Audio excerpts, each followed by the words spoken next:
Good evening, and welcome to Law and Lumber. I'm your host, Rob, and I am most certain not Bot. Disclosure: please enjoy this educational content. This program should not be construed as legal advice. If you are seeking legal advice, please consult a lawyer in your jurisdiction. Now, without further delay, please enjoy the show. Again, I am not Bot. I am most certain not Bot. Good evening, guys. I am most certainly not a bot, but I hope you guys enjoyed that.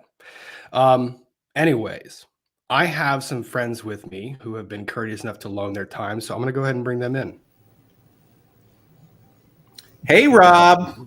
I've been hearing some rumors about you, my friend. Totally not a bot. Mm-hmm. Totally not a bot. That's what a bot would say. Exactly. And guys, that image was courtesy of Eric Hunley, who does Late Back News. If you haven't checked his channel out, I will link it in the description below. It's a lot of fun. He makes this stuff entertaining, and he loves poking jabs at all of us. Nice. He does that. I can confirm that Rob eats human food. You only thought you saw that. I've seen Westworld, Ian. Yeah, I'm sure. Yep. Totally not a bot. Anyways, before we get into the topic of the day, I thought, well, no, I just really wanted to.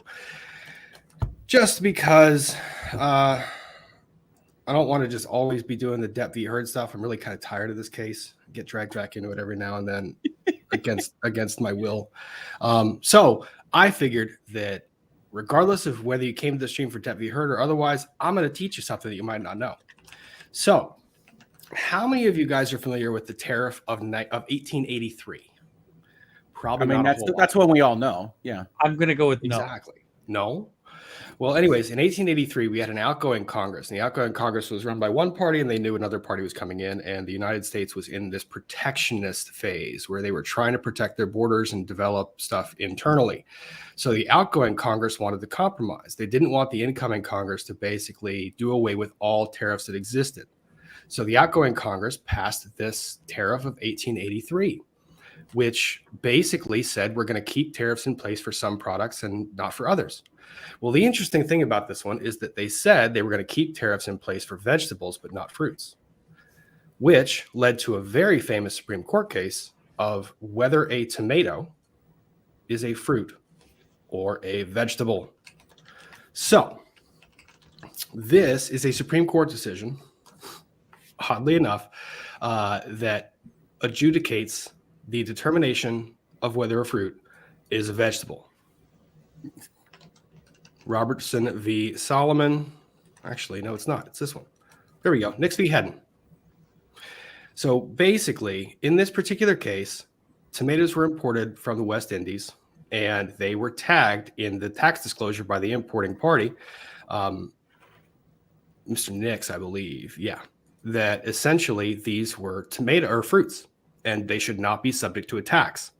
Now, the tax itself, I think, was a pretty weighty tax. It wasn't really very friendly. So a lot of people were trying to argue this. So they had to have this argument of whether tomato was a fruit or a vegetable for purposes of importation tax. And they had two individuals testify, and they quite literally testified verbatim from the dictionaries at the time. So basically, you see here that they were kind of testifying based on Webster's dictionary, that a fruit itself, green, ripe, or dried, not specially enumerated, provided for in this act, yada, yada.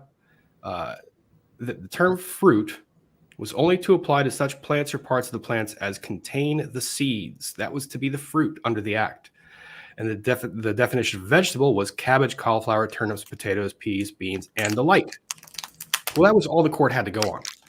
So they had to make that decision. So they brought in somebody and they said, hey, so is tomato known as a fruit, commonly known in the trade as a fruit? And he said, well, no, we don't really commonly refer to it as anything. And that led the court to come to this conclusion, whether tomato is a fruit or a vegetable. And when they did that, this is the famous outcome. Botanically speaking, tomatoes are the fruit of a vine, just as are cucumbers, squashes, beans, and peas.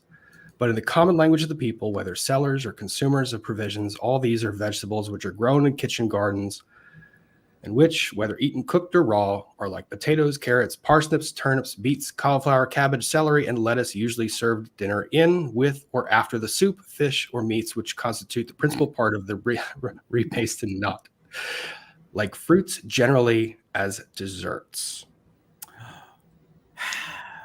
The Supreme Court couldn't even follow the science back in the 19th century, people.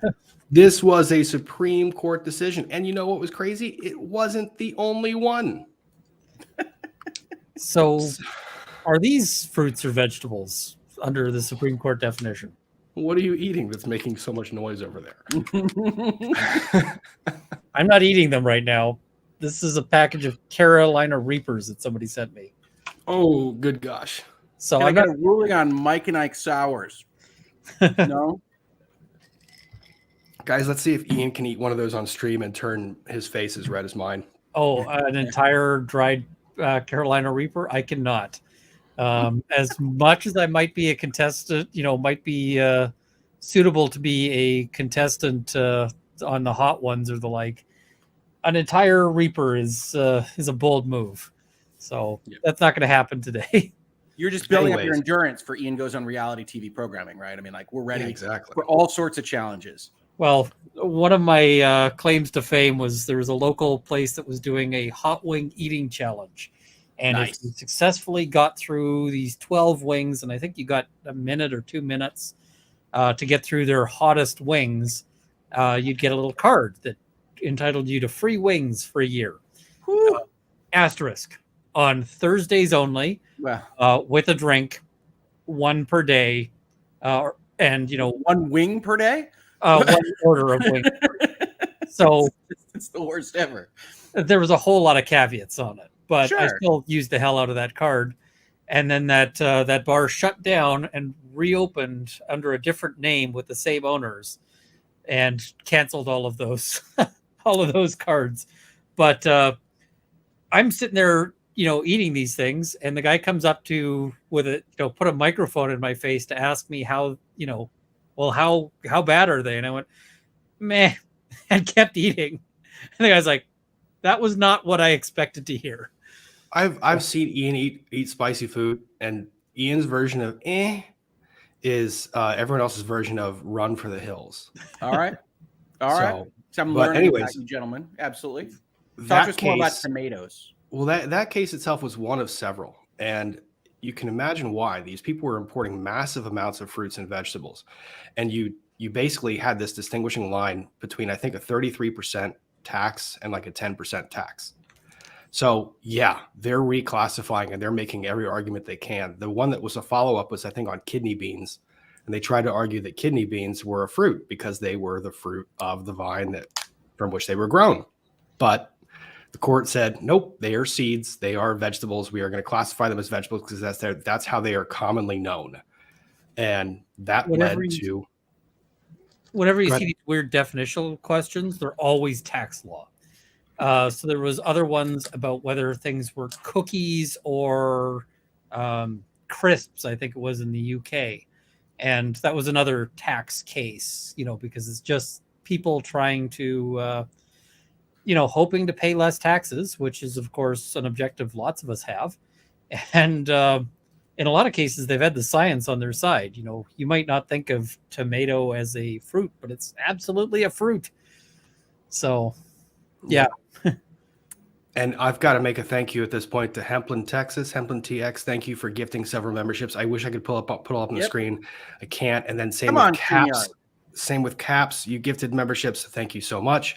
And guys, this is just a little preview. We are getting into the substantive stuff, but I wanted to start with a little fun so that my face doesn't go completely red. No deputy. Kristen Russell, very generous super chat there. Oh, I'm pulling these up because I want to pull up the super chats regarding fruits and tomatoes because they're not going to make sense later. You try to do subject matter oriented. Oh my God, Rob. I tell you what, there's a lot more skill and talent here on this channel, folks, than there are in headlines every morning.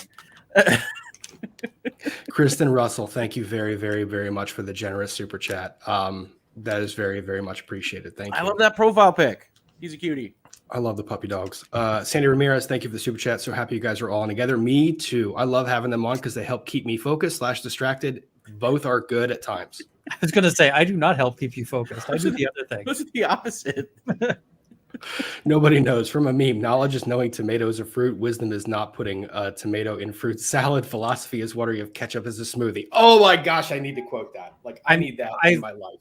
That's an old D&D joke, talking about the wisdom stat or various stats. You know, dexterity is can you throw a tomato?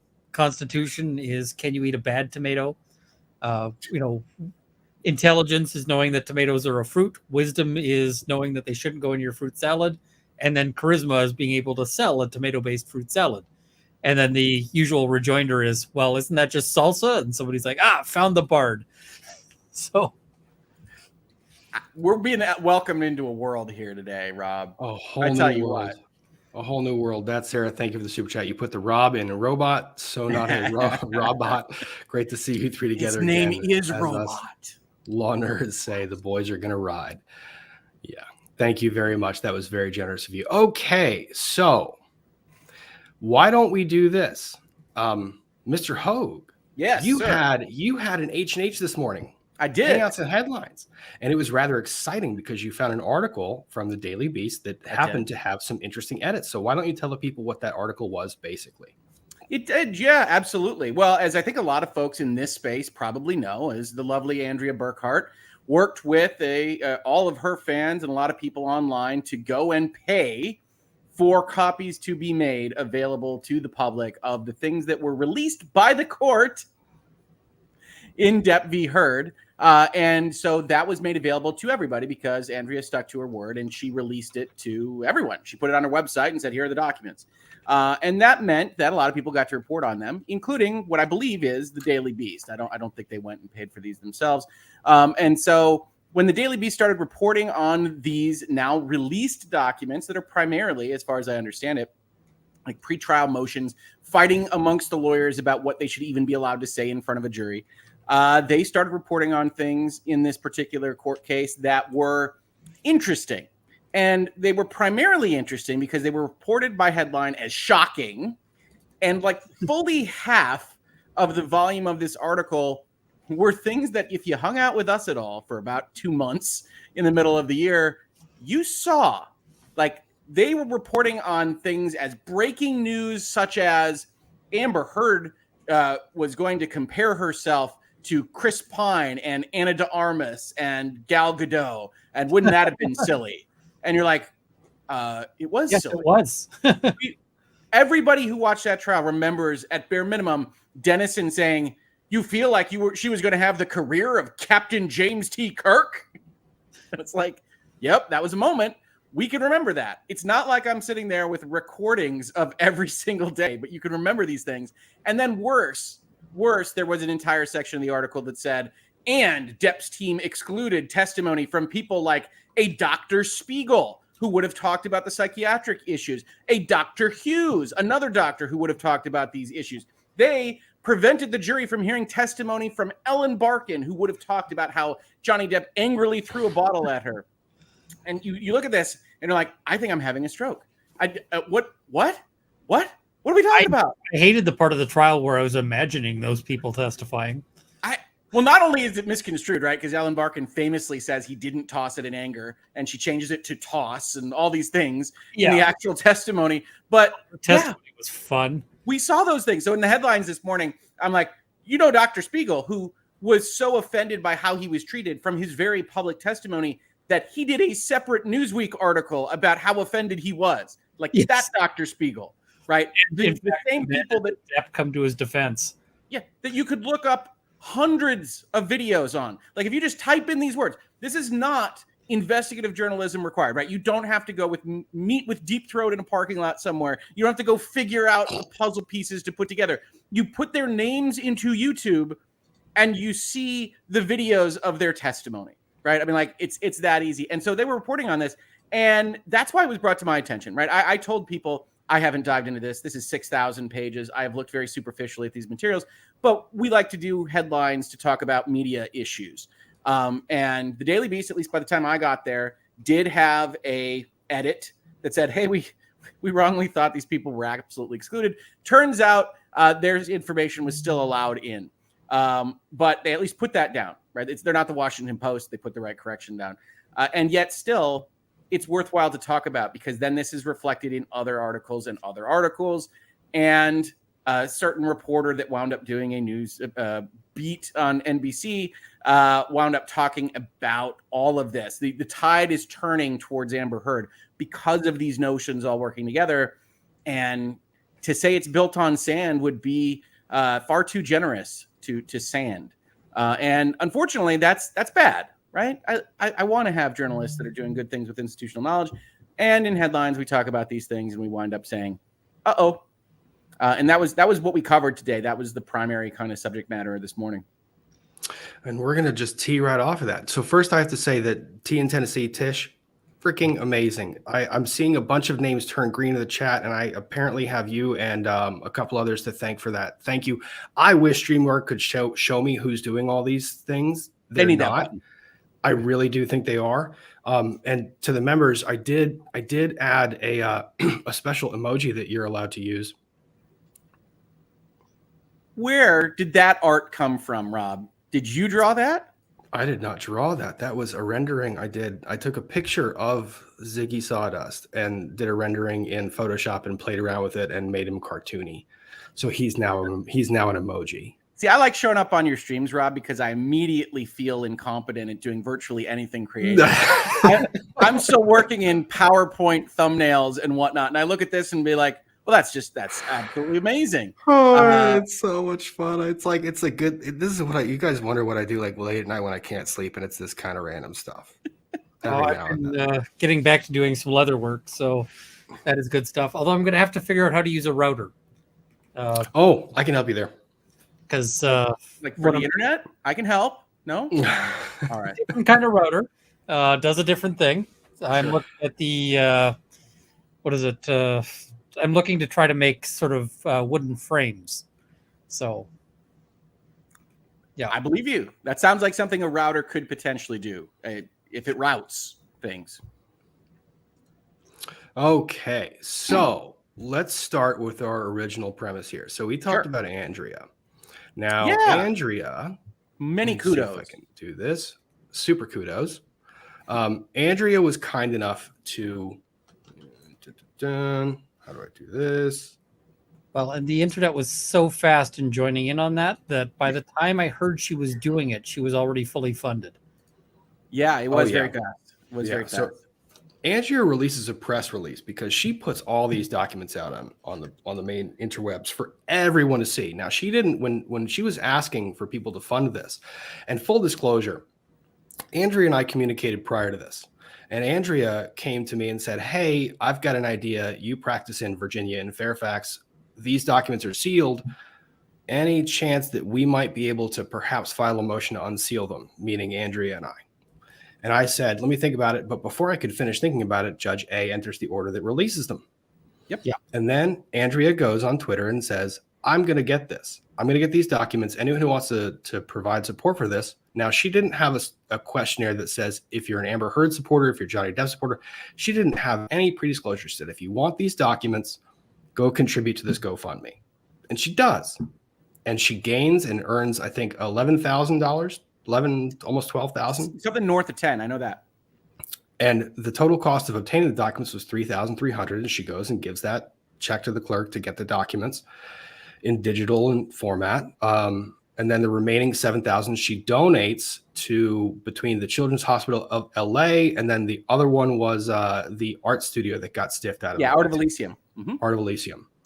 So she does that. And now I want you to notice as we go through the articles that there's a certain statement that's missing from every single one of them. And it's where did the documents come from? Where did the funds come from to get the documents? And where did the funds go that were in excess of what was needed to obtain the documents? And Andrea has never been attributed or never been given credit for this. And she absolutely 100% deserves it. So let me make one slight correction there since I just went through and pilloried this article. One article does. NBC News and good old cat Tenbarge, who Andrea calls out here, does reference Andrea, but it's in a fairly negative connotative way, that she's not trustworthy, that they are, putatively the documents that the court released can be found on her website, but NBC is not deigning to go to Ms. Burkhart's website. So they do mention her, they do reference her. It's not in the nicest light, which I actually think, and we could probably ask Andrea directly at some point, is contributing to the timing here, because she tweets this press release statement on August 1st, yesterday, late at night. And we know that that's when that NBC News article goes up from Ket. So I think there was a little bit of gamesmanship on the part of our YouTube and lawyer colleague here. And I think it's justified, but I think that's what happened. Oh, yeah. Well called for indeed. All right. So before we go too much further, let's talk about the article that brought all of this to the forefront. Sure. And that was this particular article. Dun, dun, dun. I like the sound effects. This is cool. Hey, you know what? Hey, it's the Daily Beast. It's Daily Beast. I wake up with the Daily Beast. I'm going to bed with the Daily Beast. Going to bed with the Daily Beast. Just, oh my gosh, can't even believe it. Don't do that. Anyways, you'll wake up with some scary stuff if you go to bed with the Daily Beast. So don't. God, Ian. I like it. Post 8 p.m. Ian. Let's do it. So the Daily Beast comes out with this article. Now, they published the article. They said they updated on August 1st, but they published it July 31st. And the funny thing about it is the published version of the article is a lot more bare than the one that they ran in this version. There is a lot of, it's not just the clarification. There's a lot of beefed up content. They added content. They added clarification. It looks like the first version of the article essentially just was, I glanced at the fact that there were documents, and now I'm going to report what I heard based on seeing that there were documents. And then he got called out, and then he goes back and actually reads one of the documents that he refers to, literally one of them, and then clarifies his reporting. And that led to some frustration that I expressed on Twitter rather vocally. Because Rob Unleashed, folks, don't miss it. Frustrated Rob is best Rob. I don't get that way. I really don't. It's like, Rob, that Twitter thread that you did on this stuff was like Mr. Smith Goes to Washington. Like, I could see you on the steps of a government building somewhere, reaching out towards the middle distance and telling them where to go. Now, I mean, that's the funny thing. Some people might be wondering why I called this particular video what I did, which is, dear media, please stop pretending, or please stop putting words in my mouth. Because these articles, they speak of a lot of the commentators, the people who are giving commentary on this trial. And they are, without a doubt, at least several of them referring to both Runkle, Rick, Andrea, Emily, Alita, Nick. I mean, take your pick of every single legal analyst on YouTube that took a look at this trial and did some analysis. That's what this is referring to. And it basically is it's a gotcha. It's a, look, these documents were released and they don't say what you said they said. Well, that's not really the point. And this is what got me flaming mad, because I don't want to go through the whole article. This thing is long AF. He gets some things right. He gets a whole lot wrong. I kind of want to do a higher look at this because honestly, those documents were 6,600 pages. I made a comment to Andrea in one of these. Let me pull this down. I made a comment back to Andrea when she released the documents, and one of the motions in limine was 925 pages. Just the motion in limine, just one of them. Those are some lawyers getting paid. Oh, it's lawyers getting paid, and it's media that's taking the content out of context. So motion in limine. Let me talk to you guys about trial and how trial works. And everyone here probably knows, well, the people on the screen know what I'm talking about here. In the context of a trial, as you're approaching trial, there's a lot of pretrial discovery issues. You're looking for information. Now, I practice in divorce litigation, which is where people end up looking for the most salacious dirt on the other side. Both people do it. Both sides do it. Both attorneys do it, because it would technically be malpractice not to do it. You have to try and find it. And that is what a lot of these discovery motions are. They are looking for information. And then it's up to those two parties who file motions back and forth and the court to vet what information gets disclosed at trial. The first burden is whether it is or is not relevant to what the court is considering. And it's a really easy burden to meet. Relevance is something that tends to prove something or disprove something, period. That is relevance. But it's viewed in very specific context. So, for example, one of the things that's often quoted here is basically that Johnny Depp doesn't allege a specific injury from Amber Heard. Yeah. Oh, yeah. And Rick, I know you have opinions on this one. So why don't you give your thoughts on that? Well, it's just funny, right? Because one, he doesn't have to. We talked about this a bunch of times.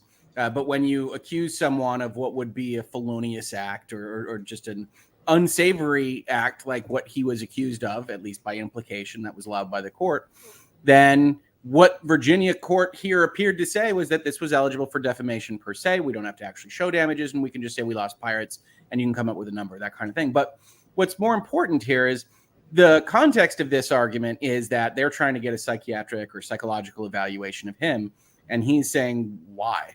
What would the purpose be? This is not a domestic abuse case. This is not a case where I'm alleging that she hit me and I got hurt or that she otherwise broke me.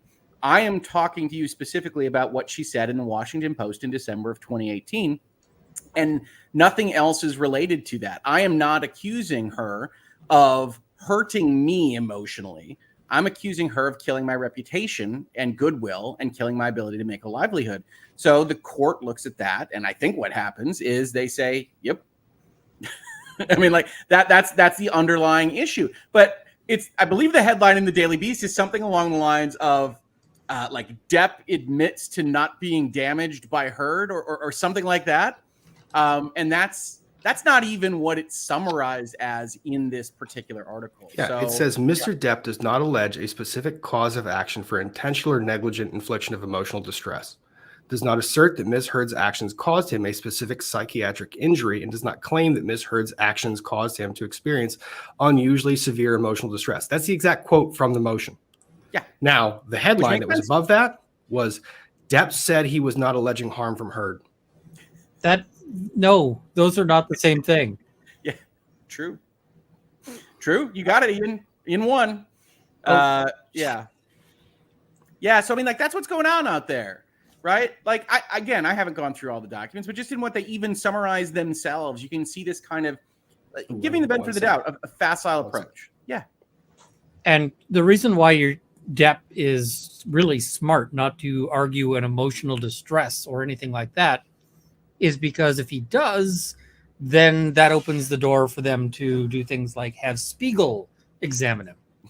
Wouldn't that have been a thing, huh? Oh. Yeah, no, exactly. He doesn't want to get examined. He never alleges that. So it's not that you hurt me. It's that you hurt other people. You hurt my reputation. It's hilarious. But it would be more funny if it didn't actually impact people's understanding of the things in front of them, right? Like that's what bugs me.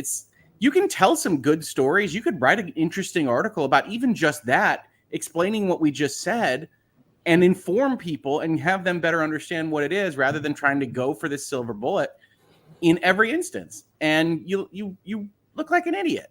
I mean, this argument lays context to some of the other stuff that we've seen. So we've seen trolls coming out. And I say trolls. Trolls exist on both sides. I am neither pro Depp nor pro Amber. That is not the position I took in this case. I was trying to break down a case and give context to the things that were being presented without context. Mm-hmm. One of the things that this emotional distress, intentional infliction of emotional distress, one of you guys made the comment, I think Rick, you made the comment of, or it was Runkle. Well, there's only two of you. So one of you guys made the comment that IIED and the allegation of IIED opens Depp up. It opens Depp up to a review and analysis of his own medical history. Sure. And that was argued in these cases. When they're making the argument of the IIED, that is in response to Amber Heard's team wishing to put in front of the jury Johnny Depp's medical history. They wanted to put it in front of the jury. And the judge said, no, he hasn't alleged that he's suffered IIED, and therefore his medical condition is not relevant. Conversely, Amber Heard said repeatedly that she suffered these various things. She put her own medical history at issue. So the relevance bar has been set. Yeah. That's the relevance bar that you have to clear. And when these articles are written without context, it confuses people, and it allows for people to take snippets of these motions out of context and then use them as swords. Why did I just say swords? I have no idea. You were thinking of S words, but you're not ready to get that late down yet. Or maybe Probably not. I don't know. Swords. I don't know. Ian's got like 6 of them next to him. Oh, here it comes. Nope. That is a battle. That is an implement of destruction. You could always count on Ian. You have no idea what weapon is just off screen. There when you is get on the stream with Ian, by the way, device could like, be anything. Yeah. I mean, But you gotta have your implements nearby. I mean, but You never these things, know. they're not intended to be used out of context. Even the Right. motion in limine. The motion in limine is one of several motions that were filed pre-trial, some of which were sealed and some of which were not sealed. And in order to view a motion in limine, you have to view that in its proper place among the unsealed and the sealed documents. They come chronologically. They get filed, boom, boom, boom, boom, boom. And you can't take one out and then just analyze one.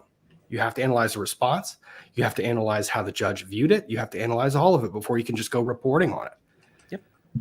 It's just irresponsible. As it turns out, you don't have to do those things, but you should. Apparently not. So that then gets me to the point where do I really want to do this? You know, one part of that article that bugged me even more than that section, I think, was they were pulling out questions that were made in a deposition that were clearly like hunting for things, as you say, right? That's the purpose of the process. And then they bring that up in the Daily Beast article is look at the terrible things they're trying to do. I think it's with respect to the car accident at some point in Amber Heard's past. And it's like, well, they're doing their jobs. They're evaluating these things. They're trying to figure out what's pertinent.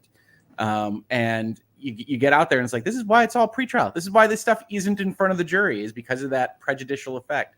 Yeah. And now you see it on the internet. This is what prejudicial effect looks like. Yes, exactly. So right. I mean, a lot of this stuff you have to, because let's say Amber Heard had killed somebody, and at this point we don't know. That'd be a real relevant detail, right? Like, could be. It could be. This is discovery phase. So to say, and you know what's funny about this is people are commenting about how Depp attempted to do this. You know what's funny? The judge stopped him from doing it. Why are we? Yeah, the judge did the right thing. Amber tried to do things that were improper. Johnny did things that were improper. They both tried to make arguments that were not properly before the court, and the court did not allow them to make those arguments. That's the judicial process. Yeah. And I mean, of course you ask for stuff that you think is going to help you out, but that is why we have a judge, right? Who can say, yes, this is relevant. This is not relevant. This goes to a jury. This doesn't. And like, that is the process. And some of the things appeared to be stuff that like Depp didn't seek to introduce, but that Amber Heard's side was like, we are worried that Depp will try to argue this. We want a precautionary restriction on this. Like, even if they haven't tried to argue this, we want this we want essentially a fence put around this particular issue. And, like, I can't see Depp going, hey, you know what? We want to show nudes for no reason. Because that's just how you piss a jury off, right? Well, and he was such a carefully controlled kind of PR plaintiff. Yeah, that I can't imagine he would have. But you see exactly this, Ian and Rob. You see that they report that as effectively Heard's team saying that they might do this, and that is truth at that point. It's like, no, you can't possibly read that document from one motivated side who's not doing the wrong thing necessarily to go say, hey, we're worried about this, judge. But you can't then take that out and give it to the people and report it as, well, Johnny Depp must have been thinking about doing this. It's like, no, that's their team. They're saying the things. You wouldn't describe truthfulness to Depp's team just saying things like that. We watched the trial. That happened all the time. You evaluate the likelihood of veracity there. And unfortunately, it's getting reported in an unfair way. And for those of you in the chat who have not met Rick Hogue yet, I doubt that you guys haven't. But for those of you who have not, Rick doesn't like when things are not reported in an unfair way, and he tends to get pretty snarky about it, as you can see from this Twitter thread. Do you think this was a snarky Twitter thread? I feel like I was. Thankfully, it will have limited effects because it's going out to 9.2 million people. Maybe a little snark. What does the judge say to Ben Shu? You're just a snarky guy? Maybe sometimes. Just a snarky guy. And by the way, if you guys are looking at those documents, there's a lot of snark in there. Ben Shu is a mean emailer. Oh yeah, baby. He comes in, but you thought the Elaine Bredehoff and Ben Shu arguments you saw in court were something. Look at how they conversed in the back end. Like, oh my gosh. Well, and the really fun thing, this gives me so much more context on that little exchange with Elaine going, we were hoping the documents would stay sealed, and Judge Escarati going, nah, it's all going out. Which is an important part of that story that everybody's getting wrong too, right? It's like the Depp, they're trying to do some kind of schadenfreude thing here with like the Depp fans wanted dirt on Amber Heard, but it really is dirt on Johnny Depp. It's like nobody in any kind of reasoned state didn't believe that a documents treasure trove of this type, pre-trial stuff, wouldn't have good stuff and bad stuff on both sides. Like it's literally just, hey, we want to know what happened. Well, the only side that stood up to say we don't want this out was Amber Heard's side. Right, in the final motions for the court. And the court said, no, I was under the impression this is all coming out once the trial is over. And the court did that, right? The only thing Andrea did, which is still super important for everybody, but the only thing Andrea and that crowdfunding did was pay for the copies, which, by the way, Rob, 50 cents a sheet, man? Come on. Man. Oh, it's no joke. It is no joke. And yeah, I'm seeing in the chat, Emily D. Baker's going through them. She's having a lot of fun reading the snark. Emily, if you guys didn't catch Coffee and Cursey Words today, I had it on the background when I was drafting some Discovery stuff. Emily has a voice modifier now that she puts on for reading Elaine stuff versus Chew stuff. And I had the window minimized. And as Emily is reading in the Elaine voice, like my ears just like went to screech mode. And I was like, what the heck is that? It was horrifying. But yeah, Emily's going through them. I have to go drop in on that. As are Peter Tragos, as are a bunch of attorneys who are going through them.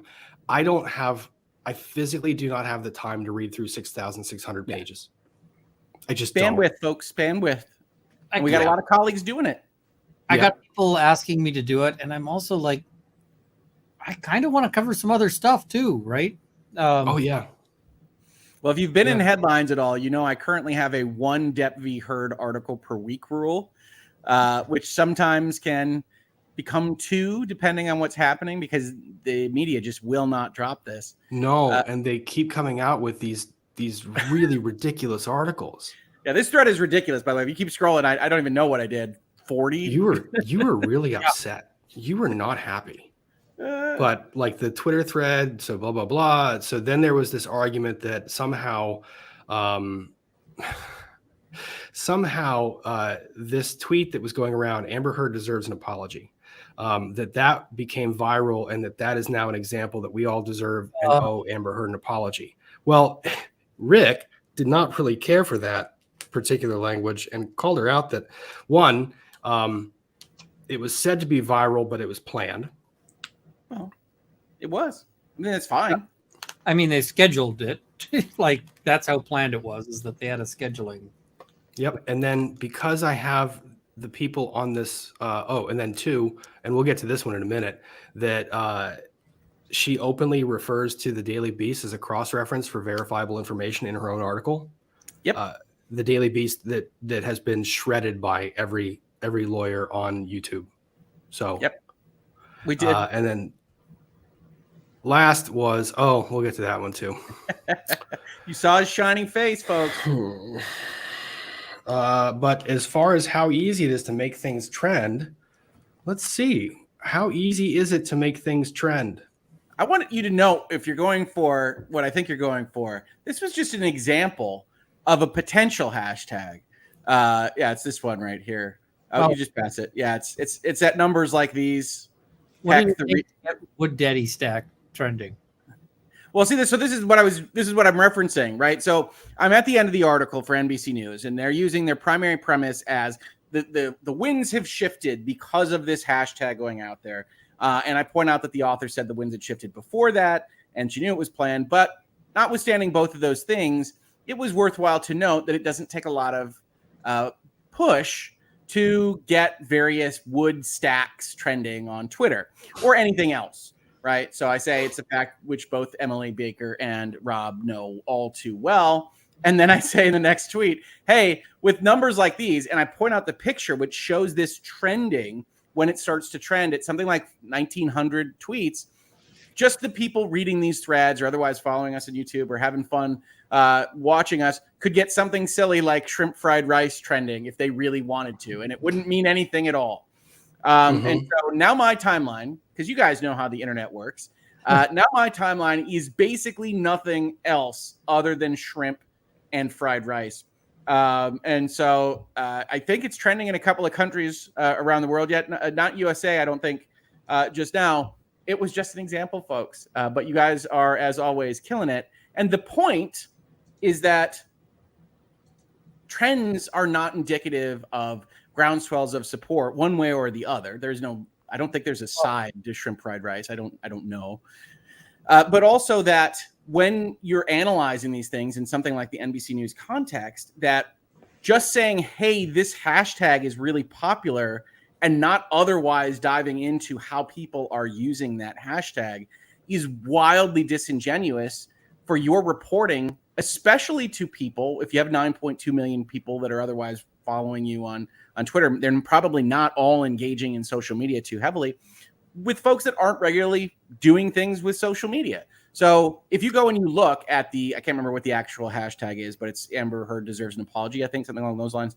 And you go look at how those are actually coming through right now. You can go click on that hashtag. I think it's about 2 to 1, I would estimate, negative to positive. And that's an important part of the story. I'm not saying that you can't make your case that there's an increase in groundswell of support for Amber Heard. I'm saying that you didn't, right? I don't know. I'm not a data scientist, but I'm looking at what you presented to us, and it's all either disingenuous or incomplete. There were a ton of people saying like Amber Heard deserves an apology from her parents for, being born.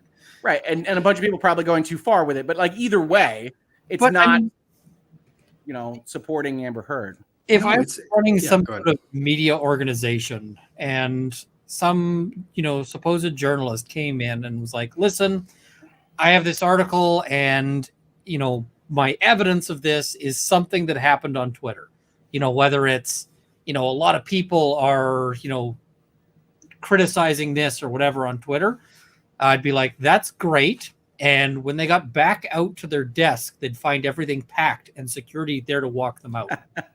Well, you're a harsh boss, man. Well, I want to answer this question. Journalist, this is not journalism. This is garbage. And it happens over and over again where they say like, oh, look at these 10 tweets we found, these 10 mean tweets towards this person. So, this is indicative of some, and you look at it and it's like 10 people.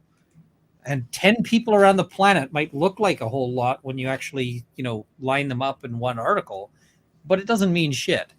And when they apologize, shirt, folks. You can curse. It's 9:00 here, East Coast. Rob wants it clear. It's not Hoag's channel, Ian. Don't worry about it. It's not Ian's channel. But it's just watch how many F-bombs we do in a row.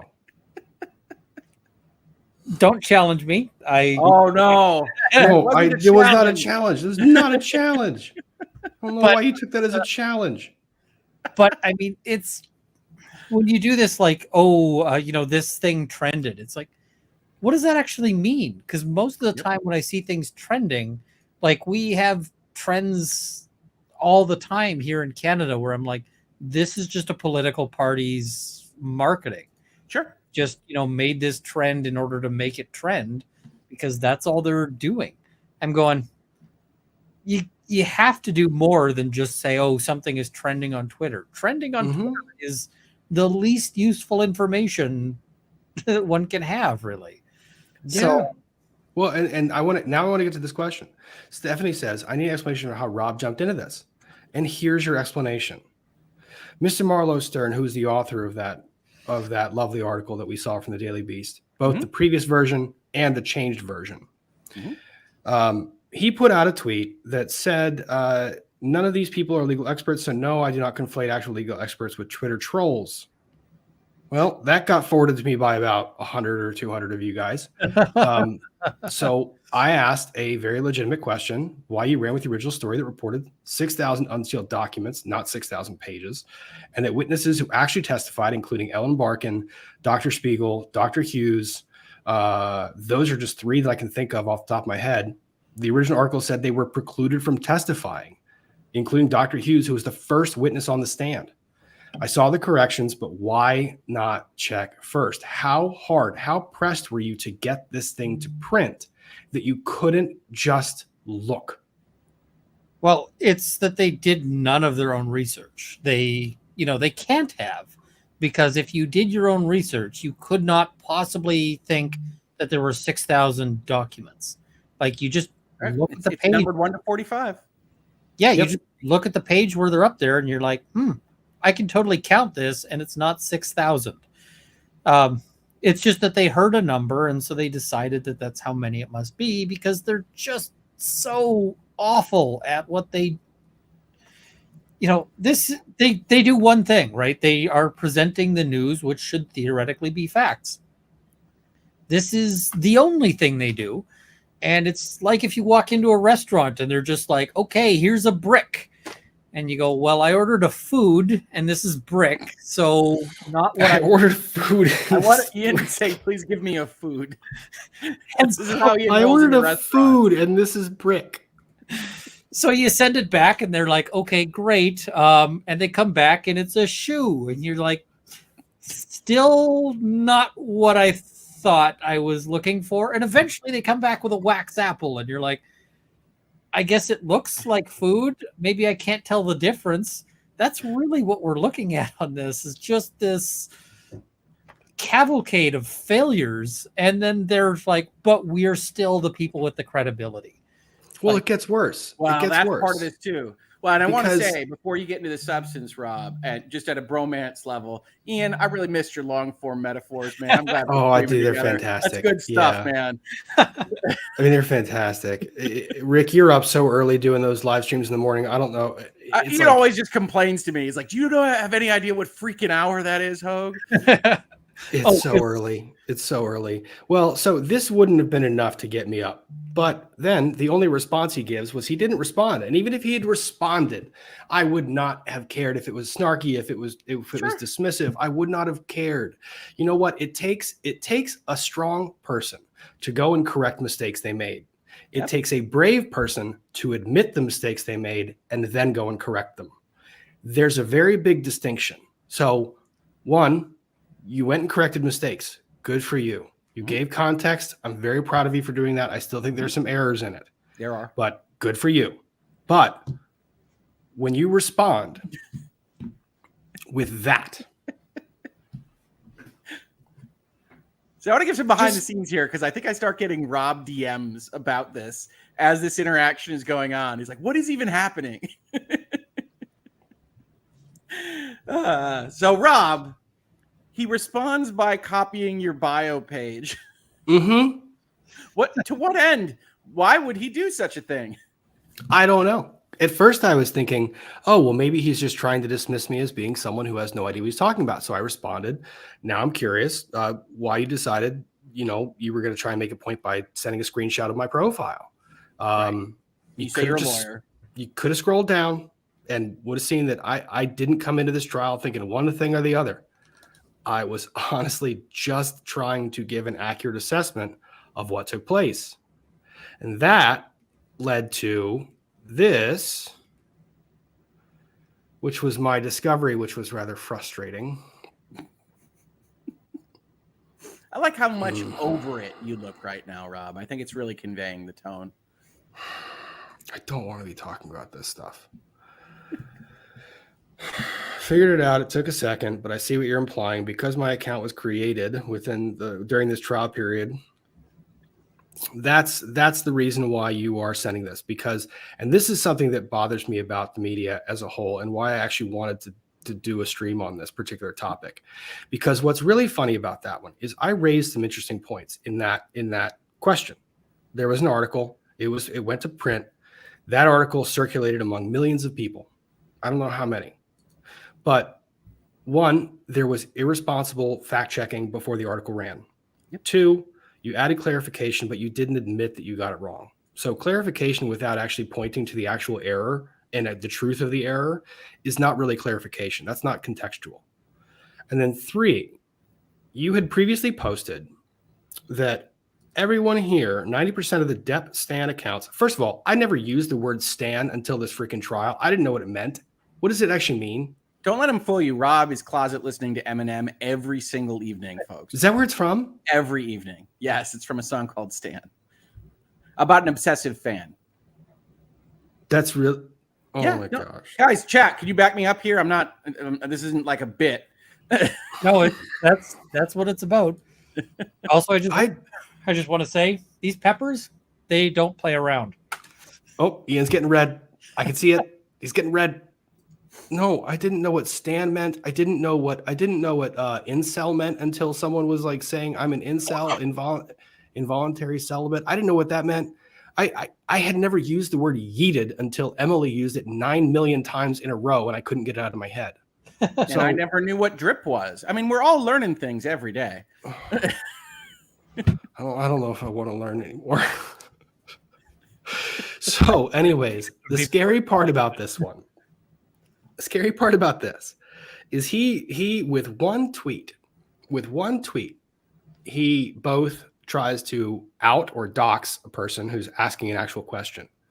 He fails to answer the actual question being asked of him, and he subjugates or subrogates the person who asked the question to a nothing. He depersons them. And by doing that, he shows all of his followers and he tells all of his followers, not only am I not going to listen to what this person said, regardless of the merits of the question itself, but I am not even going to address him as a person. He is, in fact, a robot. So Probably a Russian one. I mean, probably you know better one. where you're originating from, Bot. But yeah, the implication is usually that you're Russian. I mean, how? So for those of you asking how I got dragged back into this, it was that. I'm sorry, I didn't realize we were going to get like full on miserable, don't want to be here, Rob. I'm here for it, folks. No, it's not that bad. But the curious thing, this led to additional discoveries. And the additional discoveries was looking at the people. Some people in the chat have said, how is the Daily Beast a credible source? Well, I don't know. That's a very good question. Why don't you ask Newsweek? Why don't you ask NBC? Why don't you ask Today? Because what's funny about all of those articles is there were some articles that were run today and over the past few days that all included a very similar phrase that drew my attention. So this one was from Today. Now, in today's article, they literally say Amber Heard has filed a motion to appeal the ruling from her defamation trial. Now, I read that, and this wasn't the first article I read it in. And I read it, and I was like, well, that's a funny way to say it, because people don't file a motion to appeal. They just appeal. They file a notice of appeal. Court. Yep. They just notify the court that we are taking an appeal. That's what it is. We are appealing. And you notify the other side. Like the notice goes both. And, hey, this is what we're doing, because usually you can appeal as of right. If you can't, you might have to make a notice that you're applying for leave to appeal, but that's not what was going on here. Well, and that's the funny thing, Ian. You made the exact point. It's appeal as a matter of right versus what this is saying, which is filing a motion, which is a request to the trial court to say, please let me appeal your decision. That's not how it works. True that. And it would have been interesting if this was said in one of these articles. So this is Today. This is NBC. Heard's legal team filed a motion to appeal the ruling. Same exact phrase. Again, incorrect. And now I've known that Kat Tenbarge has reported on this enough that she should know that you don't file a motion to appeal. I know that she's reported on this case enough to know that's a notice of appeal. So that's NBC. Oh, and here's Newsweek. Filed a motion last month at the court to appeal the defamation trial. That headline just kills me. The headline from Newsweek just kills me. The Newsweek article is perhaps the worst one of all of these articles. Yeah. Now, having gone through the NBC article with a fine-tooth comb, I haven't seen this one, but I will. That'll have to be shown to me. Well, what this reminds me of is, are you guys familiar with trap streets? what is trap streets? It's like a cop thing. No, it is not a cop thing. It is a I give it a shot. copyright thing. So one of the problems is, let's say you're making a map. Okay. Fundamental underlying information on a map is not copyrightable, Right. because it's just where streets are and, you know, what they do. Like, does this street go north south? Does it, you know, curve in a bend? What does it do? Like, that sort of thing is not copyrightable because it's just ordinary facts about the universe. However, there are rules that say that you can't just like get your competitor's map and photocopy it. And, you know, you got to actually do the work of generating your own maps if you're selling maps. So how do you actually catch somebody who is being lazy and just grabbing your information rather than, you know, doing the work to generate their own map? Well, you put in bullshit. And so what you do is you put in a fake street, and that's called a trap street. And so you might have a street that is, you know, just, it doesn't actually exist in the real world. And then if your competitor comes out with a rival map that includes that street, well, then they clearly copied you because they can't have gotten that from the world because it just doesn't exist. That's the whole point of like a trap street. And they do similar stuff with, you know, databases and other things. You just put in a little bit of bullshit so that you can catch somebody, because how else would that have gotten into their work? Well, it kind of feels like they're doing this to themselves accidentally. Like, you know, they have made this mistake, and then it's kind of trap streeting themselves because this thing shows up everywhere. Because some of these people are clearly not doing even the remotestly, you know, close to journalism thing. Yep. They're just going, oh, well, you know, we'll just copy the same article that everyone else is writing. And, you know, that's close to a journalism, right? Like, we can pretend. It's just so obnoxious. Well, and since Rick is not doing H&H tomorrow, because tomorrow is Wednesday, it is Rick's day off, because he would die if he had to stream. The 5 in a every row day. is a bit rough, although Emily Baker is trying to get me to do one tomorrow morning. So, you know, we'll see. So here, for Rick's pleasure, is the Newsweek article. Sure. Right off the bat, opening line.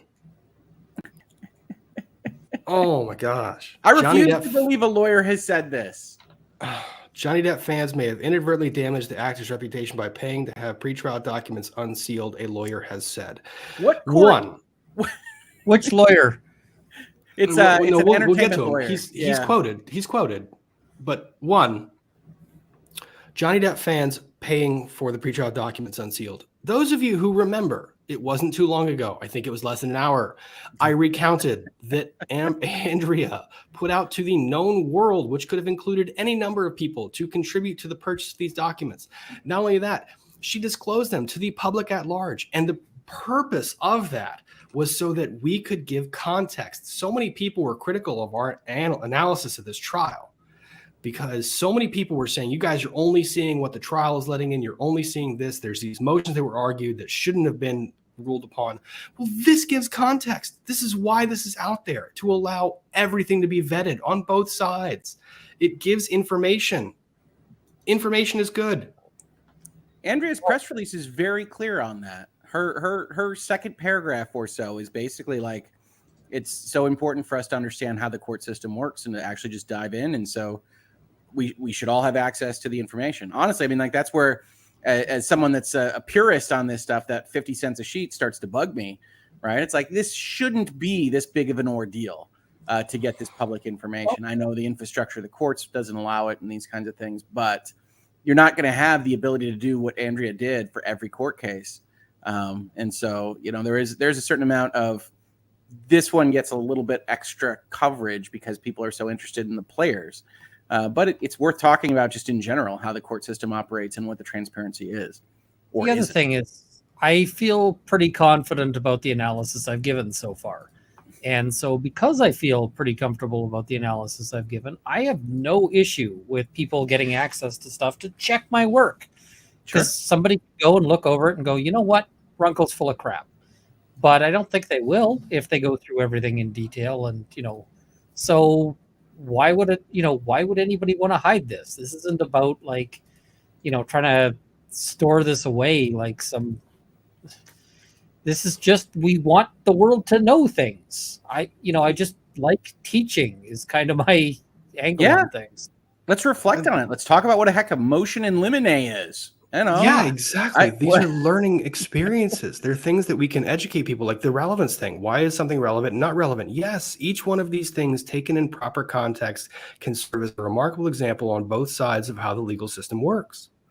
But when you begin an article by saying that these individuals paid to have documents unsealed, first, the judge, sua sponte, unsealed the record because the record was not properly sealable. We don't have the power to do that.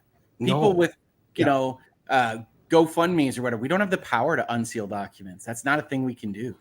So right off the bat, Newsweek is alleging judicial impropriety inadvertently. I don't know if they intended it that way, but they're alleging judicial impropriety. Like somehow people can decide what documents get sealed or unsealed. That's not the case. I can tell you real quickly what happens if you show up at Judge Ascarati's office with 10 grand in a bag and say, I want some documents unsealed. You're meeting with the bailiff? Yeah, there's a word that I learned not too long ago. It's called yeeted. You will be yeeted from the building. I think you might be yeeted right to the county jail. Well, and it's right next door. But I think that they might actually save time, and rather than leading you all the way down those stairs and across the way, they just throw you into the opposite window. You'd land so hard you'd bounce. It might sound like we're being too nitpicky here, right? Because you could argue Newsweek is saying they meant to say paid to make public these materials because they would have otherwise been trapped in court document hell. But these differences matter. It's a freaking word. It's a word. You published something earlier today. Nancy Pelosi is the highest official to ever go to US Taiwan. Elected official to ever reach Taiwan. I was like, oh no, it's you don't want to write it that way. Could have been highest ranking. Could have been highest sitting. Could have just one word changes the entire sentence. Some of these phrasings are phrasings that you only make when you're ignorant of the issues. These come up in the firearm context where people will phrase things in certain ways and you're like, I know you don't know shit. That happens all the time in the legal sphere where it's like, you would not have phrased it like this if you had the remotest, if you and a clue had ever shared a bus together, you would not phrase it like this. I think, and to answer this question here, what is the Latin term for yeet, or what is the origin of yeeted? The origin of yeeted, I think, is ye shall get the fuck out of my premises. I don't think so, but I like it better. So anyways, the article goes on, they compound their errors. And they basically say, published online containing a plethora of new revelations. Revelations. Very interesting to phrase it that way. Why not phrase it as allegations or single party statements? Because that's what they are. It's pieces of motions that taken not in with context, not subject to adversarial process, not subject to cross-examination. These are allegations and statements. Well, yeah, and it's evident even just in the Daily Beast article where you've got the difference in reporting on the Depp side talking about car accidents and exotic dancing and those kinds of things. And then you go further in the document and you talk about allegations about, whether or not there were modified photos and things like that. And they're both the same type of document. They're one side asserting something. There's virtually no truth value to that without other investigation of these things, which is what the trial process is about. But you can see writ large in that Daily Beast introduction and how they frame those particular stories that this is a Johnny Depp is wrong. The court system is out of order. Amber Heard was right. And here's how these things show that. And much like the NBC News article, much like the Twitter threads we saw over the last 24, 48 hours, when you assume your premise before you report, you wind up with bad reporting, right? Like that's what's happening here is like, I know because I am righteous and I understand what's happening in the universe that Amber Heard was wronged. She had the right of it. And somehow things have failed. And I'm going to explain why. And when you start there, rather than as a blank slate, you wind up with this kind of crap offshoot of what is actual factual news gathering. Yep. Amber Heard is right. If you ask Amber Heard, is basically Yes. what they're doing. Yep. Now, and this next paragraph, Depp refusing to wear a mask during Heard's deposition. That was, Emily talked about that today during Coffee and Curse Words. That was a legitimate argument. It was a legitimate dispute between both of them as to how to conduct the deposition and the terms that were in place. Now, for Newsweek to take one sentence of that argument back and forth where there were concessions being made by either side to make this deposition go forward is ridiculous. But I mean, ridiculous is really how they roll. And then texts about her being a stripper and all this other stuff. It never made it into the court proceedings. It was blocked for a reason. And I'm not saying, if I've been hearing these things properly, Depp is actually has a document that says we never intended to bring most of this stuff. That's the preemptory challenge from the Heard side. So it's it's even worse than that, right? Not only is it an assertion, it's an assertion that's preemptory, which isn't wrong. You can go and you can argue those things, but it's certainly not truth in any reasoned way that we might think about the concept. Yep. All right, Chad, I have a special guest, and hopefully she's going to either keep things on the rails or take things off the rails, but we're going to see what Emily my feels dear like doing God tonight. We just came to trend on Twitter. That's all we're here for. The Wood Daddy stack has arrived. Maybe we can do some shrimp fried rice with it. Some shenanigans. Shenanigans. No, I saw Wood Daddy's Daddy's Marlowe. Had to come and say hi. Hi. Well, hi. hey there, Emily. Hi, Chad. We were just talking about you. Oh, what I do? I don't know, nothing bad. No, it was talking this about your argument. voice recording. So on the screen, the Depp refusing to wear a mask during the deposition. I was explaining that, yes, this was a legitimate dispute that went back and forth between Ben Chu and Elaine Bredehoff, and they made concessions on either side to make the deposition go forward. Taking it out of context and turning it into this one sentence of Depp refusing to wearing a mask it takes the entire discussion. By the way, he didn't say he refused to wear a mask. They didn't want to wear N95 masks. That was actually, I just read this today on stream. They were fighting over the types of masks, not masks or no masks. And they were fighting over her being masked or not. It was more nuanced than this, but I understand in the world of like, if you refuse to mask, you're bad, that's how they would distill it. I get that. Well, I wouldn't want any deposed party to be in a frickin' N95 for evaluation and videotaping. I can tell you that. I don't think they should have had her in a mask. No, this was about Depp. Yeah, that was about whether he was wearing a mask during the deposition. But again, they were fighting over the N95s or not N95s. But again, when I got to the end of the emails, Ben Chu said, "We've already agreed on the precautions." It seemed that Ben Chu's position was, you're trying to get this move to Zoom and we're not here for it. And Elaine's position was, you won't agree to anything. And he kept saying, I've agreed a million times. Stop saying I'm not agreeing. The email thread was so full of Elaine being like, do all of this. And he's like, we already agreed. There's no problem, bro. Stop. And she wouldn't stop. Yeah, and if you guys in the chat have ever seen email threads when they're printed, you know how they get smaller and smaller and smaller and smaller and smaller? It got this small. Like you were reading one word at a time. Yeah. I didn't go that granular with it because I was like, once it got too small for my eyes, I was like, my head hurts. But this is the thing I hate about civil. Those emails, I freaking hate. I hate the back and forth. I hate the veiled threats. I hate the counsel, this is disingenuous. I was just thinking all of reading that. I was like, I would hate to deal with Elaine. And the thing is, not all attorneys are like that. I know, but criminal attorneys are so rarely like that. And at least if they're like that, they say it to your face. It's in court. It's not via email on New Year's Eve at 7 p.m., you know? Oh, was that one of the timelines? Yes. This was going down over New Year's. This was like December 30th, December 31st. And Ben Chu's like, I am logging off now on New Year's Eve for family time at 7 p.m. And it was just a lot of have this to me by end of day this day for both Ben Chu and Elaine. And then they roped in their conciliator into it. And he's like, can we please not have any name calling? Can we just be adults like, for once? These guys, they became children at the end of this. And I just want to bring this up. Yes, it's out of order. Froggy Girl, thank you for the super chat. I know that I wish I could chat without paying for time. One, you remember, you can keep chatting. That's not a problem.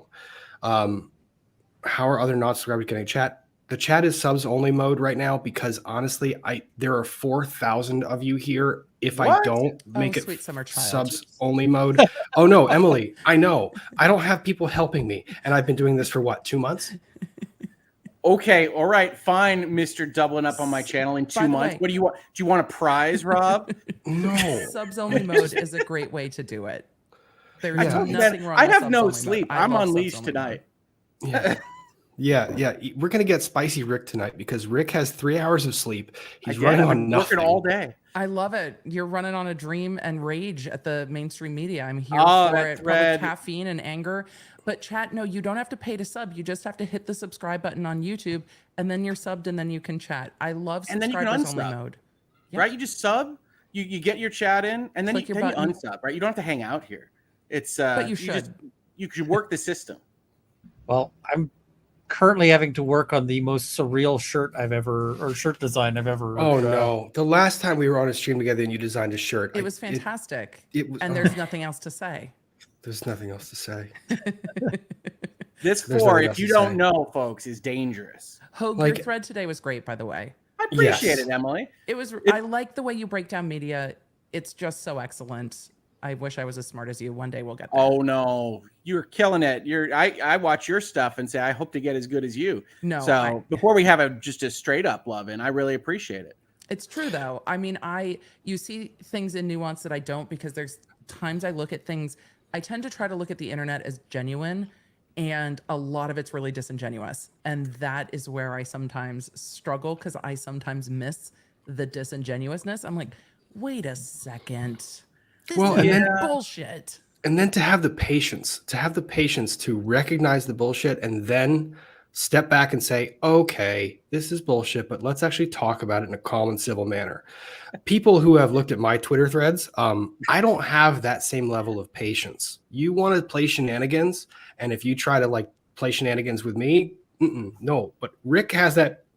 He has that patience. That Twitter thread is like 30 tweets. It's really great. I think it's wonderful. Long. Why is shrimp fried rice actually trending? I don't know.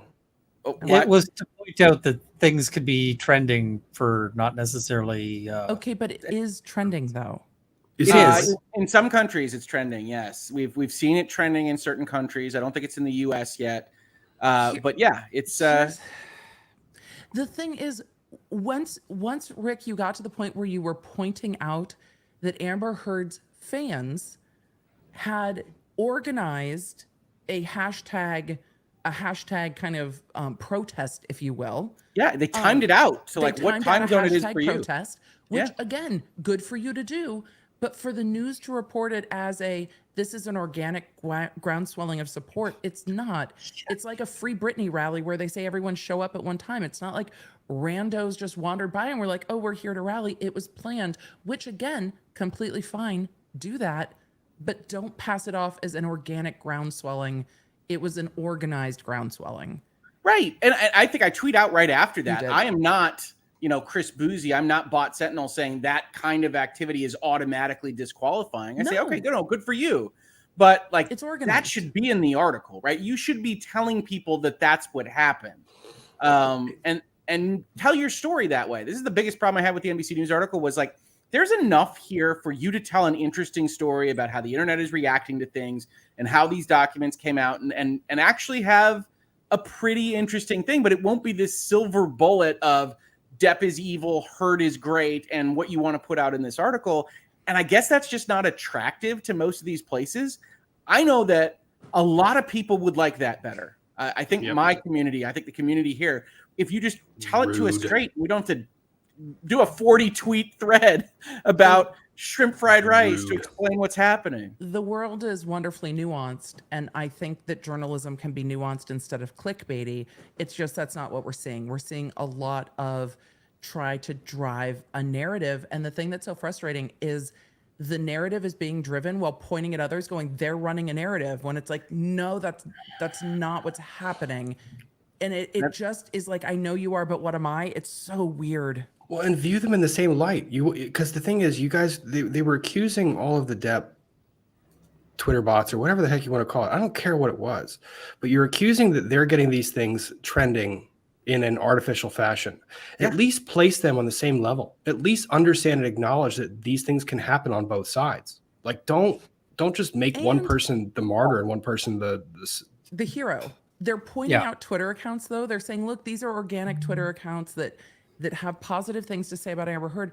They were all started in the time frame that they're yelling about with the Depp Twitter accounts. They're like, these Depp Twitter accounts were all started in like May 2020. I'm like, so are these pro Amber Heard accounts, because I've seen pro Amber Heard accounts act really shitty on the internet. I mean, the ones that haven't blocked me yet, which is like 3 of them, which I don't engage with. I think they just got a list of all of the legal commentators and went through and blocked all of us on Twitter, which is so odd, because when I first covered this case, for me, I got yelled at for not lighting into the judge's ruling in the UK enough.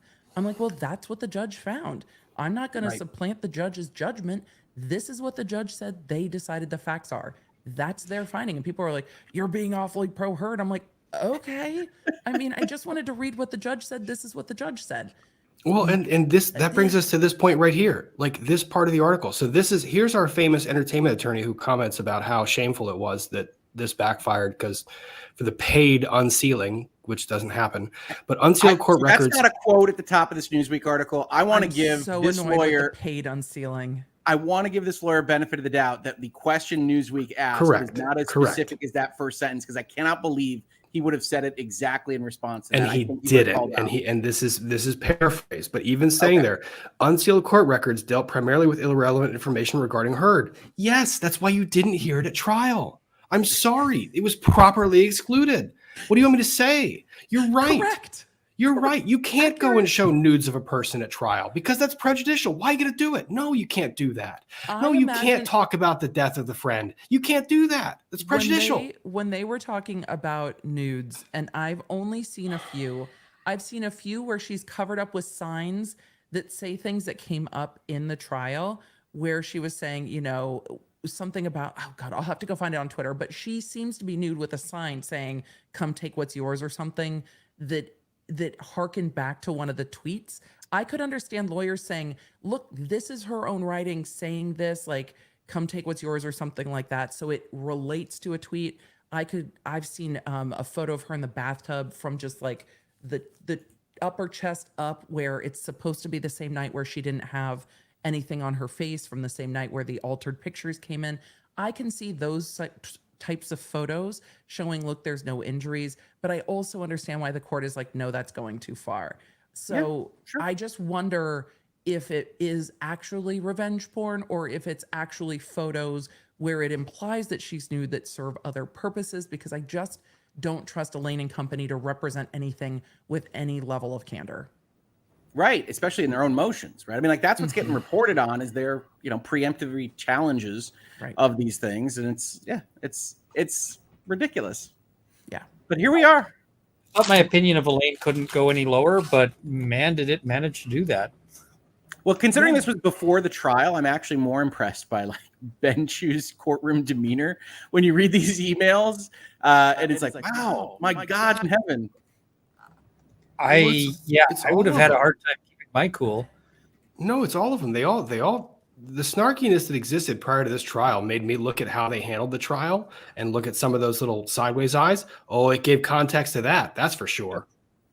And to Ben Chu putting candy on opposing counsel's desk after their experts he's said just that a snarky guy. Judge A got that right. So fantastic. I mean, like, it was really funny. I thought it was really funny. I think I would have lost my mind if opposing counsel had done that to me. But, you know, I started seeing Dr. Spiegel's name come up in these motions from 2019 because they wanted him to evaluate Depp. And it's just like, there's so much more context. And that's what I really, really appreciated getting to know, was the context between these attorneys. And we see that in their emails, that they were just like, Ben Chu was pulling his hair out and he's like, you're the third lead counsel, and people called me to warn me about you. Like that's a bad thing. And I love that he put it in the email so we got to know. Oh, he did. He sure did. And she has a little history of messing with documents. Can you imagine I've seen some articles about that. Oh yeah. Could you imagine being evaluated by Spiegel? No. Like, Can you imagine being an attorney and pulling this shit and getting away with it? That our bar is supposed to be very high. Our bar is now so low that we're looking at like Tom Girardi and Alex Murdaugh for like what lawyers shouldn't be doing. And this shit just kind of flies under the radar. It's crazy to me that this is going on. It's appalling. Truly. It's nuts. Our profession can do better. And it should do better, much like the profession of reporters and journalists. Looking at documents that are just primary source material, and you can read them. You don't have to depend on the Daily Beast's summary, folks. You don't. Because then you're just get it right. You're giving someone else's perception and a non-lawyer's perception. All of these outlets have lawyers that they can ask. All of these outlets have lawyers that want to be legal analysts that they could ask. And not to mention, Not wrong. They can pay for all of this. Just pony up the $3,000 yourself. Yeah. Here. And before we go on, yes, chat. There you go. Do you bring this picture up for yourself, Rob, when you're feeling like it's your stress picture? Yes. Oh my God, Emily, that was fantastic. Please tell me, like that. Is that your little dashboard? You have a magic twinkle? I have a new soundboard. Wait, Emily, can you do the voice transforming? I told the chat earlier about it. I don't think they believed it existed. It scared the hell out of me when I was writing something. This one? Is it this one? Or was it this one? Because it was that one. partial to this one. Oh my God, Elaine, turn on your mic. I have others. Don't you worry about it. Oh, I can. Elaine, turn on your mic. I can't. Don't know what you're saying. Is it later than I think, or what? No, Wow. you just you can't give. It's like if you give Runkle and I toys, the same thing. You give any one of us three a toy, we're gonna figure out how to use it in the worst possible way. Yes, toys. Yeah. New soundboard. But I can do all the things. You have a sad trombone. Wait, So Emily, clarify. Can you hear yourself right now in the sound, or you don't know what it sounds like? I often can. Right now, something is going on. I can hear all the effects, but I can't hear the voice effects very well. I can hear them. I've heard them. I was messing with this yesterday, but I'm having some learning curves, but that's okay. We'll figure it out.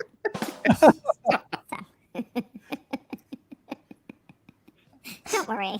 I have all the things. The unicorn just seemed to make it work. You got to turn that off. Oh, that's. I can't better take now? that one. I can't take that one. That's too bad. Why? We better now. Why do I find myself in these situations with Emily Baker? I don't know. Because I bring the fuckery with me. You do. You didn't. You know what? You earned that title. Breathe. Okay. It's good to see you all. Lovely. Oh, I chat. love it. Sorry, we were talking about reporters being professional. No. It was. Yes, we were talking about how much more professional we are than the reporters. Well, you know what? At least we're more honest. Honest. I just look for honest. Transparency. I'm here to entertain and inform. We're going to learn some things. We're going to talk a little smack. I'm here for it. We're going to spill a little tea. It's fun. I'm not trying to pass myself off as super serious. In fact, that's the opposite of what I like to do on the internet. It doesn't mean I don't know some shit, but I'm not a journalist. I've never claimed to be a journalist. It's funny seeing the journalists being like, they're trying to pass themselves off as journalists. Nope. Commentary. Always been. And literally every headlines episode I have, I say, look, I can't do this without on-the-ground reporters. Yep. I want our institutions to be at least somewhat trustworthy for facts on the ground. We need that. Yep. As a society. I need that for my coverage. I'm doing commentary on other people's reporting. I'm not against the mainstream media. I just want them to do better. Yes. That's where I'm at. And you know what I'm seeing is in covering the Murdaugh case, which we will talk about another time, there are reporters that have broken away into other media outlets just because they want to be able to tell the story. And they call out the mainstream media chasing this story in really gross ways. And they're like, you know what? Screw it. We'll do it ourselves. I can start a podcast. We can start our own news enterprise. And that's what Fitz News did. They're like, forget it. We'll just be an independent news outlet, because where do you go anymore? And I think we're going to see the point where legacy media gets so big and so governed by corporate interests that they start crumbling. And I think that's what we're starting to see. We saw it with the Gabby Petito coverage. The best coverage was coming out of WFLA from Brian Enton and from JB. They were not sensationalizing it, I don't think. They were covering day-to-day breaking news and just delivering breaking news.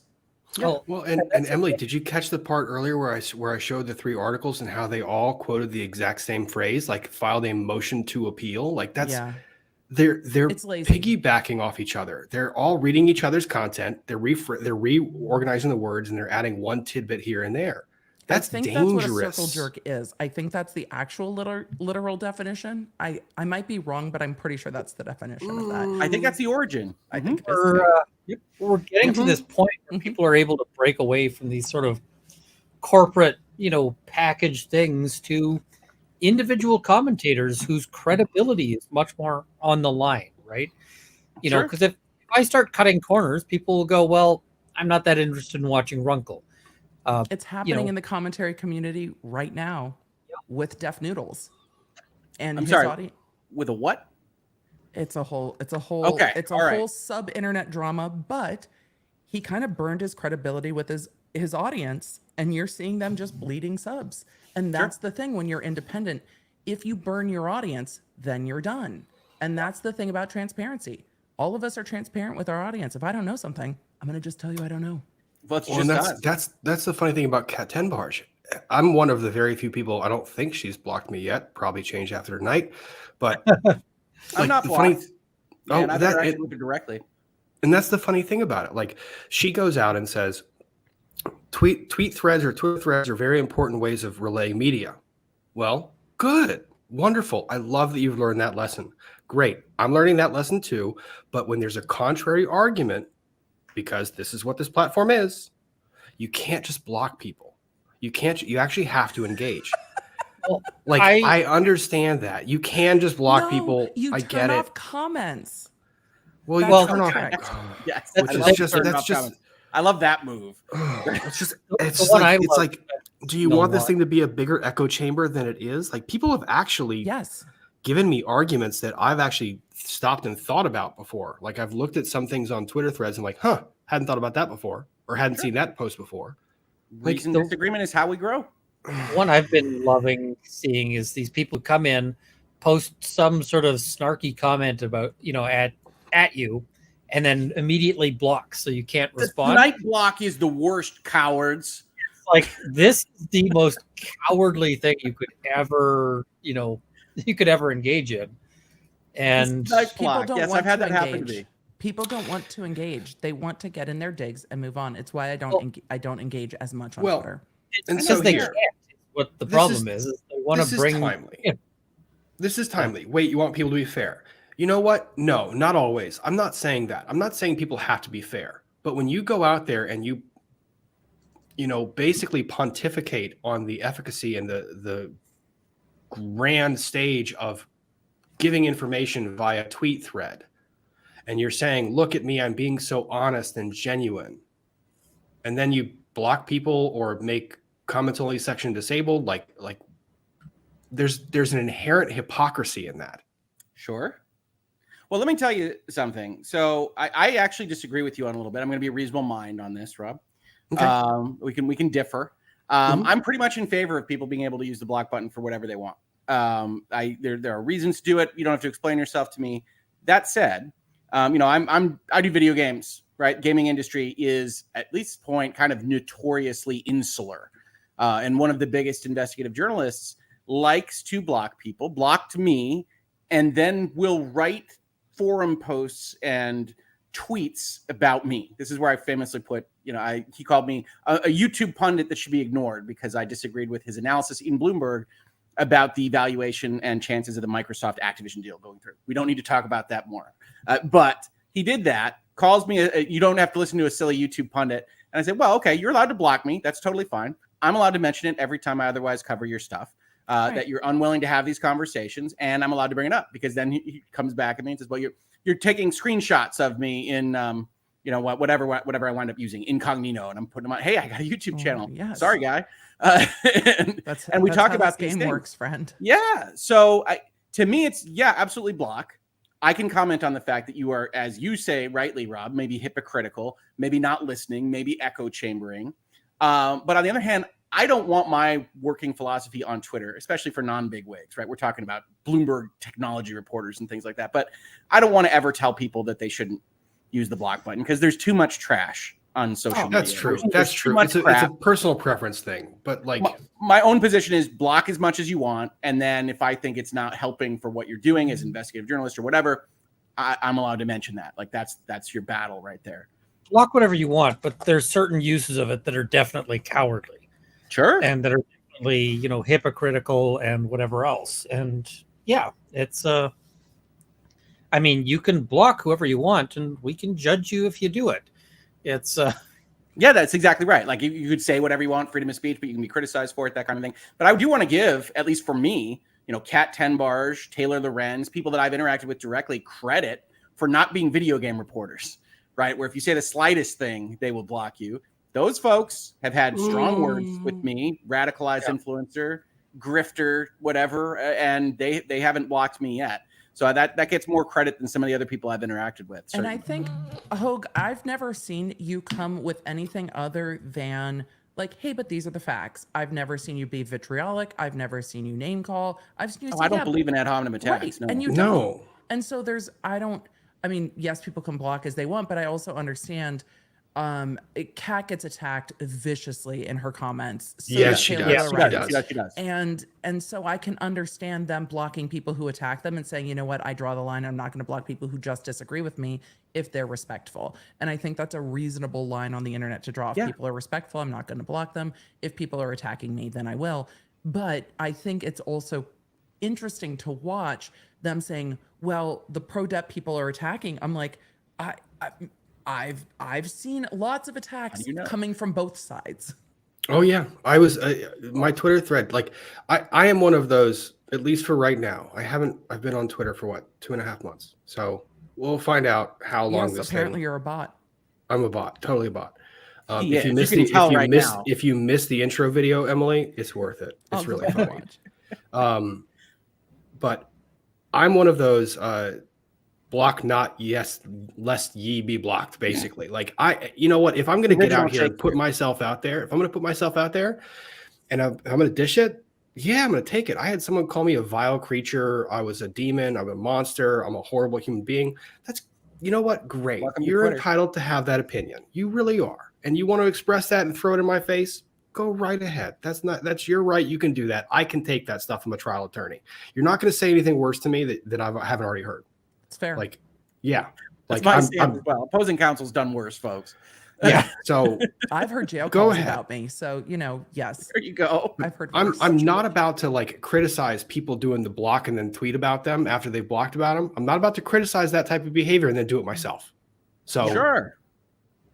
Oh, you're saying you've heard? I am a very, very high tolerance for block. I rarely block people unless you block me, and I will return the favor every single day of the week because I'm like, well, if you blocked me, I'm gonna just block you back.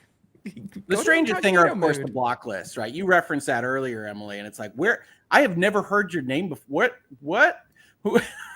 How am I blocked? Yeah, I think well, there was an aggregate thread of all the channels covering this on a Reddit somewhere. Yes. Yes. Some things were said about me. I know. Yeah, I think people went through that thread and blocked everyone that was on it because there's accounts I've never interacted with that I've seen that I've gone to look at when the account started. And I was like, oh, weird, I'm blocked. Okay, like Michelle Dauber being one of them. I went to go look at something people were saying about her. And I'm like, we've never interacted. Never said a word, declined to take up the opportunity to comment about her behavior, blocked. And I was like, block.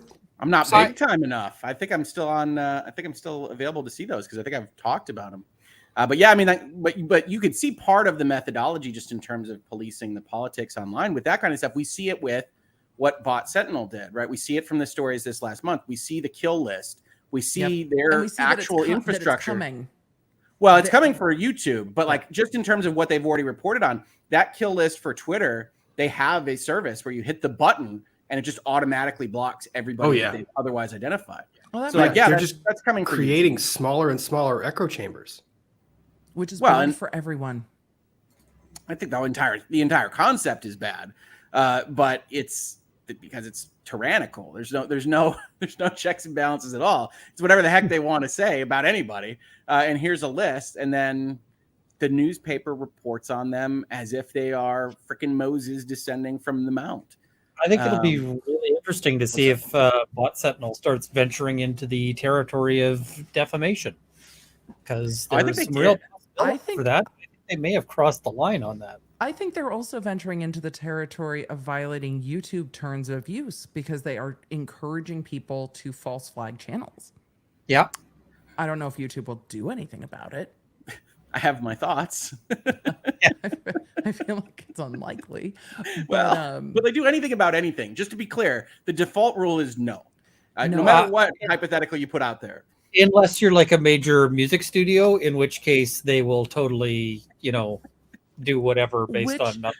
Which is the new lawsuit from the Grammy Award-winning jazz creator that I was reading this morning. I'll have to send you guys the link. Okay. That's suing. It just went forward in, I believe, California, but she's suing over the copyright system, saying large copyright holders get preferential treatment. Small copyright holders have to fend for themselves. So it was very much kind of in line with what we're seeing on the reporting system, but they are directly suing Alphabet versus suing the people who are doing the false reporting like we get in the Bungie suit. That's anyway, a tough case. Back to the article. Sorry. Oh no, we're gonna hit super chats. We need to hit super chats. We've got 81 that have masked up. You, Rob, that's awesome. You know what it is? It's you guys. The thing is, everyone, the chat kind of blew up, and they're like, my 4 favorite people, like blah blah blah blah blah. Like, you have one somewhat hangover-like night, and suddenly we're a crew. But I'm happy to be part of the crew. And welcome to Law and Lumber. I'm your host, Rob, and I am most certain not Bot. Disclosure: please enjoy this educational content. This program should not be construed as legal advice. If you are seeking legal advice, please consult a lawyer in your jurisdiction. Now, without further delay, please enjoy the show. Again, I am not Bot. I am most certain not Bot. The picture that was chosen for this is confusing to me. That was Eric Hundley. Eric Hundley posted that on Twitter. Of course it was. It's hilarious. The funny bit is that's what he sounds like exactly after StreamYard shuts down, folks. That's behind the scenes. Yeah, behind the scenes. Yeah, I go back into my bot voice. Don't make us use our real voices, Rob, then they'll know. It sounds... Don't laugh. You can't laugh in that voice. It sounds like one of those cigarette things. Oh no. Oh God. Sorry, I couldn't help myself. Oh, I'm laughing for that voice. Do you want to play a game? Yeah. Miss Deed, thank you very much for the generous super chat that you sent. Very, very appreciated. Now you have 4 of us together, so I hope that you stuck around to see all of that. Janelle, thank you for the extremely generous super chat.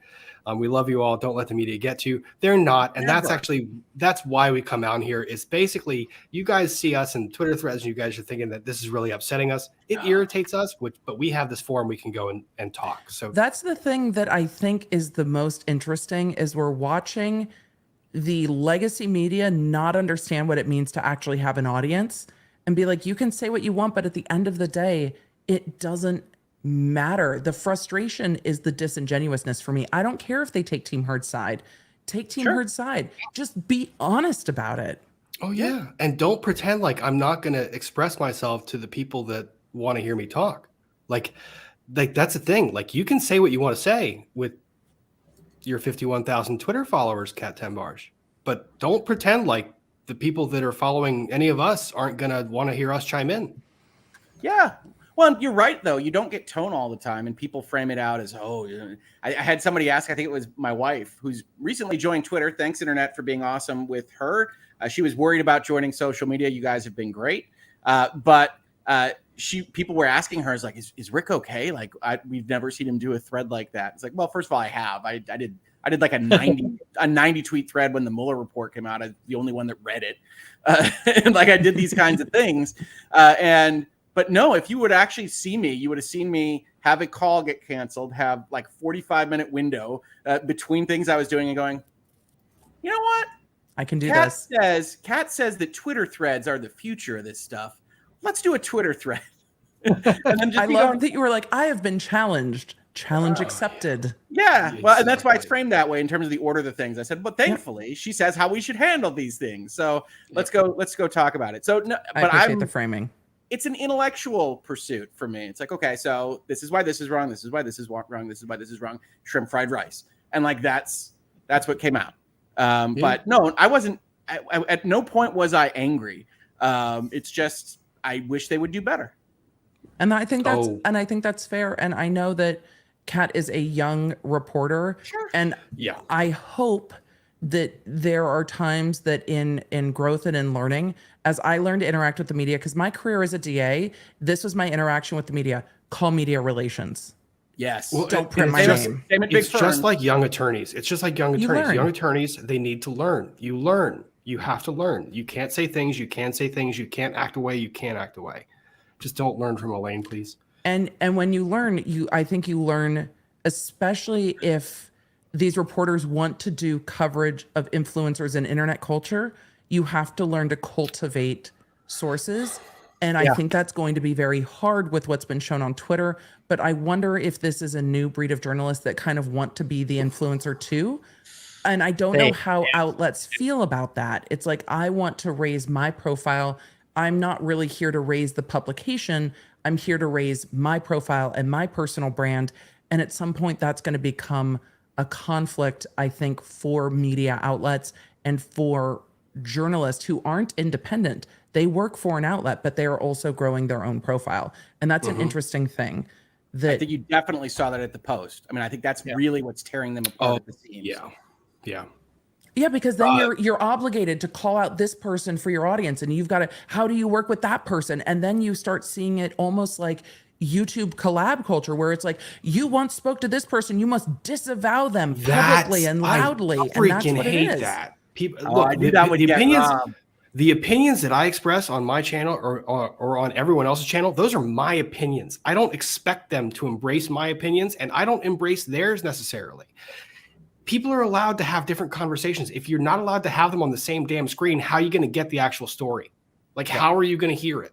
Or how are you going to have those reasoned disagreements that I said is how we grow, right? This is something we've been dealing with, I think all of us, but certainly me, I can speak to, for the entirety that we've been on this platform, right? People still come to me and say, you know, how could you be on with Devin at Legal, and how could you be on with Nick, right? And this, I tell them the same thing. Which they both have great hair. They both. I tell them, look, they're handsome men, and I'm getting on there. All right. No, I say, look, do you trust me? I mean, do you like this content? Do you like this message? Do you like Reasonable Minds Can Differ? Do you think I'm going to be like somehow taken over by mind parasites on either direction when I go someplace? If you don't, then trust me. All right. We're not going to change our stripes. We're going to go have conversations with new audiences and hopefully have good conversations. And tarring somebody with guilt by association on this stuff doesn't work for anybody. You just wind up going into bubbles and bubbles and bubbles and bubbles, and nobody hears anything from anybody else. And that's not a good way to operate. But that early on, that was like something I was, struggling with. And I continue to, because especially, as I said, in video games, like I got blacklisted from some of the most major things in gaming in terms of forums and news sources and various other journalistic outlets, because I deigned to talk to one of the persona non gratas, and that's Colin Moriarty at Last Stand Media. And that got me added to a bunch of blacklists. Wait, and you have to make those decisions. Wait. Moriarty is the legitimate name of the person who's persona non grata? Yes. I love the symmetry of all of that. Yes, Moriarty. I'll introduce you to him at some point. He then turned out to be one of the most successful Patreons of all time. And he has a wide, legacy of support, but he's still, you talk to him, you are a name whatever you want on the internet, right? Things that would make YouTube upset for me just saying them. And now we're not going to have you on. We're not going to talk to you. And the weirdest thing is that got my videos like completely blacklisted and suspended and taken off of forums because I am affiliated with that individual. Because conversation bad. Yeah. Yeah. You want to say something? Yeah. You can always shut Ian. me up. It's your channel. Well, yeah, just the number of people who've come at, and been like, you were on this stream with so-and-so. And in some cases, I've had to be like, I was? And like, I have to go back and look at it. And it's like a panel of 9 people. And there's a guy in one corner. And people are going, you need to repudiate this guy. And I'm like, I don't know this person. Like, especially during the trial, right? It's just like, who's coming today? I don't know. Right. I was just like, oh my, there's people out there who just want drama all the time. Yeah. Like, what do you think of this other YouTuber? And I'm like, I don't really. I'm not their babysitter. Like, if you got beef with them, you know where to find them, right? Yeah. Oh, it's so. That's one thing that has been annoying. Is just like, I'm just here to make content, people. That's it. I'm not going to solve the world's problems, and I'm certainly not going to do it by, picking fights with everybody just because they're unpopular. You can't. Well, okay, so we have to look. We are going in a negative direction on super chats. I hear You've you. already been streaming for Negative an hour direction. and 45 minutes. I just want to say though, Negative direction. Rob, before we hit this more super chats, I just want to say one of the things I really like about this is a similar cadence to what we had the first time, which is like we have this weird rhythm of like ridiculously goofy. I can't even see. I'm laughing so hard, and then like the most sincere conversations that like I've had on YouTube.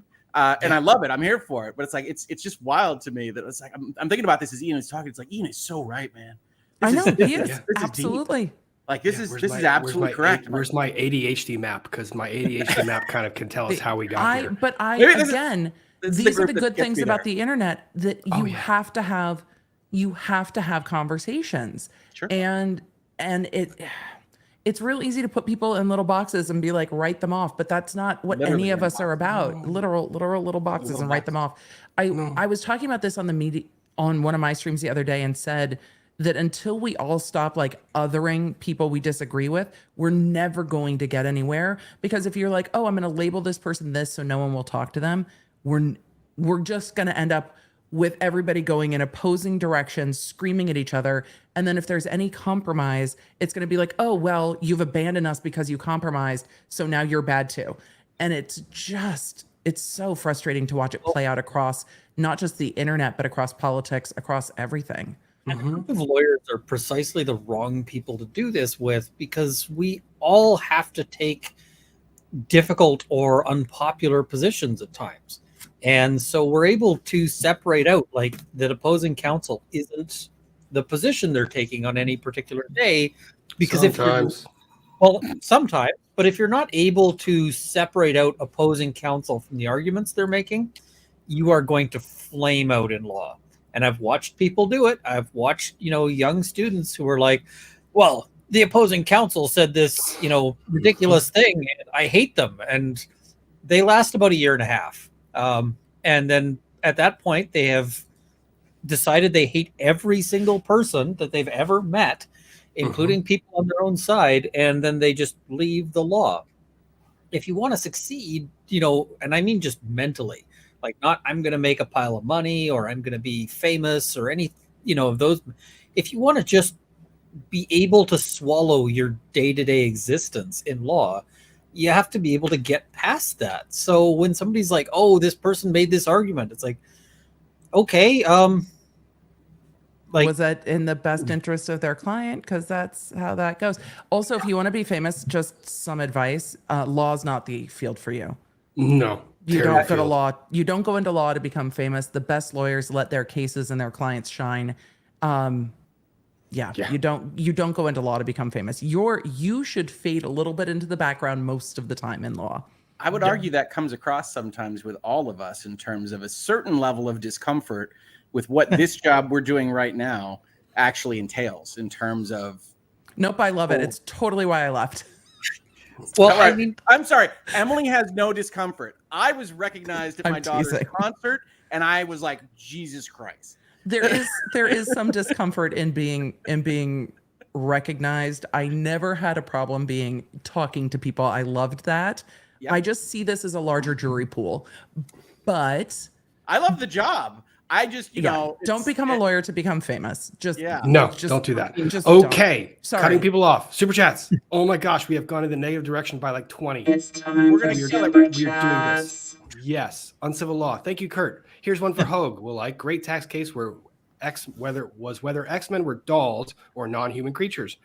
Marvel said non-human to reduce tax from 12% to 6.8. Marvel betrayed the cause to save a buck. So that You goes along expect with a the corporation plot line- to do anything else? That goes along with the plot line to X-Men. So that's a good comment. It's like, no, they're people. Yeah. But also Nicely that played, happened in New York in determining whether a hot dog was a sandwich or not. Like what kind of food is a hot dog to be sold because the taxes are different. Yep, you missed the chat on the fruit tomato versus tomatoes and fruit versus vegetable Supreme Court case. Tomatoes can fuck off. They try to kill me. Yeah, well, Melissa didn't try to kill you. Melissa sent a very, very generous super chat. Thank you very much. Thank you for all you do. Keep going. We kept going. We are almost at 2 hours. We're keeping on. Marianne Williams, thank you for the super chat. What a surprise seeing Runkle and Hogue. I was very pleasantly surprised that they were able to give some time in their day. It really is a great treat, and the fact that Emily could jump on was very much a blessing. I love it. Yeah, they're not trying to keep Emily out of these. That's how far back we are in the super chat, folks. Yeah, we are at the Elise Taylor, thank you for the generous super chat. Rob, Runkle, and Rick bringing the knowledge and the fun. Thank you so much. Mark Malarkey, Mary Malarkey, thank you for the super chat. Awesome. Waltzing Matilda. I love these names you guys come up with, by the way. Hello, all. Rob sent you a message on Instagram a while back. Username Norman's Mum. And if/when you have free time, I'd love you to read it. I will take a look at that, actually. I am behind on getting the DMs. That's because I have a lot of them, and it gives me anxiety to see the big bubble that has like 20 or 30 in it. Ningao, thank you for the super chat. Ian, from a fellow Indian I hot, think that's not white NIN person. gal. NIN gal. Nine Inch Inch Nails. I think so. 9 Inch Nails gal, 1994. Yeah, That's love what it. I'm going with. Yeah. I love everything about that. Oh, yeah. That actually made me think about a lot of the songs. So we're not going to go into that. Okay. God, I love the 90s. I miss it so much. I'm so freaking old. We were rolling through a few super chats, and now we're in I was trying. I'm sorry. fellow Indian hot, not white person hot. Sugar works better than milk, mild at best. Thank you for the advice. Yep. This is Tracy Fagan. I've got some Carolina Reaper peppers here that I've been occasionally eating bits of. Yep. Trace You're Fagan. Thank you snacking for on super chat. what? Yes. Carolina Reaper treats. He's trying to kill himself. Damn it! They're I didn't just bring treats. right. I need treats. Hold on. They're just Go dry get Carolina Reapers. There's no treat element to it. It's just pure pain. Nice. Jelly There you go, bars. Emily. There you go. Nice. Yes, well, I discovered that a good portion of law nerds like the buttered popcorn jelly belly flavor, and I had to question my entire existence. But Oh, hush, they're fantastic. No, jelly Trace, I will mute you. Trace Fagan. Those are fighting words. Emily, you you're gonna a take buttered that? popcorn jelly belly person, Rob. You might be a bot. No, I he's a reverse bot. my opinion based on new evidence. Oh no! Tracy Fagan. Oh boy, Hogar's fired up. We all are fired up, and I hope you guys That are kind of liking it. night, folks. Baby Gator. We all drank the same Kool-Aid and hallucinated Spiegel hues, and yes, we all did. Apparently, that's what It they was want the you to worst believe. Spiegel hallucination had ever. to be a hallucination. Did you all read his Newsweek article? Yes, I did. yes. Unfortunately, My favorite part of that was when he was calling out Johnny Depp for Johnny Depp failing to come to his suit. And I'm like, you motherfucker, you were trying to throw him under, like, not only a bus, but to invent new forms of mass transit to throw him under. you kind of Isn't did. that the yeah. article where he said Johnny Depp should have told his fans to like not talk to him on the internet as much while he's under a freaking gag order to talk about anything? And well, Spiegel got like one mean phone call. Yeah. Oh, Like, oh, muffin. Oh, that's Terrible. got to be real hard for you, because I think I've gotten more than one mean phone call out of all of this. So That's The the funny ego, part about the ego was being everything. Right. That's the funny part about seeing complaints from some people. It's like, well, you know, we're not NBC News or any of these people, and we still, I can't speak for everybody else. We still get a lot of comments Oh, a lot of comments that are not terribly complimentary. No, not a lot of them. Starshine, thank you for the super sticker. Very much appreciated. Kristen Russell, please send the info tip to Runkle or info to tip Runkle and Hogue. I don't think I have a tip jar. Go to their channels, like, subscribe, and when they stream, you can super chat them. Yep. You can also give a super thanks to one of their last videos if you want to. That's true. I always forget about those. Against the Tide. Thank you very much for the super chat. Johnny 5 is alive, or Love Wally. Take deep breaths. I said that Wally is the reincarnation, rather the future soul of Johnny 5 is alive. That's fair. Oh no. Yeah. Short Circuit is vastly better than Wally. I'll take that to the grave. Yes. No, but the being themselves, the sentient that exists within the robot. I love Wally. I know that you have a deep compassion and understanding of robots, Rob. But Johnny 5. Because he's one of us. Yes, we're all robots. The trick is actually that we're Skynet. Laughing at the thing. Sorry, I can't help it. Oh, it's My like you're apologies. dropping. Oh, that's much. Emily more is so much more dangerous now, folks. You have no idea. I'm sorry. She's a fully armed and operational battle station. Anita, thank you for the super chat. Hope you guys have a lovely evening. Ola Rob, looking forward to this in Trial Century. Ola back. Powerpuff 4. We like Spicy Rob and he's fired up. I wasn't that bad tonight. Your voice amplifying truth is so important. I like to actually get in the space and actually speak common sense to things that don't make sense. Shut up with the common sense. Clickbait and views, Rob. That's what the internet. No, I'm more arrows. I'm teasing. That's what I mean. Like, that's what I mean. People want to know why it's kind of funny. People look at things like, why is Rob's channel growing? Because I don't come out with bullshit. Wait, people are mad at you for your channel growing. That's how YouTube works. Yeah, I know. I mean, mine is Tennessee right now, but that was kind of expected post-step. And they kind of post-step, they kind of all are going to, but oh yeah. Tish, thank you. I know you don't need to hear you say the name, but thank you very much. Secret Squirrels, please slow the chat. I did. Thank you. Hopefully it went to 90 seconds. Lisa Bender, it didn't do a lot of good. Super sticker, thank you very much. Julie O, unrelated, but have you seen the clip of Alex Jones asking Judge if she wants to see where he had the tooth pulled? It's pure gold. It's a 1 minute clip. I'm not watching that trial. I don't know about it. I'm not going to report on it. I don't know. If anything, I'll talk about the bankruptcy, the corporate bankruptcy, but that's it. I don't really want to talk about it. Mary Malarkey. Oh yeah. Haven't joined with this trio since, well, now the quartet, not quartet. Yeah, quartet. That's 4. Quartet. Yeah. You got it. Yeah. Now the quartet. Since Verdict, I hear you guys play D&D. My oldest is a DM in high school. Our house was the place for D&D. Still That's is, so fun. and he is 31. Rick, So do you want to? I'll give you time to make a plug if you want to. Sure. Lawyers and Dragons is coming back to the Hoglaw YouTube channel very shortly, sooner than you think. And in fact, we do have an invite out to one of the people that isn't currently in the party and is also appearing on this video if you'd like to pressure her later, just so that you know. But we're making things happen. We're going to do a full season campaign. So if you enjoyed the Prelude episode, and a lot of people mentioned that they did, get excited because we're going to have even more fun. David's back. If you like the GM, it's going to be a great time. And I've got a character that I think will amuse a lot of people. Ian has promised to amuse you. What could be better? Indeed. And I bet he'll follow through on that. Yeah. Are you not amused? Chat, are you not amused? Baby Gator, Newsweek said Andrea and JD fans on Seal Docs. Yes, we caught that one. Thank you for clarifying. The power that Twitter wields to make courts unseal documents. It is known. It is amazing. We can control the world. I know, it's ridiculous. Same thing with things trending. When people don't understand law, they say things that have meaning that they don't understand. That's true. Kristen Russell.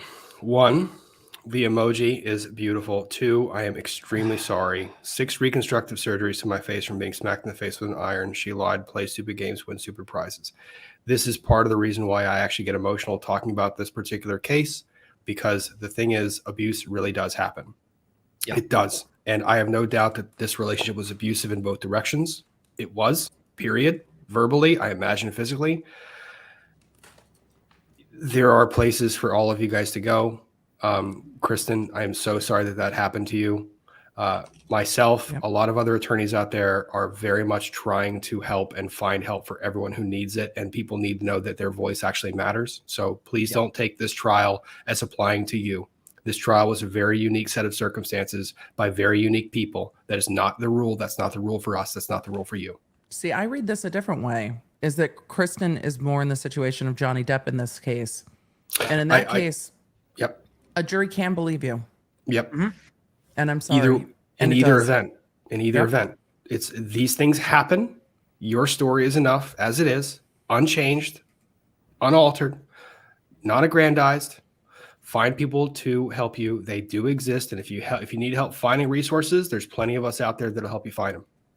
Often with male victims or victims of female abusers, the biggest challenge is sometimes to get the police to listen to it, because I've found that once it gets into court, you can get a lot more from the court itself. It's just it's just that can often be a hurdle. And I see Uncivil was asking about recommendations for a mace. I wanted to do a small pause. Because that is just the nature of how super chats work. That is ending the Kristen chat. That is now going to Runkle describing an implement of destruction.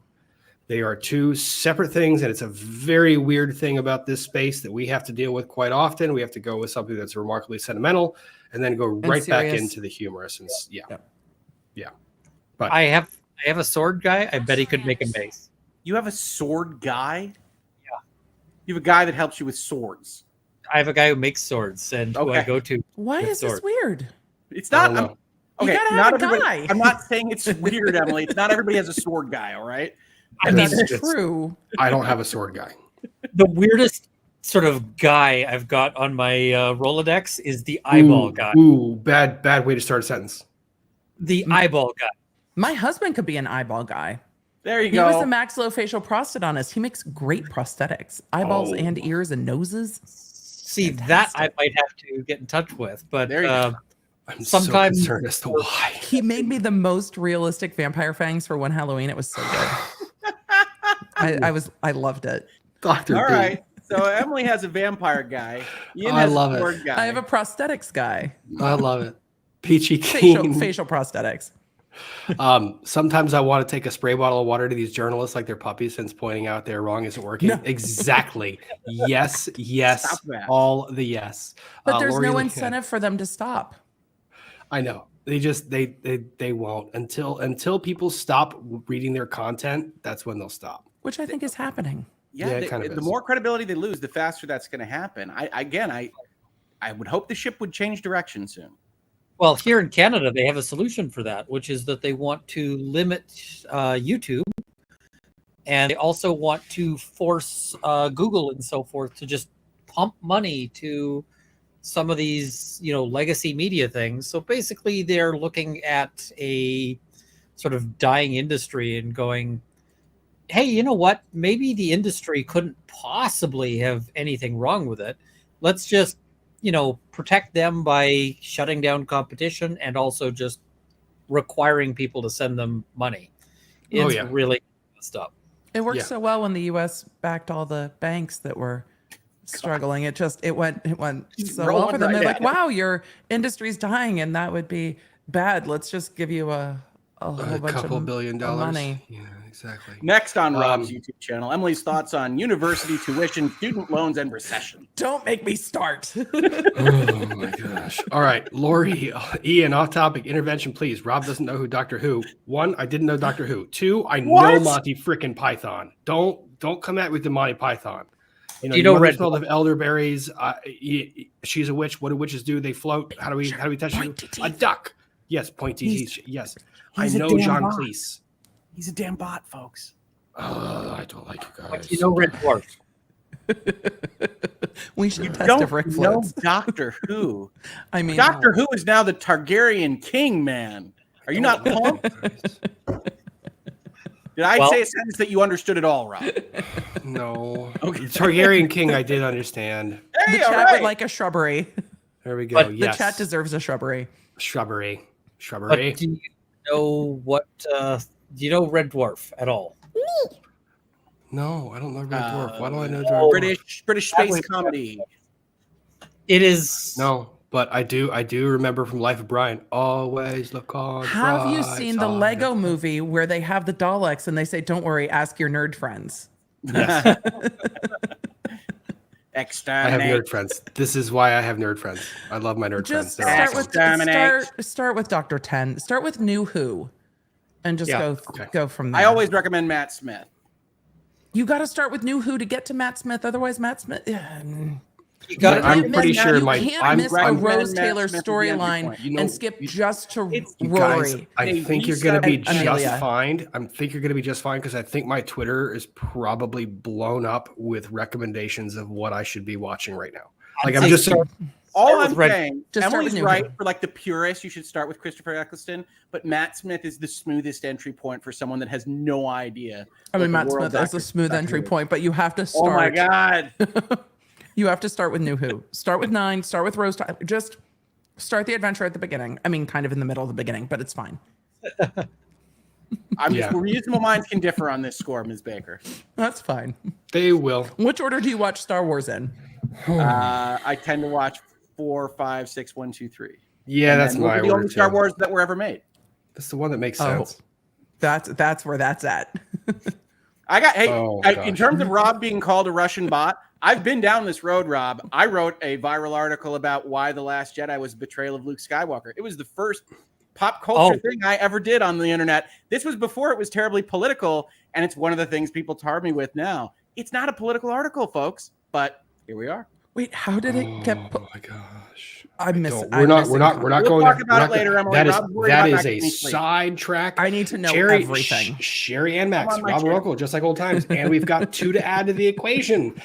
Pam Marshall, EDV even has a censor sound that she'll use when she's visiting host. I'm ready for. Yes! I could just say. See, now if I thought they were thanks, planned Pam. It's fucking great. I need that. Emily, the next time you come to the channel, your cursey word jar is like full up. People have been putting super chats in your jar forever. I love it. But I'm also prepared to be like, what the I like the effect.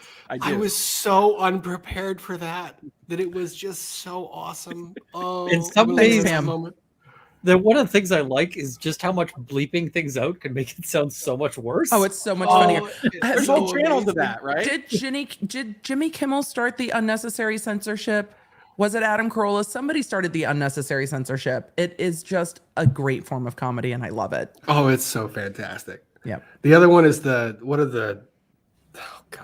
can't believe you suggest this. The videos where the white guy goes on and like does the rap battle, and he goes that's what I'm saying, and there's the token black guy that's there that says the no god. I thought you were gonna go with my money don't jiggle jiggle, it folds. That's the direction I thought we were going in. Nope. Okay. Nope. I don't know what direction that is, but we y'all don't spend enough time on TikTok. It's the bleep words.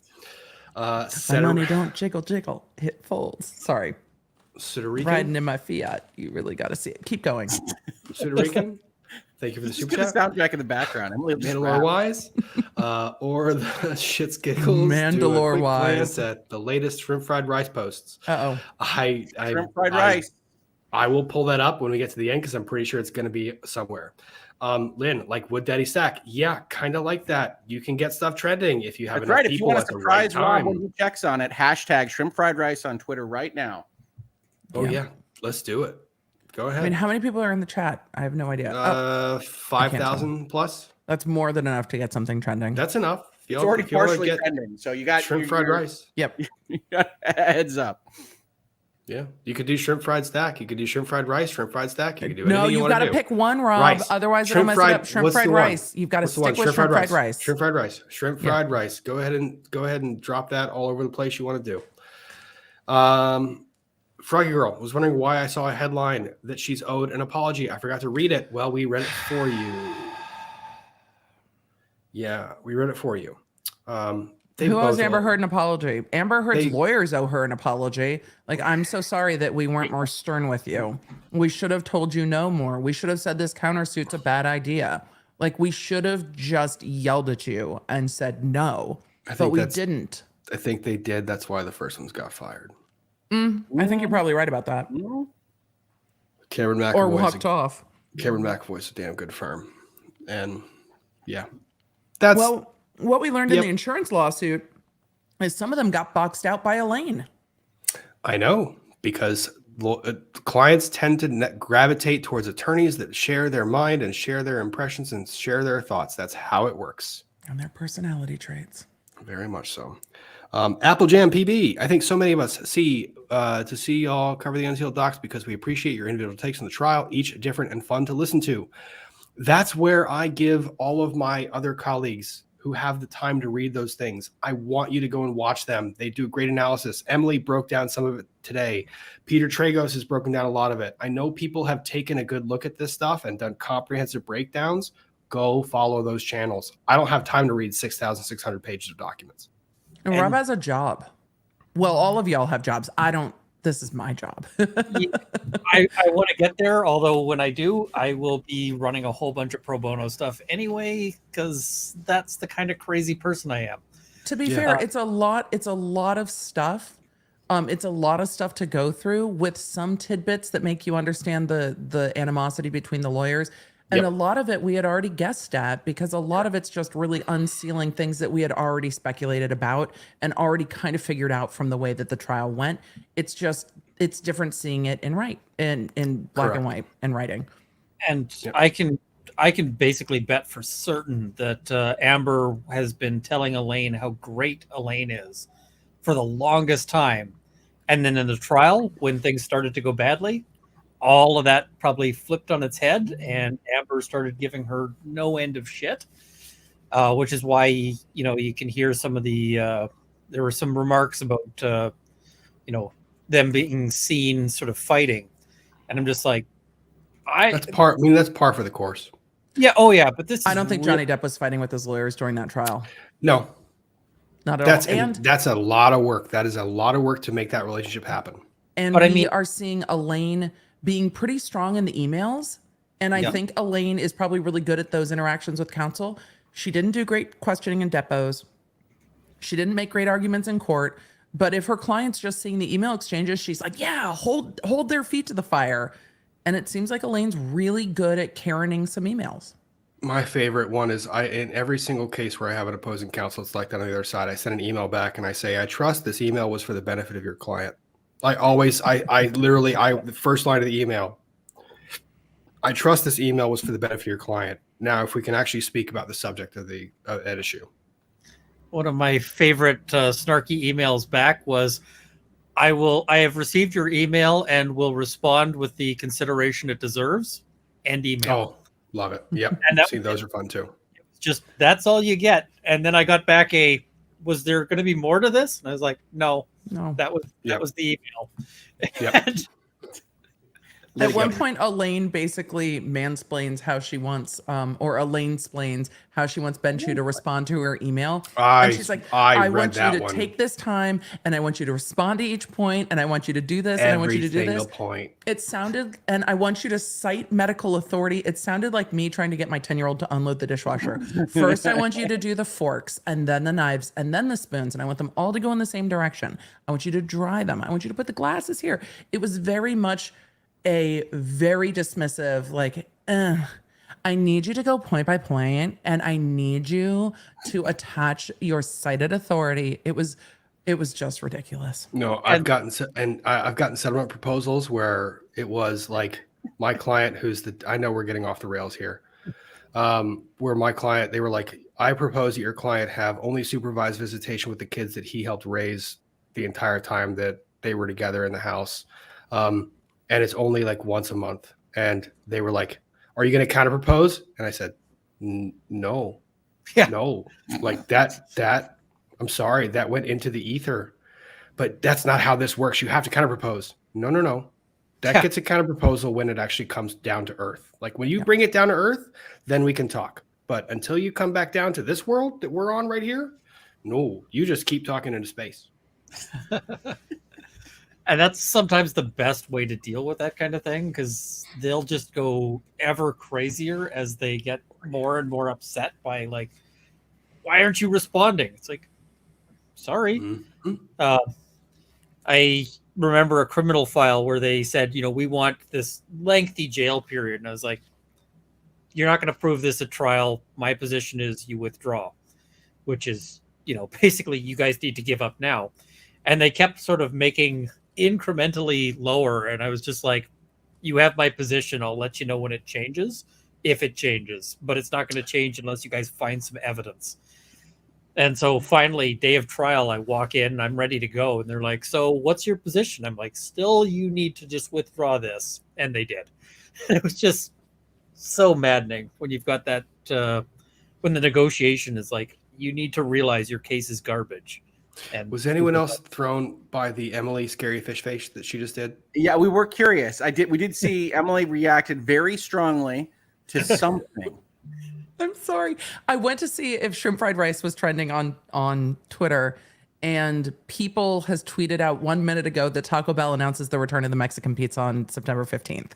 That's what the face was about. The Mexican pizza is back at Taco Bell as of September 15th, and I made a shocked Pikachu face because I'm actually shocked because that's not what I was going to see if shrimp fried rice was trending, and my face betrays me. I used to get yelled at in court for not controlling my face. So you got distracted by Mexican pizza at Taco Bell. Correct. Emily, change your face or I'll hold you in contempt. I love it. I love it. I actually got told to go get my checkbook if I made the jury laugh one more time during voir dire. I know. It's one of my favorite stories in the world. Yep. I at other times got told that I needed to control my face. And the thing is, when it was appropriate, I would control my face. But sometimes you don't control your face because that's how you convey to, the jury and everyone else that what's happening is fucking bullshit. It's with your face. You can't just say this is fucking bullshit. You have to just let them come to that conclusion. In the words of Kevin Hart, you say it with your chest. Say it with your chest. Well, we see Kevin Hart tomorrow night. I'm very excited. Get excited. In my advocacy class in law school, they one of the things that got mentioned was my cousin Vinny. And, when you're done with a witness, because he's often like, and I'm done with this witness, and he leaves. And that's actually a really important point sometimes. It's just, you got to communicate like, yeah, this, that went well kind of thing. I'm done with you. Just tell the jury, like, I'm really bad at this. Like I'm looking at Rick up there, and he is laughing his ass off because he's looking at me because I made comments on his channel like, "Where's your little where's your checklist?" Like about time management and getting through things. And I've made comments to him, and I'm sitting here, and we're going completely sideways. We're now my cousin Vinny. You're only I'm done 2 with this hours guy. in. I don't understand the stress of the thing. Because there's 90 super chats left. Oh yes. What was Amber you? Lindsay. What was you, Mr. 90 super chats? Yeah. Let's go for super chats. We'll have some fun with it. Speed run some of them. Yeah, freaking love you guys for doing this. Thank you, Amber Lindsay. Thanks, Rob. Good to see you doing Deputy Heard. I do hate it. Thank you for observing that. I really enjoy legal expertise. Appreciate your guests as well. I love my guests. It is getting exhausting, isn't it? Oh, I'm so done with this case. But I like having people on here that I trust and have fun with to be able to talk about it because at least it makes there's it not definitely miserable. some other stuff I'd love to deep dive, but I want to get through these documents first because then I feel like we might get a respite of like a month and a half before we get the appellate briefs. Yeah, those briefs are coming though. They are coming. Hot and heavy. Mid-September.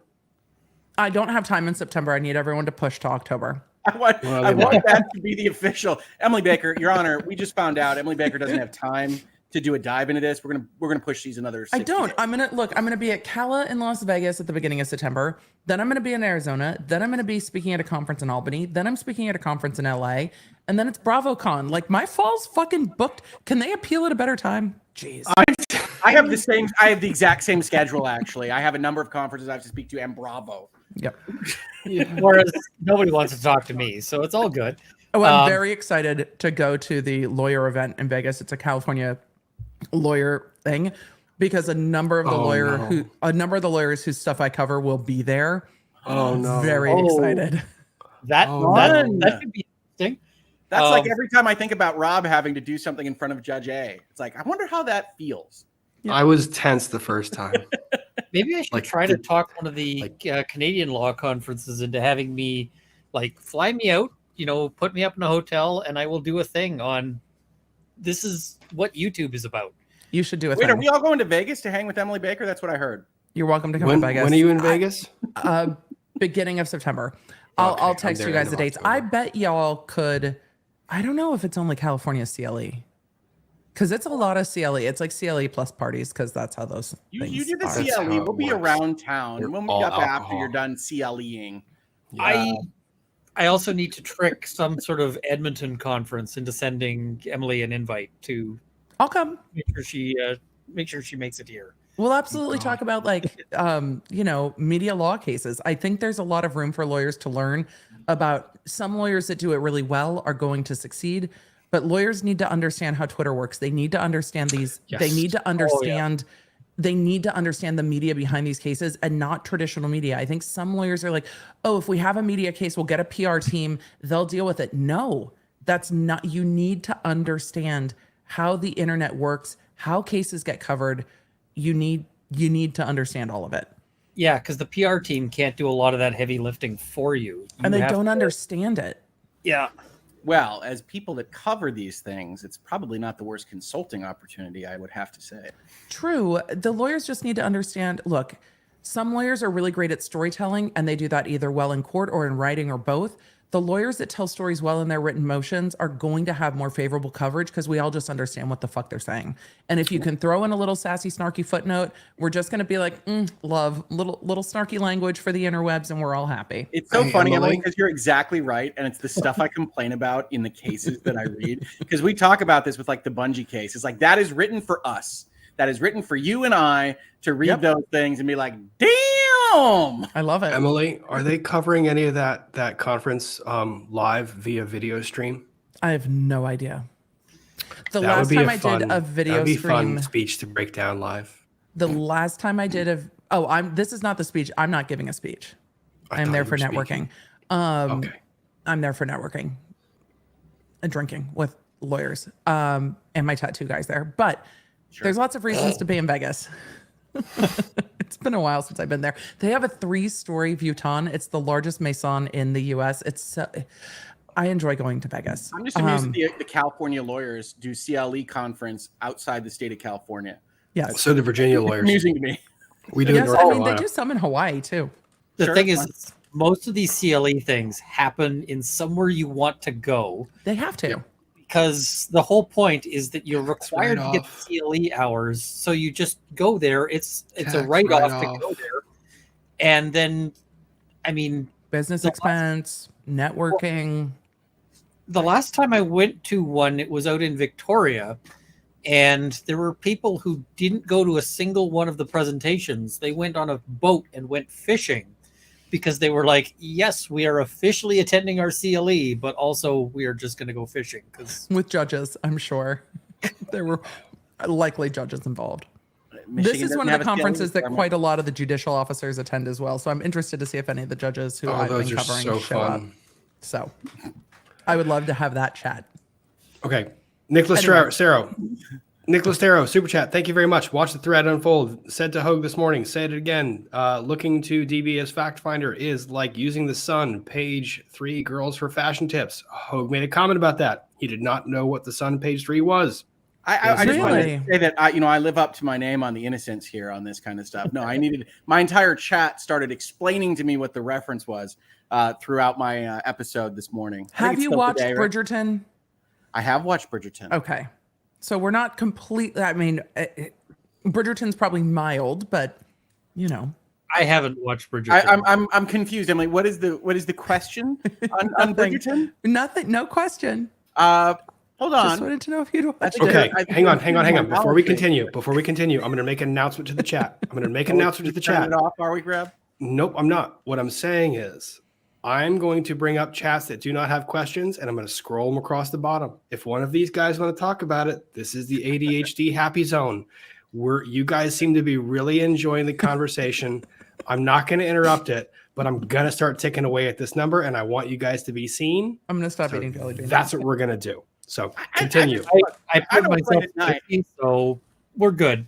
But I'm pretty sure Emily was just inquiring as to whether I had any knowledge of anything at all, and opened with Bridgerton. Which, had she been in Hangouts and Headlines, she would have known. She would have seen it. We covered as a show yesterday. I know you covered it. I just didn't know if you had watched it. I actually referenced you in my stream today and said that you broke down the whole suit. Or Prince or whoever is a very handsome gentleman, very charismatic individual. And then he immediately left the show to go be in the Russo brothers spy movie with Ryan Gosling and Chris Evans. I think there were creative differences when he left the show, but he did end up doing the other thing. He didn't really have a character in that movie, so I don't know what happened there. Did he have abs in that movie? He had his shirt on the entire. He had his shirt on the entire movie. No, mistakes were made, right? I don't think anybody takes their shirt off. Not Ryan Gosling, not Chris Evans. What are you going to do? Can you say yeet for the chat, please? Just say yeet. I was saying yeet. Like you're the first human in the world that got me to say yeet. She's hitting a button, Rob. Yeet the Daily Beast. No, I had to do that with my full throat. Okay. Also, somebody had mentioned do it in a robot voice later. The Daily Beast. I ordered a food. This is Brick. I have put through a T-shirt design on Zazzle. So how do you do that live, man? Here's ADHD. Here's why I started saying yeeted. It's because it annoyed my teen. Because look, when Among Us took over the world, I was just like everybody else watching Corpse Husband and crew play Among Us on the interwebs. I enjoyed it. And yeeted became a part of the vernacular within, I'm sure elsewhere, but within Among Us. And I started saying it, and every time I did, my kid cringed, and then it just stuck in my vernacular because I live for nothing if not making my teenager be like, Mom. That's part of the joy. It is. It is. That's part of the joy. I tend to say things are rad because my daughter hates it. So. Yep. Yeah. So what's funny about the ADHD stuff?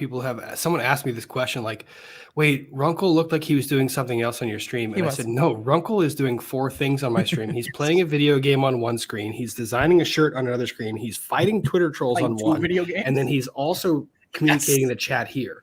Like Runkle's brain is in 6 different places while he's watching."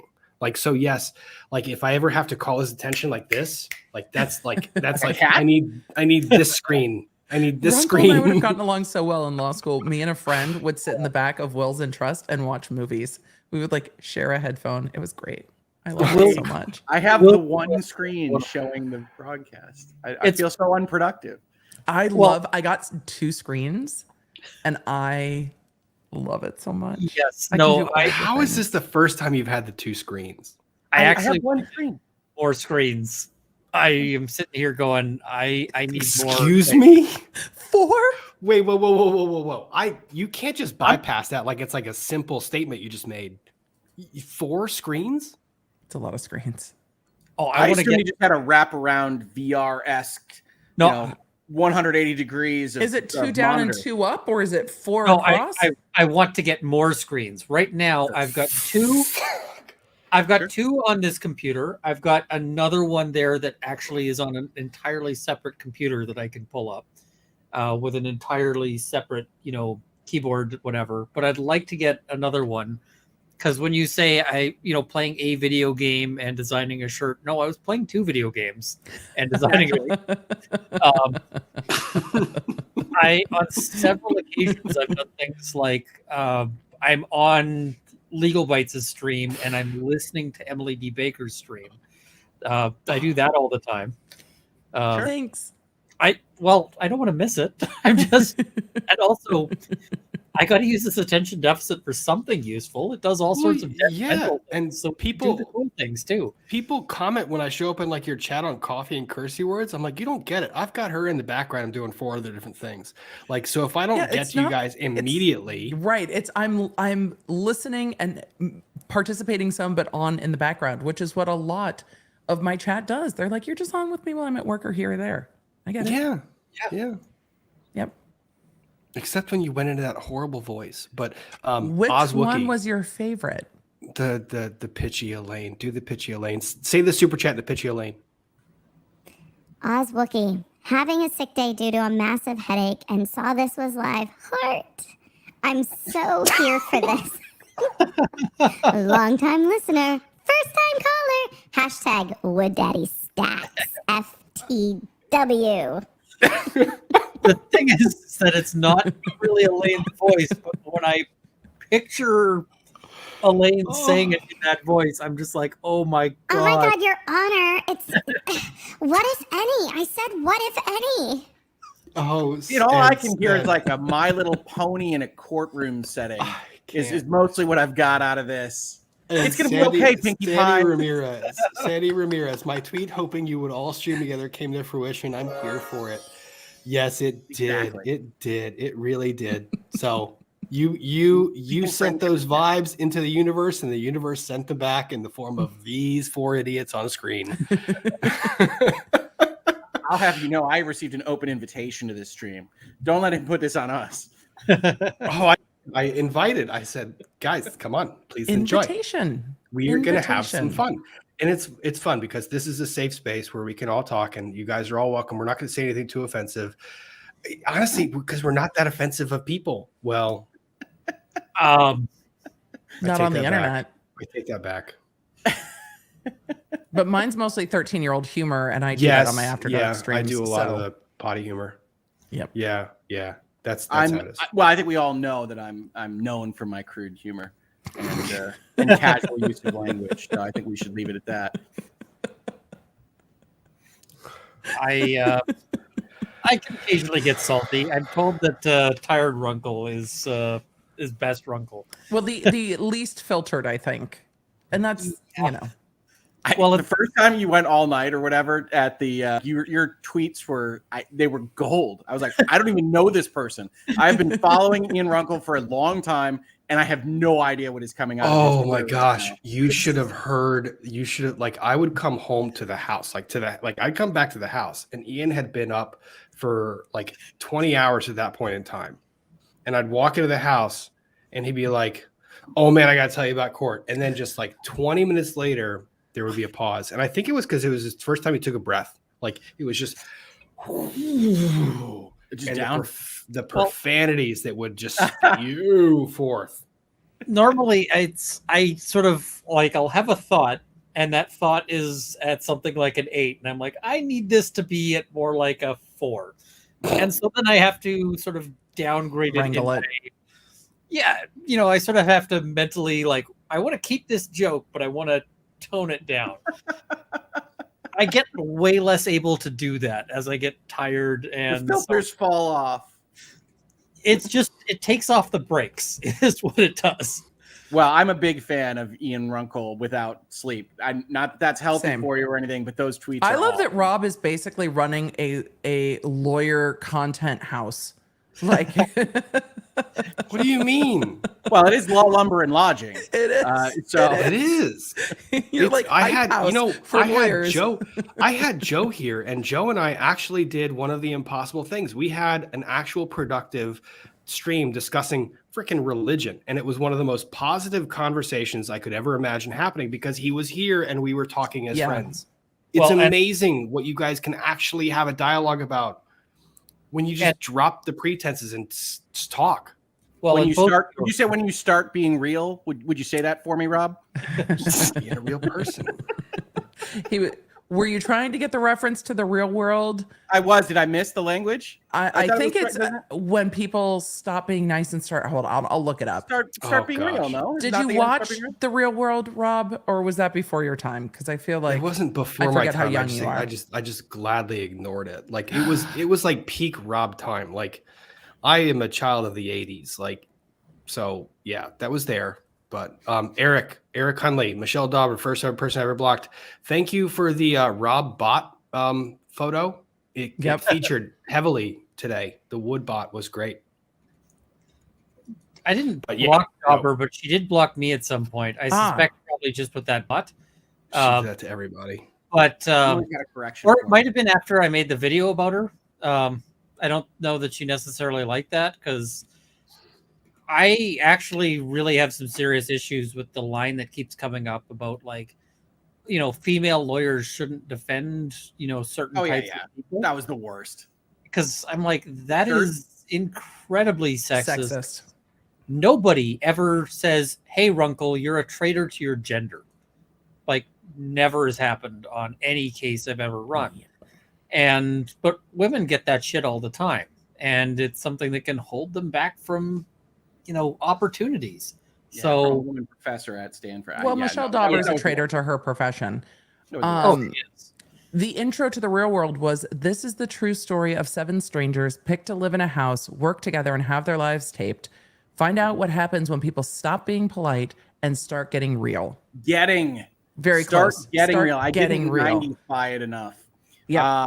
I'm sorry. Imagine, folks, if you don't know this program, Dutch angles, a lot of zip cuts, some black and white, and you have to start getting real. Yeah. Mm-hmm. You know that Rob is a It's closet real world Robin. fan. He was watching it every Hogan season. Runkle. I love that Emma's explaining to Dr. B right now. It's Rob and Hogan Runkle. I We're am going to be a explaining to minute. Dr. B. I need some whiskey. Do you wanna Please, come say hi? please bring me something. I'll be off in just. Okay, you're good. And yes, Mrs. Hogue, dude, please keep making your beautiful creations. Please, please, please, please, please. I love seeing it. I will help you figure out a setup for getting those films done. We're going to do it, okay? Because it's awesome. I love seeing it. And I want to start some like art trades. Was it Nat Wisco does some stuff, and I'm thinking I'm going to just make something out of leather and send it to her and be like, your turn. So Natalie, so to your point, Natalie, Mrs. Hogue, and like I got tagged on a tweet thread that we were all on, and they were like, what if we did a quote law tube, whatever you want to call it, I don't care what you freaking call it. Arts and crafts. Say my colleagues on YouTube. Again, my colleagues on I- YouTube. I was don't very care what it is. insistent about LawTube because Rakeda hated it so much I know. during the Rittenhouse Got a trial. modus operandi, Emily. You know that. I very much have a pattern that I find it really funny when people have a very strong opinion about something kind of that I perceive as insignificant that annoys them. And he's just like, it can't be LawTube. I'm like, but there's BookTube and there's BeautyTube and there's DramaTube. There has to be LawTube. And he's like, please no. And I was like, yes. No, but the tweet thread was, what if we did like a raffle for auction, like auction for charity of all the things that Mrs. Hogue, Natalie Wisco, and Ian and I would make, like, and just auction it off for charity on a live stream. I think that would make some good money for a charity. The poor transactional lawyer me just went, oh God, auctions and charities. And okay. I know. Well, I have a video on. So when I hit 50,000 subscribers, I wanted to give something away, and so I gave away a. I had my sword and knife guy make a kukri, and I gave that away. And What are we? Kukri. It's a. It's sort of a machete-like implement. It's a big, heavy knife that has a particular curve pattern to it. A machete-like implement. They're fantastic. Just I never own break into Runkle's house. all the time. So I wanted to give one of those away. And the amount of research and BS I had to do to, actually give something away, I'm just like, oh my God, why is it so much of a hassle? Oh, I know. And it was and then of course I also wanted to make my service kind of entertaining. So that was also fun too. Yeah. To anyone in the chat that's ever curious, breaking into Runkle's house would be like an example in how you want to die from lawful self-defense. Like, do you want it to be a kukri? Do you want it to be a sword? Do you want it to be a gun? Do you want it to be some other implement of destruction that exists? There was this short video about like gun owners Knew there'd be a story. into their house, and the guy's like, oh boy, do I use this thing? Do I use this thing? What do I use? I mean, I would not want to mess with. There's too many options. Is that a fraternity paddle, or is that No. is that? Whatever fraternity uses this? Oh my God! This is a. It's a castration paddle. No. What? No. No, it's not. It's a device that it's a club that he made. It's To sort do of what? but with obsidian blades on it. Oh, it's to actually fight the dragons. It's to actually. There are reports of people decapitating horses with these things. Now I don't know. Obsidian's quite strong. Yeah, and it gets down to real sharp blades. They used to use obsidian blades for eye surgery before lasers took over. Thank you, Julie. You really, this, I wouldn't want to mess with this, but I also wouldn't want to hit somebody with it just because it would break a bunch of the pieces, and then I'd feel bad. And then, try to sue your burglar for, hey, the thing I had to hit you with is broken and I need a replacement. It's fair. Everybody's like, it's dragon glass. Exactly. Where? Yes. Where even am I, folks? I don't. Rick, you are where you were like 3 weeks ago. This is what happens. I'm sorry. Like, enjoy the ride. Why Just are you enjoy the ride. apologizing? No, No, I'm not I don't even apologize. Stop apologizing. I love these streams with you guys. It's just hilarious to me. It's like we're bouncing all over. That I think of that map that Rob made. It is the most accurate depiction of how ADHD. But the conversation feels so linear to me. This feels linear? Yes. This is linear in the ADHD This totally brain makes sense because to me. you can see how you went from like talking about one thing Point, to point, all of a point, sudden, point, blah, point, blah, point, blah, point. blah, blah, blah, blah, blah, and now we're here. Yeah, I know how we got here.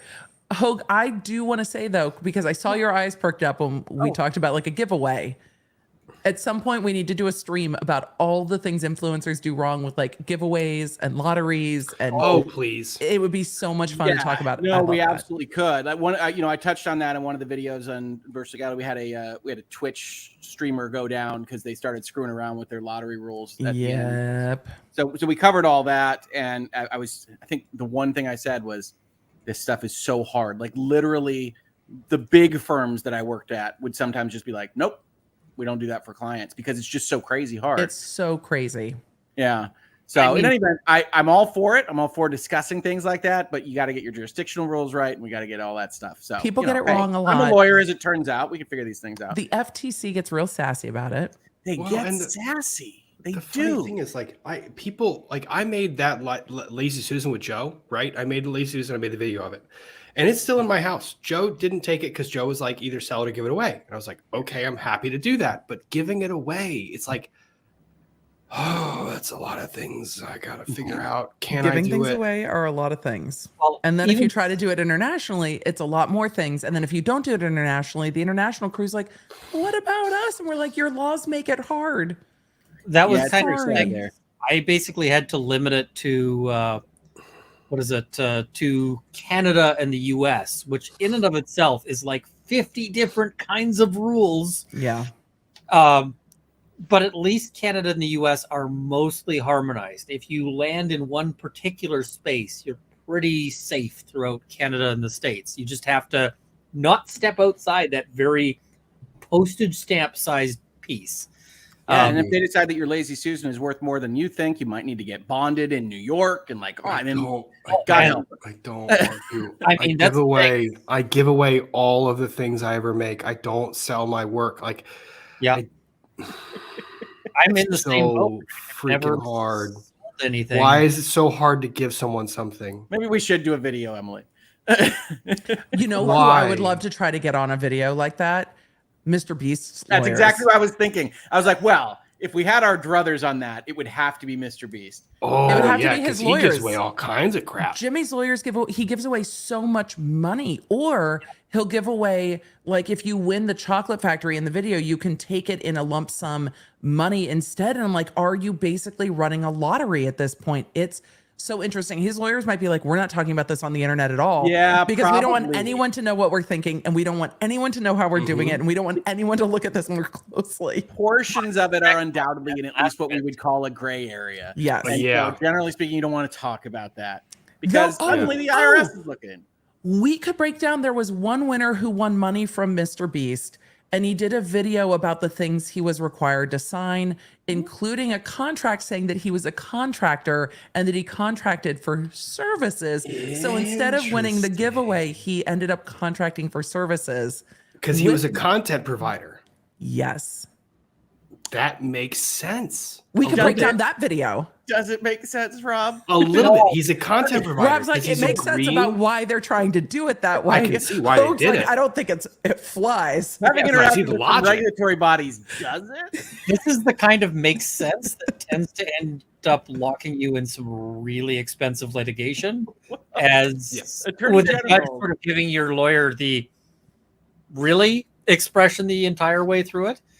The good news is he can afford some real good defense. Those are fun things to think about because you obviously, and that's where influencers and whatnot get confused or think that everything's okay because you don't see what's happening behind the scenes, right? Because whatever he's doing, he's at least ostensibly trying to make a case for some of the stuff that he's doing. And so whether or not the attorneys general agree would be an entirely different topic. But if you just see things from the outside, oh, he's doing this giveaway. He's giving this amount of money over here. He's doing this and this and this. And you just trying to copy it without building the infrastructure. Oh, boy. Yeah. Hello, friend. Yep. Yeah, exactly. I saw somebody quite recently who was going like, hey, I'm doing a Canadian giveaway, and all you have to do is sign up for my thing, which requires money. And then you can participate in this random draw. And I was that sounds like a lottery. I was just like, holy shit, no. Holy shit, like, no. And enjoy your illegal lottery. Rob, people are saying in the chat, like, Rob, why don't you auction it off? Because I don't. The complexity of rules, lots of rules that are too complex for even me to. I don't want to think about it. But Lumbry Dragon, I did want to point this out. There were a ton of gifted memberships tonight. Wow, I can't see them on StreamYard. Like I can't. 90? I can't see them, but that is insanely generous to those of you who did. I thank you very, very, very much. That's awesome. Like. That's really awesome. So thank you for bringing my attention to that. Like, I can't see them. StreamYard doesn't show them on this end. And I wish I could scroll up high enough in the chat on the live to see it. I just can't. Thank you very much. Rob, sir, 2 months ago, you didn't have a channel. You didn't have 3 months ago, you didn't have a Twitter. I'm proud of you, man. You are kicking butt. You are building a great community. You are a sincere person. And folks, I'm so glad that you are helping build this with him. That is super awesome, man. So yes, very generous, but it's all because of you and your channel, man. They're all dead, Dave. You got to see that, Rob. You got Red Dwarf. Hey, it came up on the screen. Oh, I hear you. Ian's like squirrel. Well, I get it. Very shiny squirrel. It is a shiny. It's on the screen. It's on the screen. It's on the screen. It's on the screen. God, no, I want shrimp fried rice. God. I'm sorry about that. They did that to you the other week. Something that was innocuous. Emily, I wanted to murder you. Don't make him start with Blink. He needs just start with number 9. Blink is so good. I wanted to murder you the other night when you were like donuts, when you were talking about donuts, and just like someone said donuts, and I can't stop thinking about donuts. I was like, can you say donuts one more freaking time, please? Just say donuts one more time. I didn't realize that it was an ADHD trait, how highly suggestible we are. I just thought it was me. I didn't realize this was, and then a lot of my ADHD friends are like, no, this is part of ADHD. I'm like, it's so frustrating sometimes. I'll be watching, the rare times I watch legitimate TV with commercials, I'll see something and be like, that sounds good. And my husband's like, what are you talking about? I'm like, I don't know. It's damn it. I've had to train my brain basically to tune out the instant commercials come on, because otherwise I'm like, ooh, I could get one of those. Twizzlers sound amazing right now. Yes. Yeah, that is the worst. worst. I love these conversations because I just have such a different experience. This is really interesting to listen to. This is he's how like, I our don't walk brains through the work. world like it this. Is so freaking hard. Like and I'll then if you walk get down hyper the street. fixated on it, it's over. It's like signs. Like if the sign is shiny, it's like, look at this item. I'm like, that item looks cool. I think I could do a project with that item. Maybe I should buy the item. Maybe I should design a project around the item, but the project could be bigger. What if I made the projects bigger? What if I went to a different room with the projects? Yeah, all at once. If I could walk you through a standard Saturday, your brain would explode. It's very loud. It's like I find it fascinating. It's like, I'm going to start laundry. I'm downstairs starting laundry. Oh, there's a sheet that I forgot to put away. I go to put away a sheet. It's like, oh, my I need to reorganize my linen cabinet. closet is not organized, so I need to reorganize that. But I don't have the tools to do that. I need something to organize the space. So I go out to the store to buy something for space. And I buy something, and it's like when I'm there, it's like, oh, there's a cooking implement that I have not used yet. This would make a really good pasta. So I bring it back and I like bring all the stuff for the pasta. And as I'm at the grocery store, it's like, what if I bought all these chips because I need chips and I want chips? So I'm going to do that. And I put it all there. And then I go to start and make my pasta. And then I start the stove. And then I walk away and I go back downstairs to get the sheet that I got to begin the whole drama. And it's like, oh, I didn't transfer my clothes over from the wash to the dryer. Mm-hmm. And then it's, well, the lint thing is dirty in the dryer. Well, I better clean this out. And I better clean the washer. I'm very concerned about the pot right now, just in terms of the suspense. Oh, no, this happens all the time. All of a sudden, it's 10 o'clock at night, and you're going, where did the day go? Yep. And why is my fire alarm going off? Oh no, it boils over. That is it. It boils over, and the fire alarm goes off, and that's what reminds you that wasn't an aside. That's actually kind of how it works. Like your brain gets pulled back to these things by certain events that you started to let unfold. That sounds pretty productive. I've developed an entire sort of methodology for cooking, where if I forget about something for a while, it'll be okay. And so sometimes I've been sitting there and I'm just, screwing around on the internet, and I'm like, oh, I was cooking a thing like an hour ago, and it might be wrecked, but it's not on fire. And that's the key thing, is just not fire. I'm curious if raw veganism was started by ADHD folk who were just like, I can't do this anymore. I've almost burned down my house 3 times. I'm going raw. I'm calling it a thing. I basically just snack on carrot sticks anyway because I'm too tired to decide dinner. Because if I go into my pantry and decide what I want to cook, I need to reorganize my pantry. And by the time I'm done, I'm too exhausted to bother cooking. No, co-counsel will tell you that I will just forget to eat. I will just go right through on focus, and she gets very mad at me. But that's what I do. ADHD does for different reasons. We end up on so many different tasks that we like get to the end of the day, and it's like, did I eat? And you're going, no, no. Yeah. In law school, I have a headache. Is usually in law school. Ages work. I got into a really good hyper focus on a paper. And so I knocked this. It was one of the few papers that I got done like way ahead of schedule, because I was like, all right, I just got into it and I hammered it out. And then I got up and I sort of stumbled because I was like, I've been working on this paper for 20 hours straight and I haven't eaten or like slept or any of those things that normally humans do. And it was sort of sitting there going, okay, I'm going to stumble down and just eat whatever happens to be edible as is in the fridge. That was me the first time I played Civilization. Oh, Civilization. You're speaking my language. Just calories in the body. That's 20 hours later, I was like, I'm very lightheaded. Now, in fairness, people of all mental persuasions can have one more turn happen to them. Civilization is famous for that. Yep. Mm-hmm. I also played that during law school while I was in class. Wolfkinder 3, they are not cats. They are my friends. I actually had to work out sort of an agreement with the prof. One prof got very upset with me because he figured out I was playing video games in his class. And I was like, but I'm doing well. And if I can't do other things in your class, I can't pay attention. My brain will invent something else to pay attention to. And that'll be it. Yep. I'll just be gone.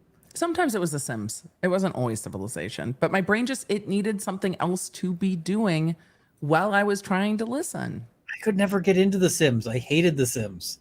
I like The Sims. Specifically, I hated the specific Sims because I was like, okay, you realize that you need to go to the bathroom an hour before it's just going to happen. And it takes you an hour and a half somehow to walk across the house and operate the toilet. They might have ADHD too. It's okay. They've forgotten they needed to go to the bathroom until it's an emergency. I can't judge the Sims. That is legitimately true. Yeah, I don't know. There was other stuff where I was just like, what the hell? You guys, I love the chat that's like, wait, you guys are describing my life. Yes, my office right now off of this side of the screen is a disaster because I got the new... Well, I've been redoing my desk for like a month and a half, but I got the new soundboard, but then I needed to put things away, but then I couldn't put them away because my closet wasn't organized. So then I needed to organize my closet. But then while I was organizing my closet, I figured I could declutter.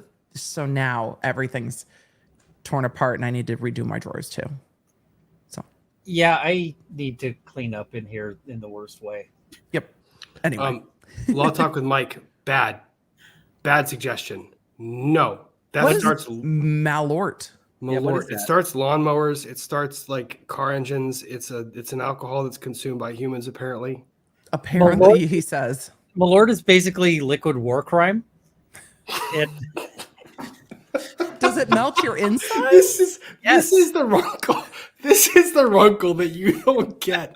Runkle just said it is liquid war crime. He did say that. Did anyone else catch that? Like, yeah, yes. I didn't know what to do with it, so we just giggle and let it go.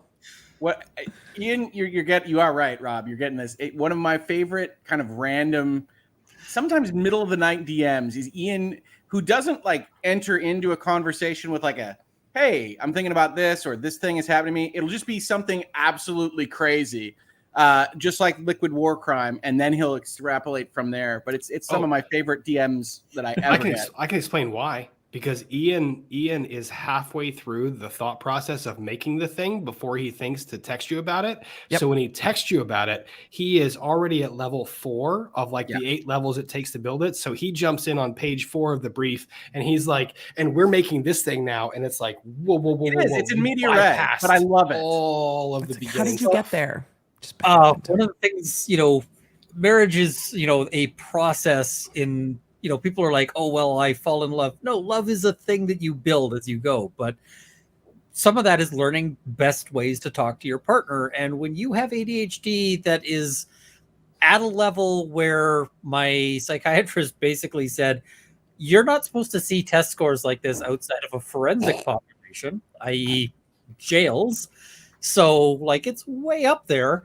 Having to figure out strategies for talking to people who aren't on that same sort of level of chaos becomes kind of a thing. So my wife and I will be driving and we'll be talking about something, and then we'll pause the conversation and I will restart it somewhere like 7 steps down the line. And she'll be like, can you show your work on that? And it's like, yeah, we're talking about this, and then I went to this, and then I went to this other thing, and then over, back to the start, and that's how we get to hear. She's like, okay, now I understand where we are. Thank you. Let's keep going. Show your work is a good way to say that. Yeah. Yes, it is. Great. I love it though. I mean, like Ian comes in with some of the best DMs you'll ever see. Yeah, and Elbaum, and I'm watching this or listening to this while working a fun sewing project involving SpongeBob SquarePants. That's all I'm saying. Yeah, sometimes we need things to distract us from. I like having company while I'm doing stuff. I'll put on it's so much movies fun while I'm working, but normally now I just put on YouTube and catch up on something I haven't seen by y'all. Yeah, that's what I do. I throw on like Emily, like I'll throw you on a Friday night and I'll just be in the shop, and every now and then the chat will distract me and I'll be like, oh, now I've been in the chat for 30 minutes. Now I got to get back to what I was making. Yep. That's right. That Friday night slot is nice. That is, I do recover with you, Emily. It's like, okay, we did it. It's fun. I'm going to miss y'all on Friday nights through the end of the year, but. Oh, okay. So announce, what are you doing kids, now? I know the kids. My kids in band. Oh, what's going to take the place of Friday nights? Football games. Football games. I'm going to be at football games because my kid's in band, but I'm going to do Tuesday and Thursdays instead for Coffee and Cursey Words at 11. And then we will throw in an occasional evening when we have time or a game that I'm not going to, and we will add that in. I'm bummed to miss it, but kids. And they're only this age for such a short period of time. So you just need to do an episode. We'll all come on. You call it the bi-week blowout in the middle of the season. We do a 4-hour stream. It'll be amazing. Oh no. So. I'm gonna. What if we start a stream and then Emily joins in from her iPhone from the game and starts yelling at curse words? She won't do it. No. Dedicated. That's the kid time. Kid time. I probably won't be on my phone very much during kid time. Very good barrier. Yeah. I like that very much. Well, if I'm not present with them, they know. And that's not, because I want them to be, when we're together, I expect them to be present with me. So unless we're gaming together, and then that's like, we set aside that time to do that together. So yeah, it just is. So when is LawTubeCon? Whenever I don't know. We're all it's like whenever we're all together. Like the funny thing is, like Alita's wedding was an experience for some of us to be in the same room. And it was interesting because it was kind of the first time when a lot of us were in the same room at the same time. Because a lot of y'all are probably taller than you seem on the internet. That's the problem when I meet people. They're always taller, and I'm like, damn it. No, except short. Andrew. Andrew is just freaking tall. Oh my God, that guy. Yeah. Yeah. It's like we're taking a picture. It's like, Andrew, no, back there. Like no, all the way in the back because you tower. Well, there was a moment where he was standing in a doorway and his head was tilted like this. And I was thinking, like, why is he making that weird expression? And it was actually because he was, like, the doorway was just a little bit too small. And so he was tilted to the side because otherwise he was going to be smacking up against the side of it. And I was like, holy crap, that guy's tall. I wasn't at the wedding. I have nothing to add. I was not there either. It was just, it's one of those things where all the personalities are great. I made a comment when Joe was staying here, like if we all got into a room, the amount of money that would be like well spent to put a camera like facing at angles of like us sitting around a campfire, and the stories and jokes and conversations that happen among all of us is freaking hilarious, like beyond funny. Like all of the shared experience, because the thing is, every one of us has backstories, and we all have our own experiences. Oh, it is just, it's horrible. Like, yeah, no, it's bad, but awesome, but bad. But it would be quite the sales pitch, Rob. The conversation would be better without the cameras, Rob. Yes. That is, yes, which is why I would never actually put the cameras there, because I want the conversations. I thought he was going to say that's why I would never tell anyone they were there. Also, Nick, dark late why night. are you outing me? Why are you outing me? Bad. Hey, Rob, why is there a weird like stuffed bear on a shelf over there? Oh, yeah, that's just decor. Hey, Rob, why did you bring Ziggy Sawdust with you? And why does his one eye look a little bit different than the other one? why is it So glowing? strange. Yeah. Yeah. Oh wait, I like the question for Runkle. Have you guys seen the shirts, or no, it's a meme that talks about why people with ADHD are the best in a zombie apocalypse? It's like survival skills, random useless knowledge. It was very funny. Anyway, it was asking what the best weapon would be in a zombie apocalypse. Something you can double tap the head with, I imagine. I mean, I think shotgun is pretty nice, but I like the long term, right? Anything with Obsidian ammo has got its beat problems stick. with longevity. Yeah. Obsidian beat stick is a good one. I wouldn't go for obsidian just because it's going to wear out real fast. But I mean, That's when sword becomes very helpful. yeah, I was like, I got a collection of swords that would do a pretty Sickle. solid job. So yeah, let's go with sword. Yeah. And to that last chat, Runkle is happily married. Yep. My wife puts up with me, and that is a rare thing. If when guns are outlawed, Runkle is able to kill you in 1,000 different ways. Yes, he will. It's because you guys, Emily, Rob, and Runkle, that if at 52 I realize I have ADHD. Look, a lot of people do. It goes undiagnosed. I was undiagnosed until law school. And that was a big thing for me because I was always diagnosed as having serious depression and anxiety. And they gave me antidepressants and anti-anxiety meds. Which probably fun. didn't help. Yeah. Didn't help. But when you finally realize that you are experiencing and expressing depression-related symptoms because you have ADHD and don't understand why your brain doesn't work like everybody else, when you finally have that addressed, it can change your life like forever. It's huge. Yeah. I got a book on it was just a book about attention deficit, and it was actually not aimed at people with attention deficit. It was aimed at parents of attention deficit kids. And my dad sort of had looked at it and said, I think maybe you want to read this one too. So I read through it and I was like, where are the cameras in my house? Because it was just so on point for so many things. And it's like, oh yeah, this is explaining way too much of my life. And I mean, that could be hard too, because a lot of the stuff that you've been struggling with, it's like, oh, it's been this whole, that's been what's going on this whole time. Yeah. And it's hard. It's hard when you don't know. It's hard when you learn. I think having answers helps, but I really wish we would get to the point where we could explain neurodivergence as like brains just being on different operating systems. It's not like this one's good and this one's bad. It's like this one's on that operating system and this brain's on that operating system and this brain operates that way over there. It's just more of a variety. And I think if we normalized it a little bit more, it would just be so helpful for so many people to just be like, oh, my brain's on that different operating system. That one with the hyper focus. Linux. The split attention. The problem that you run into is that people, like, the world is built for certain assumptions. And if you don't fit those assumptions, there's going to be places where you might be better at dealing with things. But largely, you're just going to run into places where the world gets upset that you don't fit into the right, slot and, gets ticked off and where you might struggle.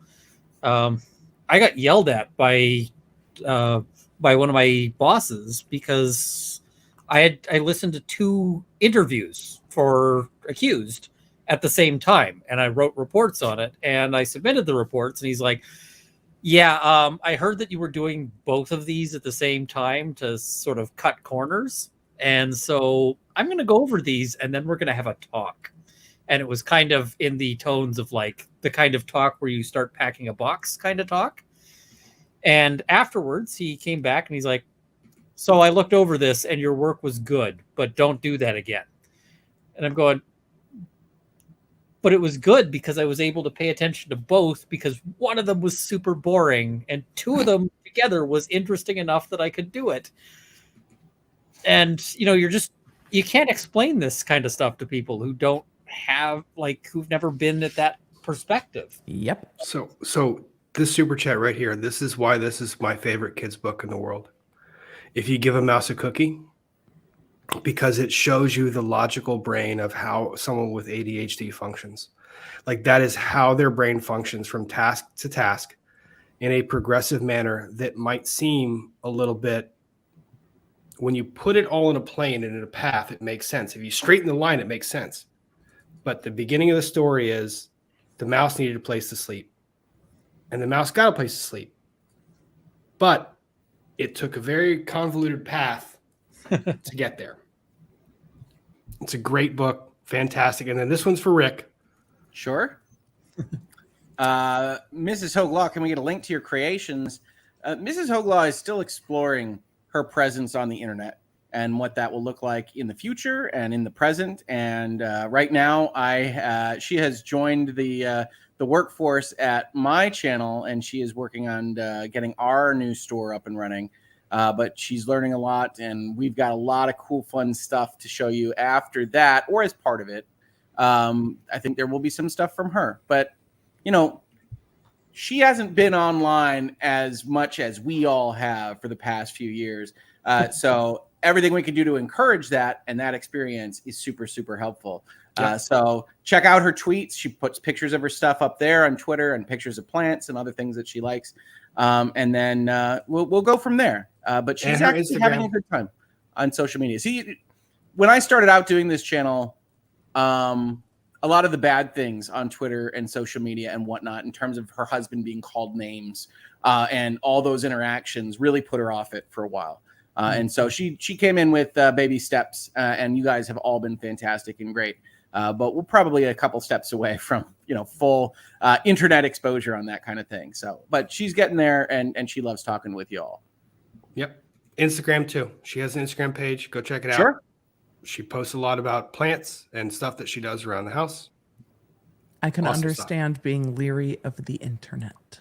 Yes, 100%. Well, I mean, early on, I had a number of conversations again where I was talking about freedom of speech and various things. And I may have been compared to certain individuals of a given Germanic origin from small mustache. 20th century, give or take, and that really, really bothered her. And that's awesome. That's what you want from a spouse, really. But it's not fun, especially when you're not in control of that, right? If you are the Twitter user, you can be like, these randos, as Amber Heard would say, whatever. But it's a little bit harder for the person that's watching passively and having people just eviscerate their husband or their wife or what have you. I've seen a lot of content creators, especially bigger content creators, get off of Twitter. And I think we're going to continue to see that, because you can't win on Twitter. Beyonce releases an album, still not winning on Twitter. Like there is nothing that you can do, which is why I really interact with the accounts that I like, with the law nerds, and I get out. I don't spend much time exploring. It's just like, yeah, I mean, that's the problem. And co-counsel's awesome, and she's dealt with all manner of crap in her life. She's had really, very opposing counsel-esque jobs, even though she's not a lawyer, and dealt with all manner of stuff. And, just the internet can be so vicious that it just proved to be hard. But we're having a lot of fun now. And I was always reluctant to require anybody to help me. And so she has jumped in with 2 feet, and the stuff that she's working on, I've never been able to do with the channel. And so people should get excited about it because she's really been fantastic. Everything that's been added as new emojis that you will see on the next headlines and hangouts and headlines, whatever, H&H, all of those new things are because of her. So those will be on the next episode that you'll see those if you're a member of the channel or otherwise just in chat, that we've been working on those behind the scenes. So she's fantastic. She's incredible. But yeah, a few steps away from like, let's open a store and do all those things. Just want positive thoughts. Just if you have positive vibes, send them that way. Yeah, but nobody wants to be accused of being a Charlie Chaplin impersonator. Indeed. That was the big risk. Fair. You know, what are you even doing, Hogue? No.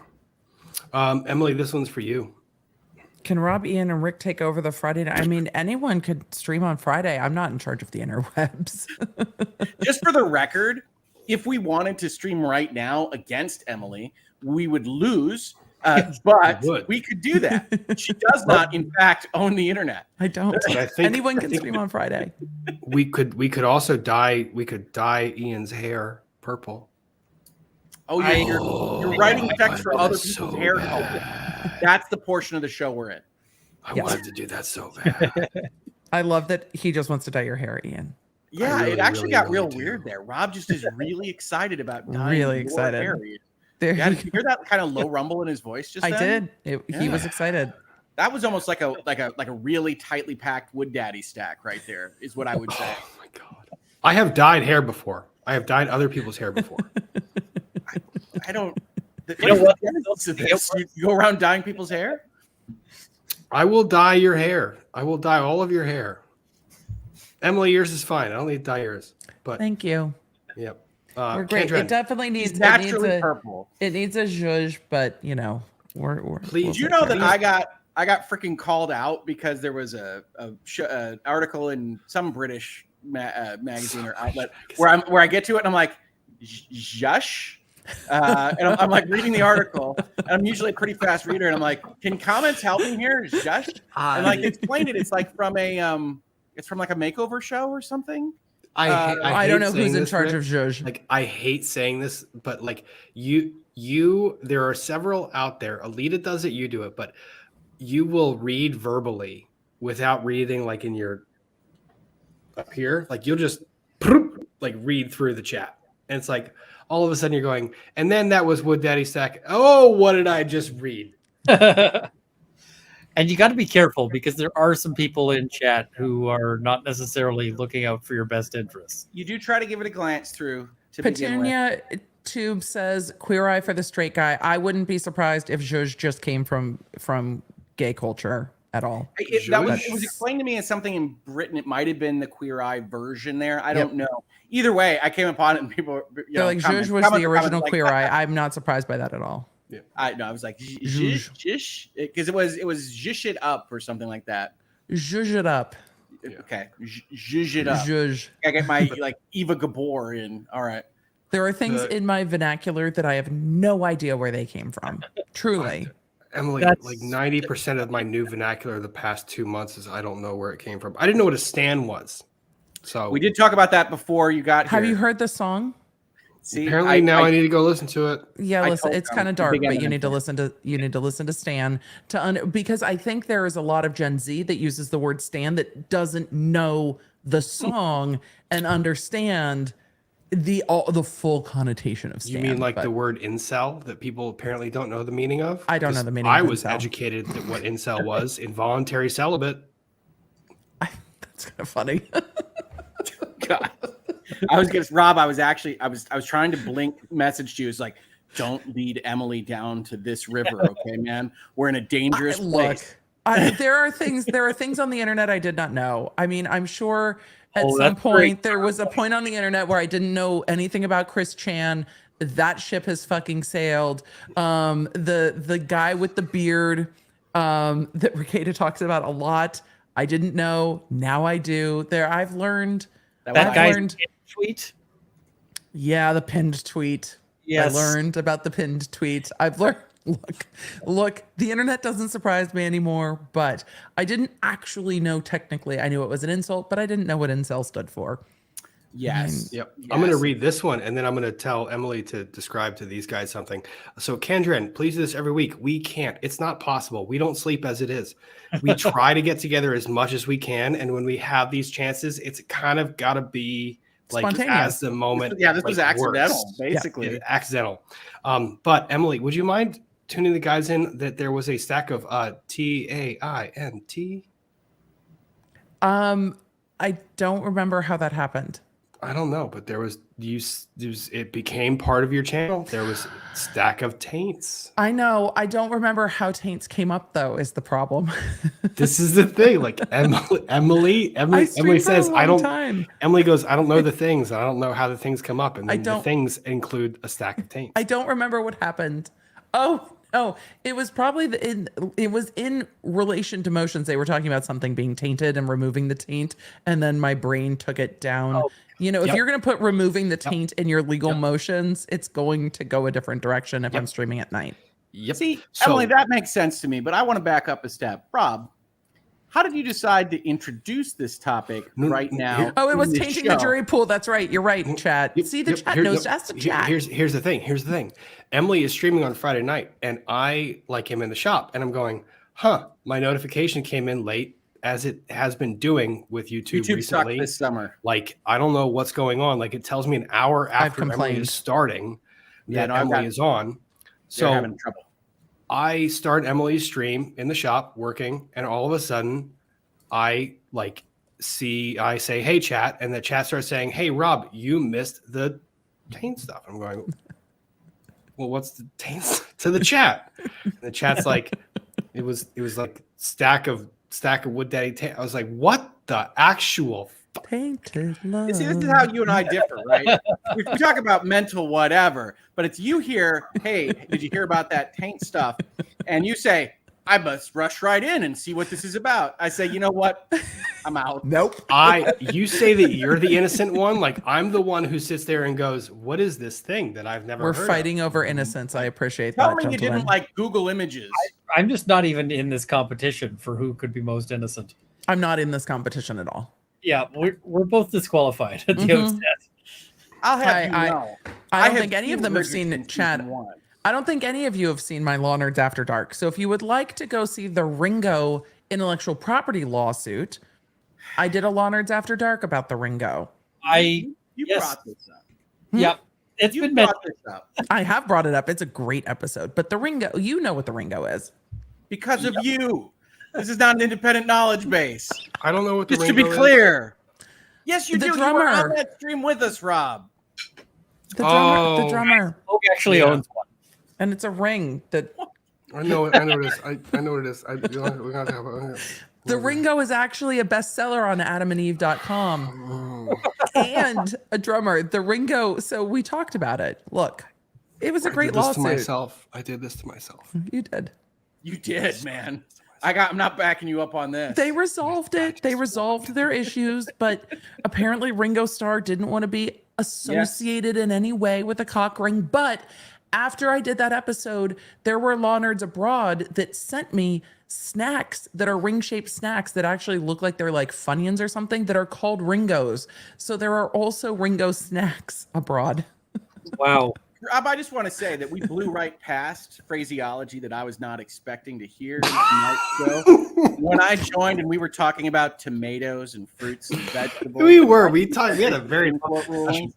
And this is why. So to everyone, I bring the chat down a little. I did. I'm the one bringing it to the gutter. Fantastic.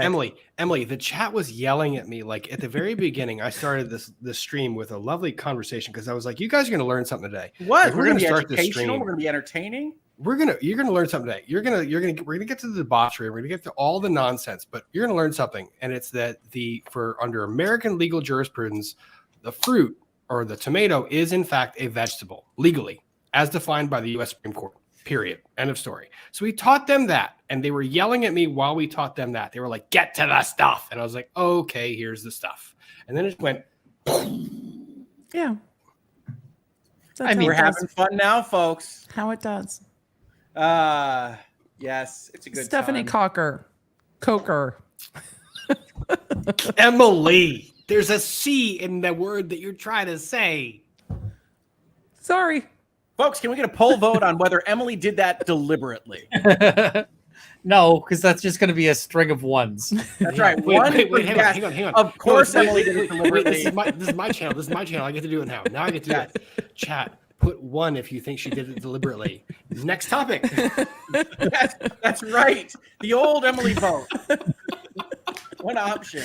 I'm going to have to send you guys a link to that clip of Noella talking about it from Real Housewives. I've been meaning to do that. She's no longer on Real Housewives. Oh, yes, chat. One and done. Jail. Rob got to do one of the 1 votes. Look at that. It's so much fun, Rob. Oh, it's great. I love it. But Emily, you were saying, Stephanie Coker. Yeah. I'm so grateful y'all are sharing your knowledge with us. The courts and law are so fuzzy to the quote, quote, rest of us, everyone but lawyers, so the media can manipulate us. They sure try. I hate to think it's disingenuous. I try to give grace that they might not understand, but that's been really tested from the Rittenhouse trial to here. My faith has been, my generosity has been tested, I should say. I think they can understand. The problem I have is care to understand. We seem to be missing that a little bit. So, yeah, absolutely. Yeah. Okay.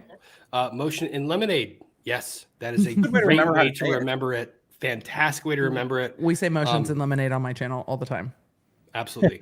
And Emily, the chat is filled with about 1,000 ones and maybe a single 2 / a 1.5. Oh, 1.5. There was Subconscious intent. I mean, the brain does do that. Yeah. Talia, she did. It I disturbed did. all of us. It destroyed our souls. Wow, that was dramatic. / it made me laugh out of my chair. Pro AH MSM sycophant, but they had so much suppressed evidence. Also pro H MSM sycophant. Why unseal the evidence? Appreciate all the work, you guys. There's so much bullshit on the interwebs. It's ridiculous. It's kind of nonsense. Roxanne wins. This bad reporting is the MSM trying to get the scoop before independent creators. They thought they would get it out first to control the narrative. Well, it kind of backfired. And that's why transparency in the courts is so important. So the public can watch for themselves and decide and see at least what's happening and decide if they agree with the narratives or not. Yeah. Transparency is so important. Some of the stories that are like, wow, this is the judge should never have allowed cameras in the courtroom, and this explains why. It's like, wow, do I have an alternate understanding of what just happened based on the headlines I'm seeing? I mean, my take is this is the, one of the textbooks of why they should have courtrooms. Yep. Yes, because as a journalist, you can be a master of one area. You can have an expertise in one specific subject matter. You don't have to pretend to know everything about everything. So when someone else gets a scoop and that happens to be their beat, that happens to be their expertise, let them take it.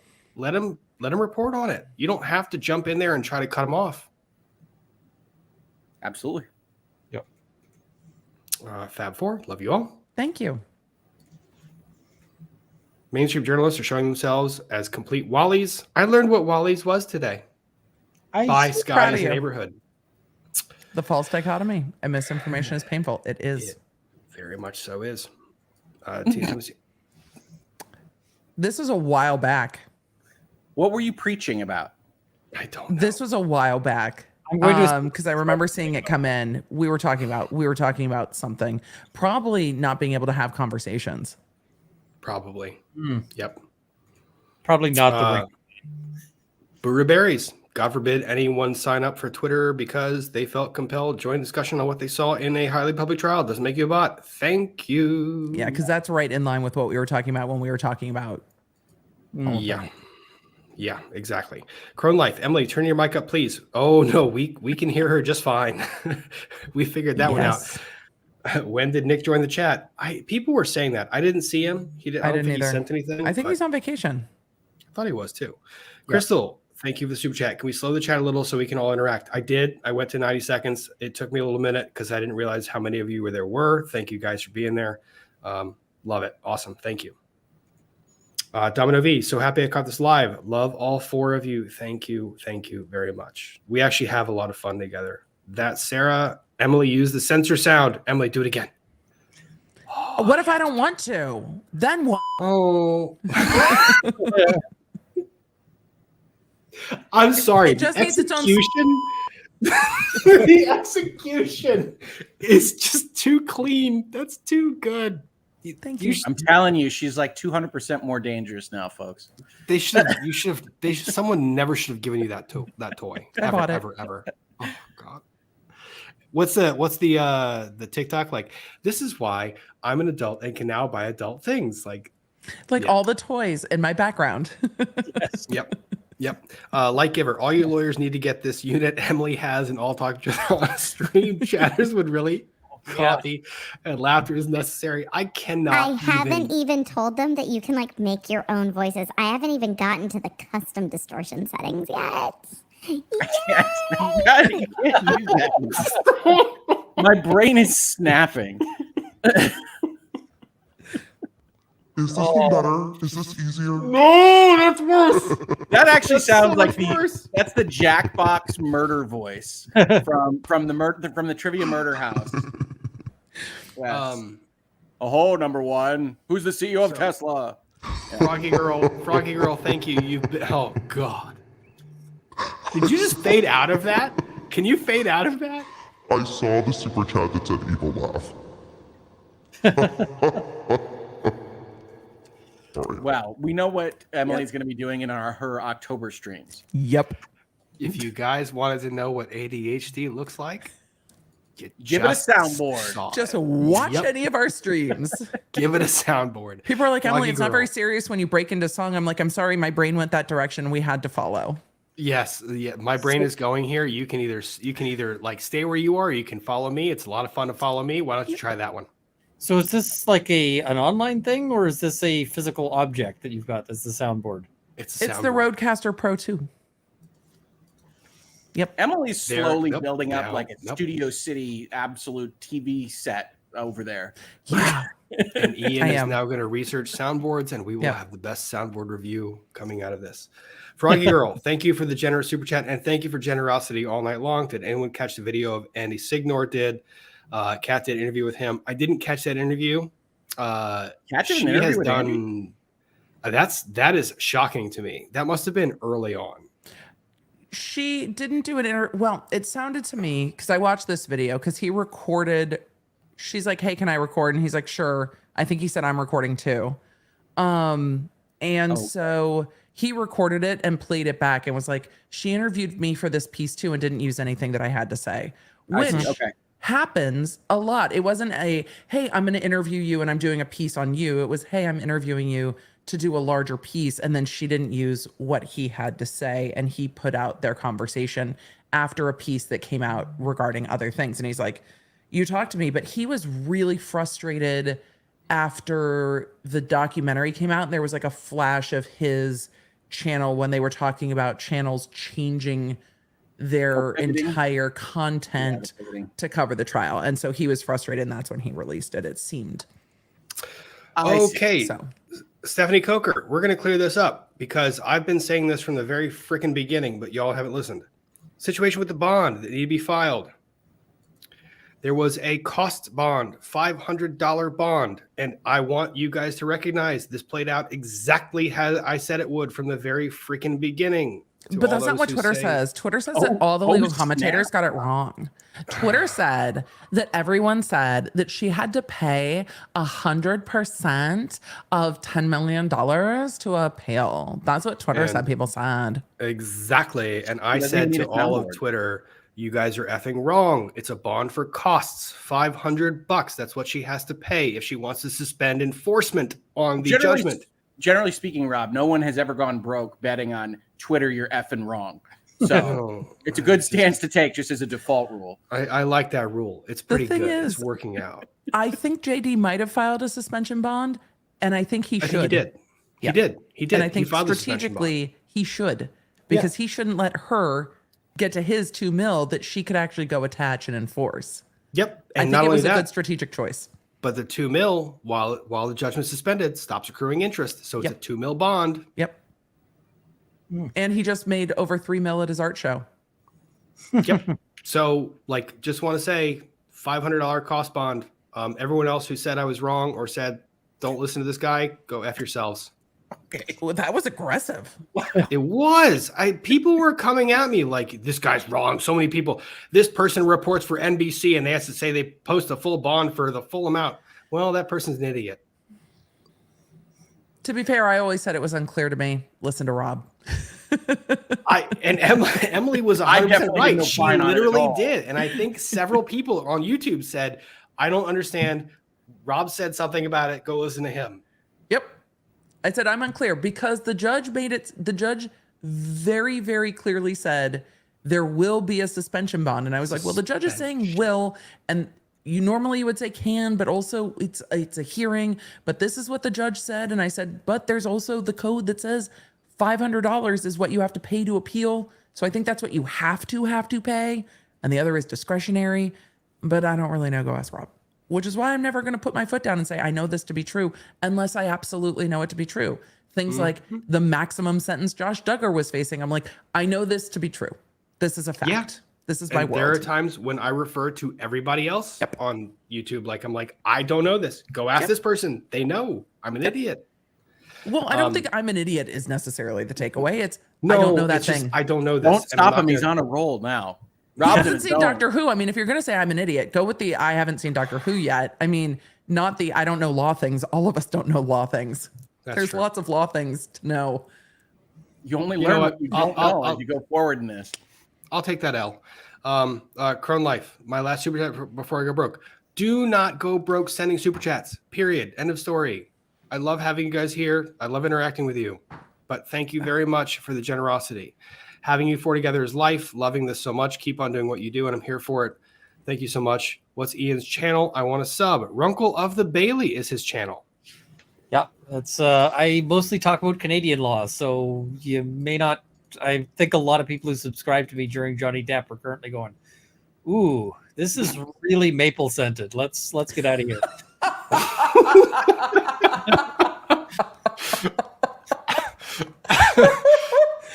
It's maple scented, eh? Smells like hockey in the morning. No, but Ian did have a great video the other day about like one of these sovereign citizen arrests. He was like, so in case you don't want to dine at the pavement buffet, I invite you to watch this video to learn how you cannot eat bricks on a fork, like with a fork and knife. It was freaking fantastic. Yeah. Oh, yeah. Those guys are entertaining. I've got to cover the Meads and Meads case at some point, but it's like 800 pages of a Queen's Bench justice just going to town, trying to basically shut down every sovereign citizen and freeman on the land forever. And in Canada, it really did a good job because it basically gave permission to the courts to just be like, oh, this is sovereign citizen bullshit, and we're not going to even listen to this anymore. It also says that it's unethical for lawyers to facilitate any of this in any way. So what we actually see is now disciplinary decisions from lawyers who have notarized sovereign citizen documents. That's one way to tackle the problem. I like that practical approach. I like a practical approach. So, but yeah, nowadays when these sovereign citizens walk into like family court and start trying to play all their games, it's like, nope. And we're also going to hit you with costs. So not only do you not get to make your crazy arguments, but we're also going to, impose a penalty for it. It's really flattened it out here. And it's actually been quoted out in, it's been quoted and relied on in the States too. It's one way to deal with it. Yep.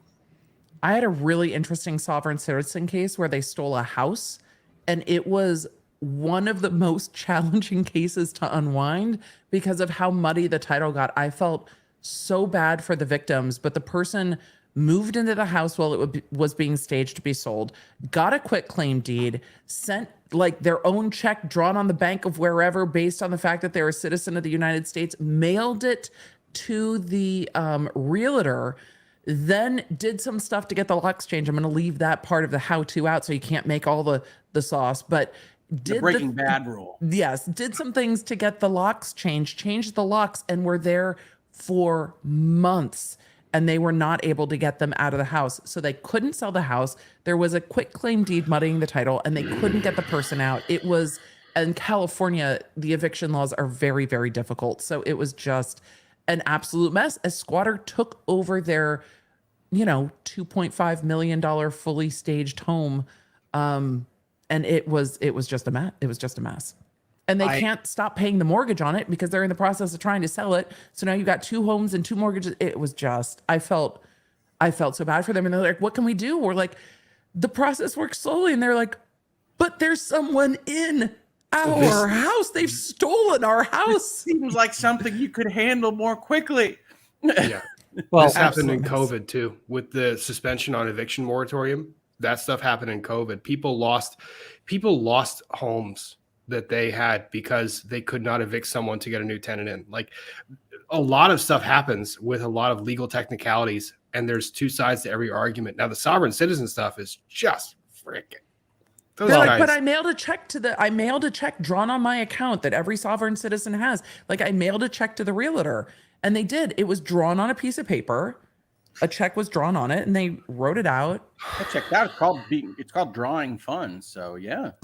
Oh, Rick. Oh my God. I knew it had to come. One of my favorite of the sovereign citizen funds.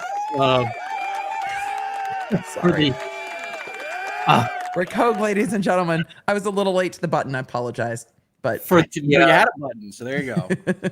For the house theft thing, which they love to do all the time. They just do that like nobody's business, because that's one of their sort of, they'll move in, and sometimes it's things like, even just on an open house, they'll just walk in and like throw out the people who live there, or like throw out the realtor and stuff like that. But anyway, they got this person into court by sending them a document that they felt compelled to go and argue their BS about.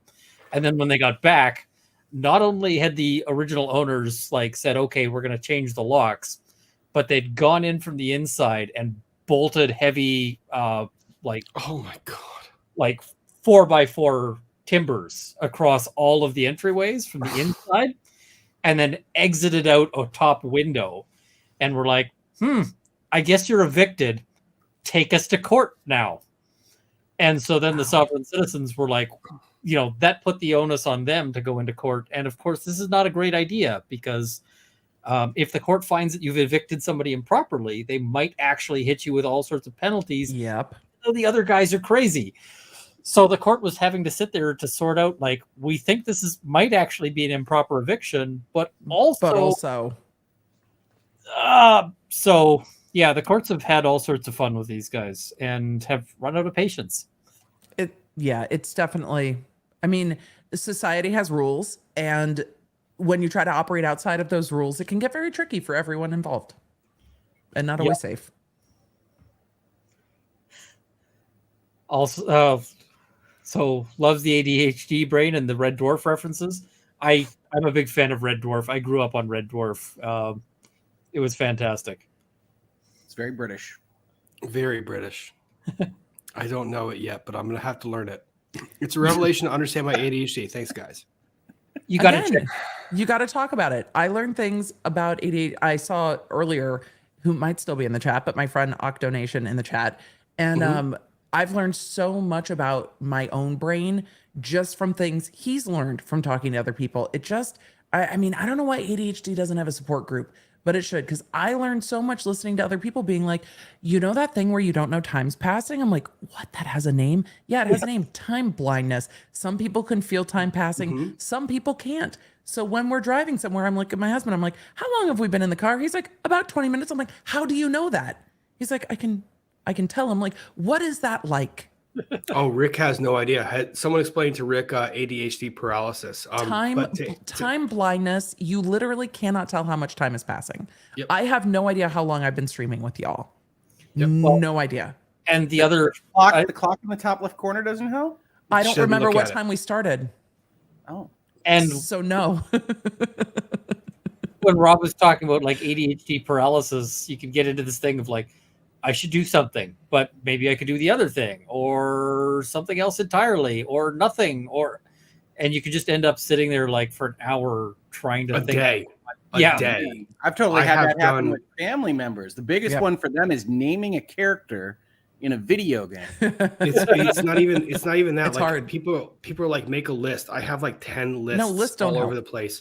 And if I have a list and I sit there and look at the list and I can't decide what I want to do and nothing motivates me more than the other thing, I will sit in a chair in the exact spot That's the thing. for literally a day. When I have nothing's sat exciting. in one chair, not moving Yep. for a full day. Nothing's exciting enough to make you start to do anything, and that's the thing. You got to do the ADHD conundrum is that something has to be highly engaging for you to want to do it, but like adulting is not highly engaging.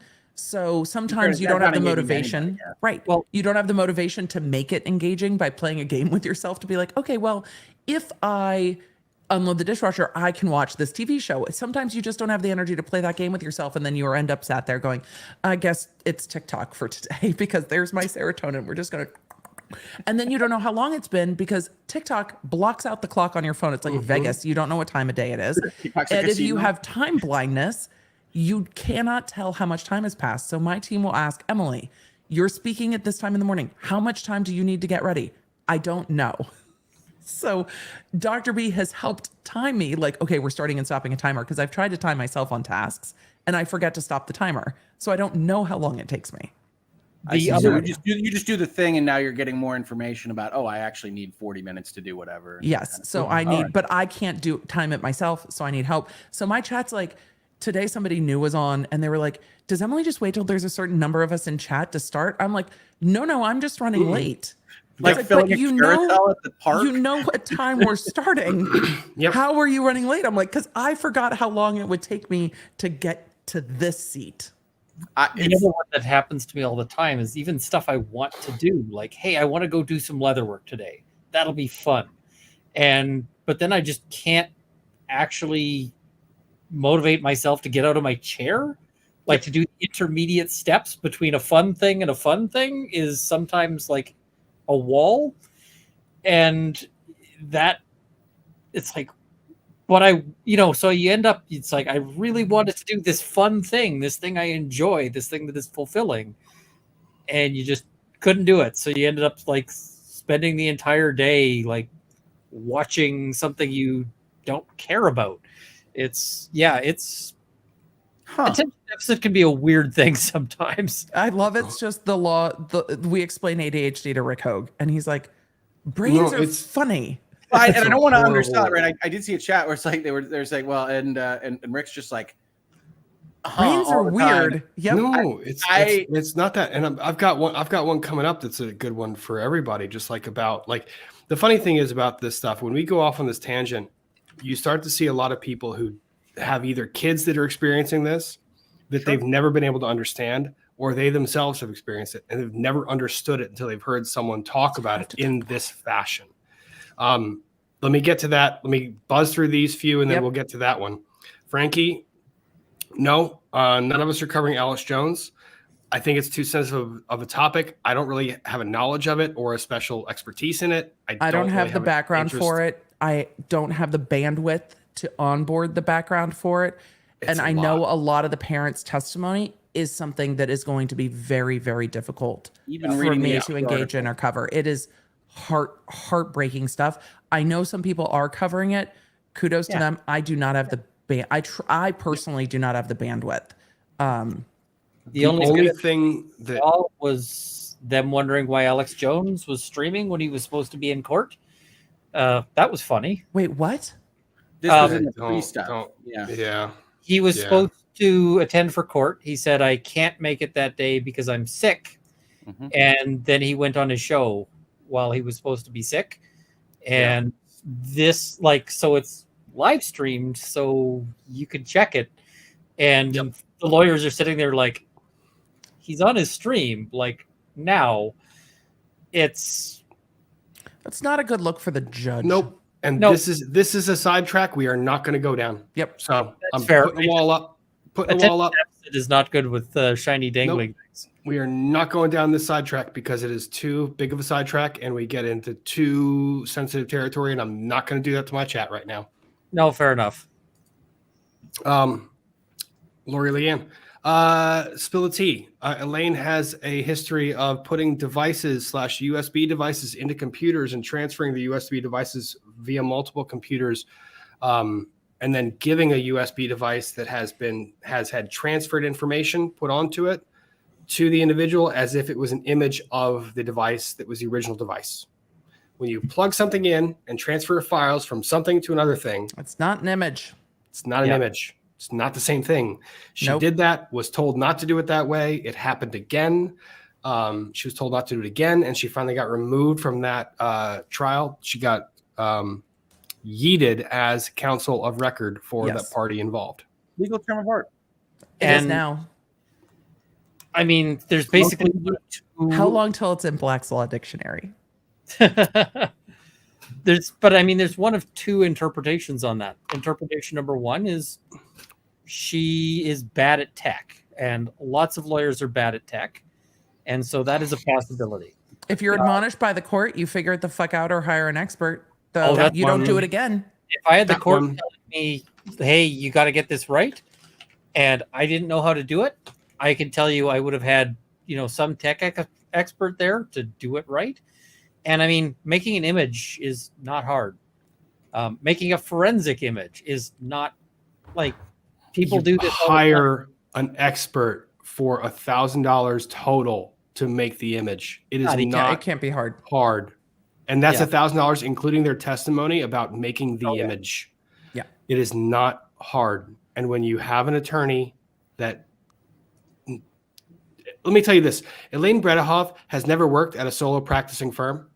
She's never had to run her own firm or been a solo, so I don't really have sympathy for that. Shauna Startzel. Runkle gives grace, a lot of grace. Yeah, I mean, the thing is it's one of those places where it's like it could be incompetence, but it's also the kind of incompetence that tends to create a selective benefit. It's like when somebody keeps forgetting to bring their wallet whenever you go out for dinner with them.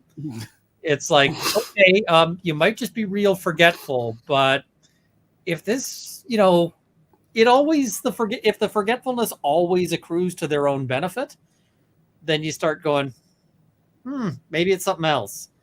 So, yeah, that's basically a metadata nuke is what she's doing. Okay. Which is exactly what she was accused of in the Depp trial. Lightning round. It is. Lightning round. Shauna Startzel, super sticker. Thank you very much. Thoughts on Runaway Jury movie? Great movie. Check it out if you want to. Patrick Combs. Don't know what page 3 of the Sun is. Never watched. Are you being served? Page 3 of the Sun. Salacious gossip, partial nudity. Go check it out if you want to. Viewers beware. Hold on. I really am enjoying the super fast Rob's reviews of pop culture. I like it.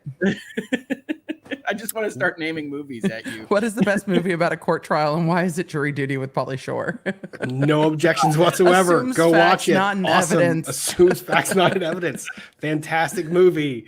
Yeah, sure. Rosalind Duke, thank you very much for the generous super chat. I'm trying to get these guys out of here before 1 o'clock in the morning. No, I might just leave in a minute.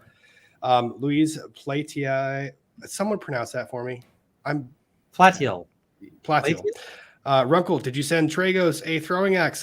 Someone did. I thought of you. Ooh, did you? But I gotta ask, did somebody mail it to him, or was it just stuck in his door? I didn't. How was it sent? Is the question. I like interpreting it as a gift if it's stuck in your door. Hey, Runkle's on somebody give me an axe. Tracy Fagan, thank you. Yeah, the members' gifts have been awesome. KRSV 2473 just got here, so I might have missed it, but where were the other ideas of what law tube should be called? My suggestion is race judicatube. There was definitely suggestions for an invoice of lawyers, a murder of lawyers. There were a lot of that's too many syllables. I've gotten used to saying my colleagues on YouTube.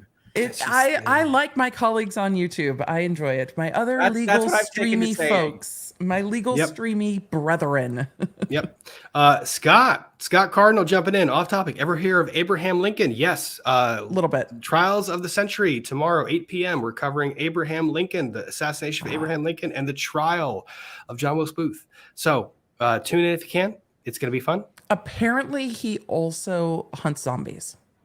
Vampires. I know that. Vampires. Not Vampires. zombies. Vampires. That was Sorry. actually a fantastic movie somehow. The books were really good. Okay. The books were really good, actually. Jacqueline Guz, this is interesting. What steps or books helped with studying and completing tasks? Find your own mechanism, man. Talk to people who have ADHD. There's a million different tricks. I use a highlighter method. I use a talking to myself while walking method. I know that everyone has different methods for combating ADHD. You guys want to share one or two of your own? I have to have something going on in the background. I cannot do things in silence, but it has to be very specific background. And you have to give yourself grace to figure out what works best for you. Yep. Nothing works when you're tired. Yeah. Nothing. And although sometimes tired can help me get into hyperfocus. So sometimes I will intentionally get myself tired so that I can get to that point, because sometimes it'll mean that my brain will be satisfied with less stimulation, if that makes sense. That does. I will always ride the hyperfocus wave. Don't interrupt that wave. Yeah, no, that when you've got that, ride that until it stops. And like I've actually done things like I was at the office and I sent an email to my assistant being like, start canceling appointments. I'm doing real well on this. And we're in the zone. Yeah, like don't bother me. I'm working on this factum. It's getting done. Please don't send in, whatever. So that was the other thing I find is, as well as the doing two things at once and walking and talking, both of which I do all the time, is setting myself false deadlines. Like, I know it's due on this day. This is the drop dead deadline. But I will set myself a mental deadline of 3 weeks earlier so that I can panic about it 3 weeks earlier and do the panic late night. It's got to be done by that night. Because if you miss your panic, your fake deadline because you were whatever. So it's a way to sort of trick your brain into generating that panic focus. It's not necessarily the healthiest, like in terms of how you will feel doing it, but sometimes it's necessary in order to actually get things taken care of and get things done. I take it one step further. I tell my friends I have a deadline and I tell them to tell me what the deadline is. Like, so they're the ones that convey the deadline. They'll say, so Rob, remember you had to do this. Like, and they will send me reminders of tasks that I had to complete. And that's why I have a team. I have pretty awesome friends that do that. Yep. Sierra Callahan, thank you for that truly accurate synopsis of adult ADHD. Elevating it on your platforms. I have ADHD and also work with students with special education at risk. It can be a gift, but it's often misunderstood, negatively perceived. Yep. Thank you for the work that you do. Please put in the patience. Thank you so much. And I will continue to try to echo these challenges and kind of bolster whoever I can going along the way. Rebecca Cornett ran through everyone's nicknames. Would they? Oh God, Emily, are you pop culture mommy? Happy to be. Happy to pop be. Culture mommy. Oh, there we see my friend Octo, Warren. He's like, but how do y'all feel about octopuses? Octopuses were a hyper focus for Warren and has become his entire business. And he's actually not just changing the world, but conserving the ocean. Aren't they octopi? Octopodes. We'll have to have Warren on and have this. Either way, they're an excellent way to celebrate hockey goals. Huh? So there's a Canadian thing about throwing. Canadian. This is a Detroit Red Wing tradition. Thank you very much. Detroit's basically Canada. Yeah. I'm sorry. People throwing octopi on the ice. I thought it was Canadian, but I don't actually watch hockey. While Journey might be confused about the fact that South Detroit is in fact Ontario, we are not in Canada, in Michigan, to be clear. And when a Red Wing scores a playoff goal, which none of you can remember because the Red Wings have been out of the playoffs for like a decade now, you swing an octopus over your head and you throw it onto the ice to represent what used to be the 8 wins that you needed to get to win the Stanley Cup. Now, that's long not been the case, but that's what we do. If you go look at the logos for the Red Wings, we have a giant cartoon octopus. So there, I can teach things too. Emily, I need a shirt. Fascinated. Emily, I need a shirt. I need a shirt. I need a shirt so bad. I'm fascinated. I'm absolutely fascinated by all of it. No octopi were I'm sure, harmed in the making of this hurling or yeeting. People buy them from the grocery and bring them into their clothes so that they can throw octopuses. Wait, not stuffed octopuses. Like no, an octopus. Actual you go look up dead YouTube, animals. You go look at you look at the octopuses. Oh dear. Yeah, you just octopodes, octopuses. I whatever. don't. Okay. I don't know how I feel about that. When I thought they were stuffed octopi, I was a lot better. They're not. Well, I mean, maybe somebody does, but no, they're real octopuses. Oh. Like I said, it's been a while since we've been in the playoffs. I mean, yeah, I would imagine that anyway. But yes, it's a good time. But Emily, I'm scared. Do you have all dressed chips in Michigan? Well, that's what I really need access to Canada. Right. I'll just chip. Can Emily tell the guys the handcuff lawyer story? I want to hear it again. That's a longer story about a defense attorney who got cuffed and perp walked into court. That is a longer story than I think we have time for this evening. We'll get back together. That is fair. We can hit that together. We will remember that. Hogue, you're in charge of remembering that one. So that was handcuffed lawyer. I will remember these things. So that was not like a recreational handcuffing then? No, this was not a recreational handcuffing, which, I highly recommend. A little fur helps with that, like the little fake fuzzies. But I don't recommend a bailiff's handcuffing. They don't always do it gently. No, they're rough. Emily does this deliberately just to see if she can get a rise out of us. Right? I know she does. I love the project for Emily, but now I'm thinking maybe I need to change it up. You heard it here first, folks. A little fur on the handcuffs does wonders. Kristen TM. You can always first grade teacher. Number one tip for supporting my students who may have ADHD: get outside your own brain. They don't think like you do. Take yourself back to explaining things to an infant, then listen to what they're telling you. They will oftentimes show you how they learn. If they're learning via physical, if they seem so involved outside playing, then try to integrate actual physical gestures with what you're teaching. If they learn via coloring, if they seem to be in a coloring book, then start integrating colors into how you're teaching them. There are great mechanisms to engage different parts of their brain. Follow their lead. They will show you the way. And also try to limit your assignments to things that actually matter, because I found it so difficult to pay attention in class just because so much of what we had to do was like, this is an assignment for the purpose of being an assignment. And I could just never get my brain into a place where I could care about it. Yep. So, and I had to pull this one back up because I blew through it way fast, but thank you very much for the very generous super chat. Jesse James, in college, I recorded all my lectures so I could listen back to them when I was reading the text from my other classes. Science lecture with a history book, best way of staying focused, great ADHD hack. I love having ADHD and all the quirks. The quirks are great. The stress is also real. The stress is real. Yeah. And the other thing I really recommend is that sometimes you could do the thing of distracting yourself from one task with another task. Mm-hmm. So you are like, oh, I can't do this task anymore. I'm getting distracted by this other thing I need to get done. My other ADHD life hack is put important dates in your calendar multiple times. Your driver's license renewal, taxes, like things that need to be done with like a real world deadline, because the amount of times my shit has expired is really, really embarrassing. And that includes,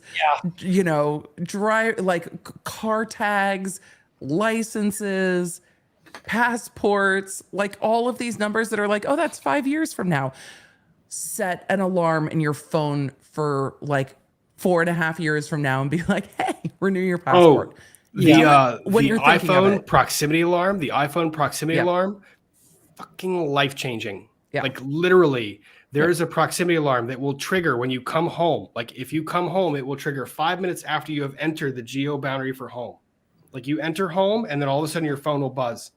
So the things that you think of during the day, set the alarm with the geo proximity alarms, because you will not remember when to do it. Yep. And when you walk in and your phone buzzes, it's like, bing, there was my brain. Thank you for coming to play. Technology is so helpful. Mom with a young kid Same with as the ADHD. first grade teacher. Exactly. And figure out what type of ADHD. There are different types. Press your doctor on it. Inattentive type is different than hyperactivity type. They need different things.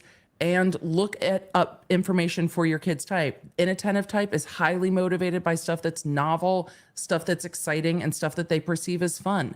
Figure out how to make it fun. Realize their brains can do two things at once. You can learn to read while playing Legos, but if you have like, oh, we need to sit down and do it this way, and you can't move or you use your hands or stuff, their brain will turn off. You have to let them do those things to make their brain work. Yep. Teresa Kaufman, missed the angst about MSM. Sorry. Replay Recap, Crew is going to be amazing for you, Teresa. You're going to love it. So much fun. That's way too much to recap. Because that's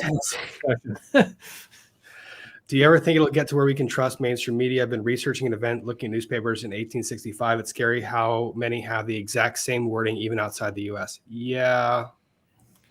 I think we're going to get to a place where we can replace them by specialist commentators. Yeah.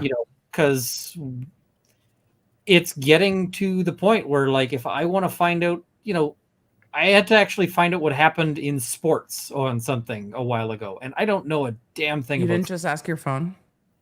Well, the thing is I can pull up articles on it, or I can go and look at like retired players of that sport commenting on what happened, and they have very different commentary than the journalists do. And I'm like, I think I know what I like. So there's so many. For anything, you can find people who are intelligent commentators on it, whatever the subject is, and it just blows the media away. Hey, there's something happening with like articles about something in space. Oh, right. Here's a YouTube channel run by a guy from NASA. I'll watch that.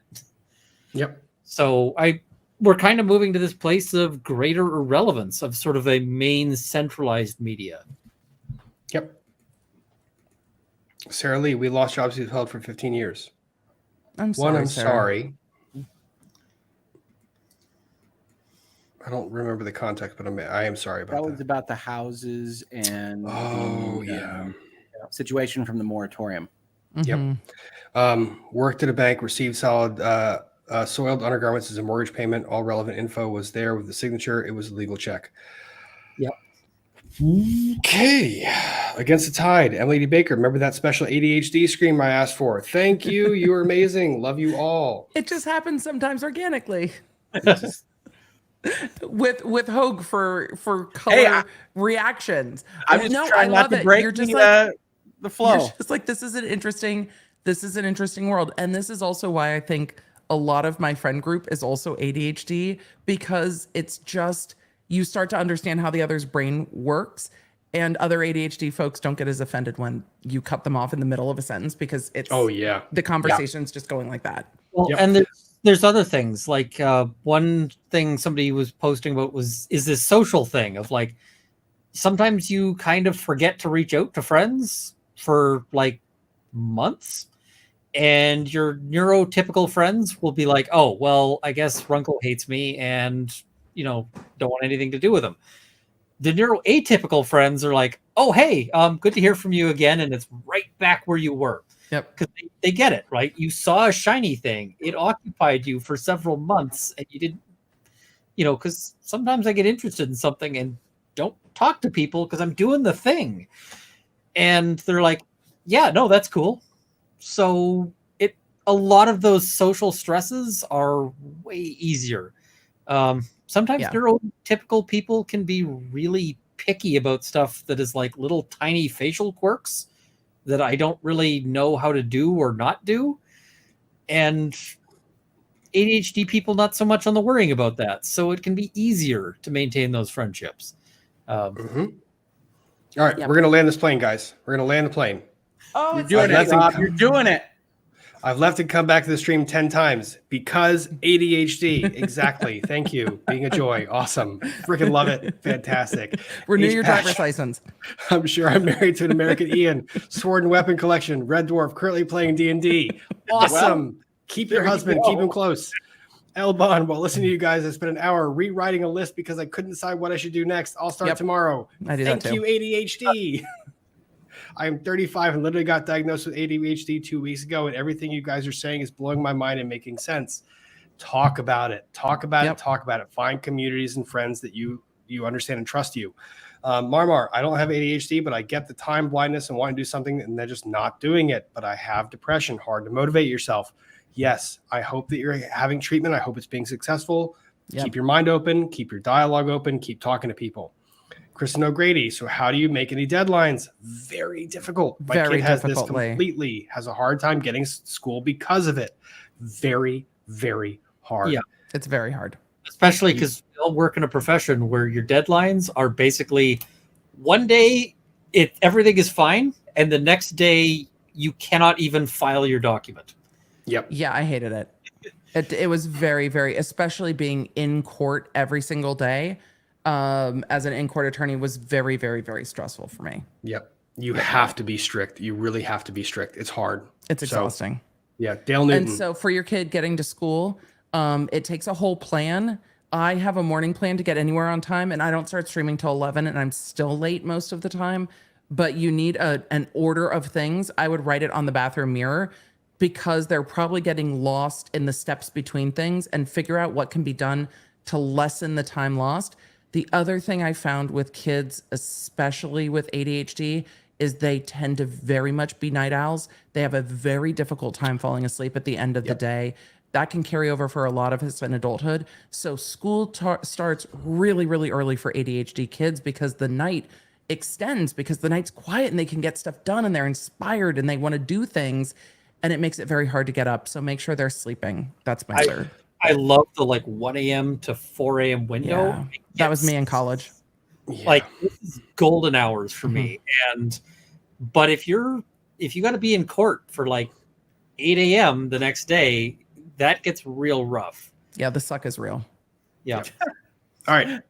Landing plane. Dale Newton. I don't have to deal with ADHD, but I have aphantasia. I can't pronounce, but I know exactly what you're talking about. Aphantasia, complete lack of images in my mind. I love talking to people about how different brains work. Yes. Everyone's brain works differently. Don't view them differently because of how their brain functions. Try to learn how their brain functions. It's a really fun experiment to do. Snoopy Kins. Well, this is a good thing to wake up to. Thank you all for you. Thank all four of you for all the awesome work you do. We'll catch up on this at work today. Thank you. Hopefully you didn't listen to me read that like a robot. Thank you, Rick. If you want to read like a robot, though. Yes. Well, we all know what you are, Rob. I'm totally a bot that's freaking out. K-Rab. Rob glitched live. I totally glitched live. I went into reprogram. I went blue screen of death. Are you unicorns right now? What? Blade Runner reference. Oh God. K-Rab, explain to people what hyperfocus is, because people with ADHD might not know what that means. Oh, shiny penny syndrome. That is my version of ADHD. When I have hyperfocus, I cannot not fixate on this particular thing.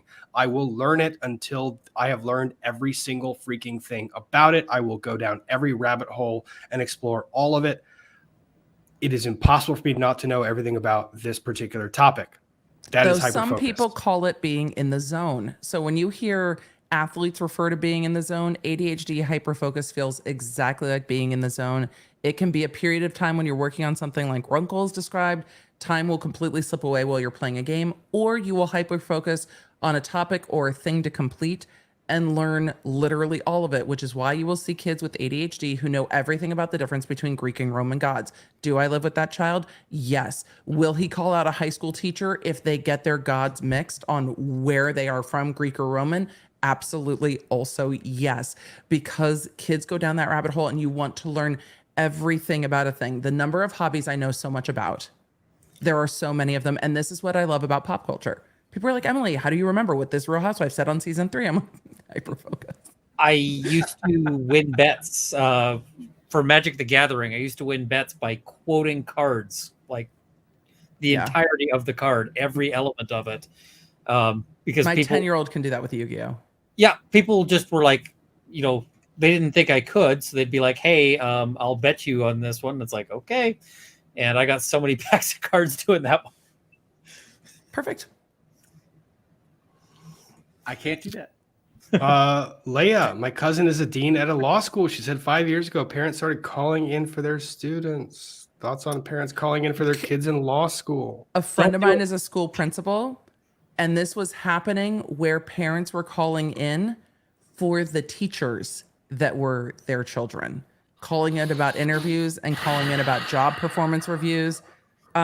This is lawnmower. That can't be true. True. So this is lawnmower parenting taken to the extreme. I know a guy who applied to the same firm, but the offices in two cities. The city he lives in, but also the further away city. And in the city that he lived in, his mom showed up when he was scheduled to interview, and they were just like, no, go home. We're not doing an interview if your mom showed up. He had to call them and basically was like, I actually don't want to work at the detachment that I, at the city that I, live in. I have to get away from my crazy mom because she's going to ruin my life with this helicoptering. Brian. So, you're still not muted, or you're not muted. I got her. Oh. She's muted. She's muted. So it was, they gave him another shot in the other city and he got the job. But it was, when I was doing LSAT prep, I got calls from students' moms who were pissed off. And I'm like, listen, these aren't even graded. Like, you get a mark on your LSAT thing, but it's just the mark from the grading scheme. But, like, you don't fail your LSAT prep course. You just get whatever score you get on this. So yelling at me about your kid not getting a good score, like, that's on your kid. And I'm doing my best here, but, it's weird. You're just thinking, like, how are these people going to function in the real world if the leash is that short? Yep. Y'all, I have to say goodbye because I have to go get my kiddo, my oldest, to bed. So I have to say goodnight. It was great to see everybody. Thank you for having me. Great to see the chat. Emily, thank you Wonderful for stopping by. again, and thank you for sticking around for so long. You got the tap. Good night. Good night, See guys. you, Emily. Good night. All right, we have 4 more. We're going to hit them. Kristen TM, your tips for students have been amazing. Can't wait to share these ideas with my colleagues. We always want to help all learners. Thank you for taking the time and attention to give that. So I really do appreciate it. Yeah. Tessie Bodio, am caregiver, ADHD tip, teach kids to utilize technology, counters, alarms, Alexa, etc. Awesome tip. T in Tennessee, Emily, just make sure it isn't an older set of cuffs. It's all good, Rob. Tish, man, killing me. Handcuffs tend to be on the same key, although you'll have to check because now there are some variations. But how uncomfortable can we make Rob with this, Ian? This is fantastic. Probably really. Right. You're here in spirit. It is the last super chat. I'm going to say that, but then I didn't mean to say that. Pterodactyl, you guys are making me cry. Literally, nobody around me understands adult ADHD. They all think I'm lazy and sloppy. You are not. I am not. For me, empty nest plus ADHD doesn't always look productive. Thanks for helping me understand why I'm not the only one. You are not alone. I have been there. I live in this house by myself. It is very odd to see my schedule sometimes. I will be up until 4 a.m. I will sleep until whenever. I get my work done, but you have up days and down days. It looks weird to a lot of people. It works. Yeah. Just be you. You're okay. Like, just find a safe place. I can vouch for unusualness for the timestamps of the Yes. messages from you two. I never have any idea whether you haven't gone to bed yet or you've recently woken. No, it is wild. Yeah, the safer bet is haven't gone to bed yet, but not always. Generally speaking, probably correct. But anyways, we have landed this stream. We're bringing this down to land. Thank you guys, everyone. Thank you, Ian and Rick. I really appreciate you guys being here. It's awesome. And I'm so glad we got to cover a lot of this topic. And we had some fun along the way. So, guys, check out both of these channels. Check out Emily's channel. I'll post links and descriptions for everyone to look at. Catch it on the replay. Hit the like and subscribe if you don't mind. It's pretty awesome for all of us if you do that. And then until next time, enjoy the evening and have a good time. We'll see you then. See you, boys. Yeah.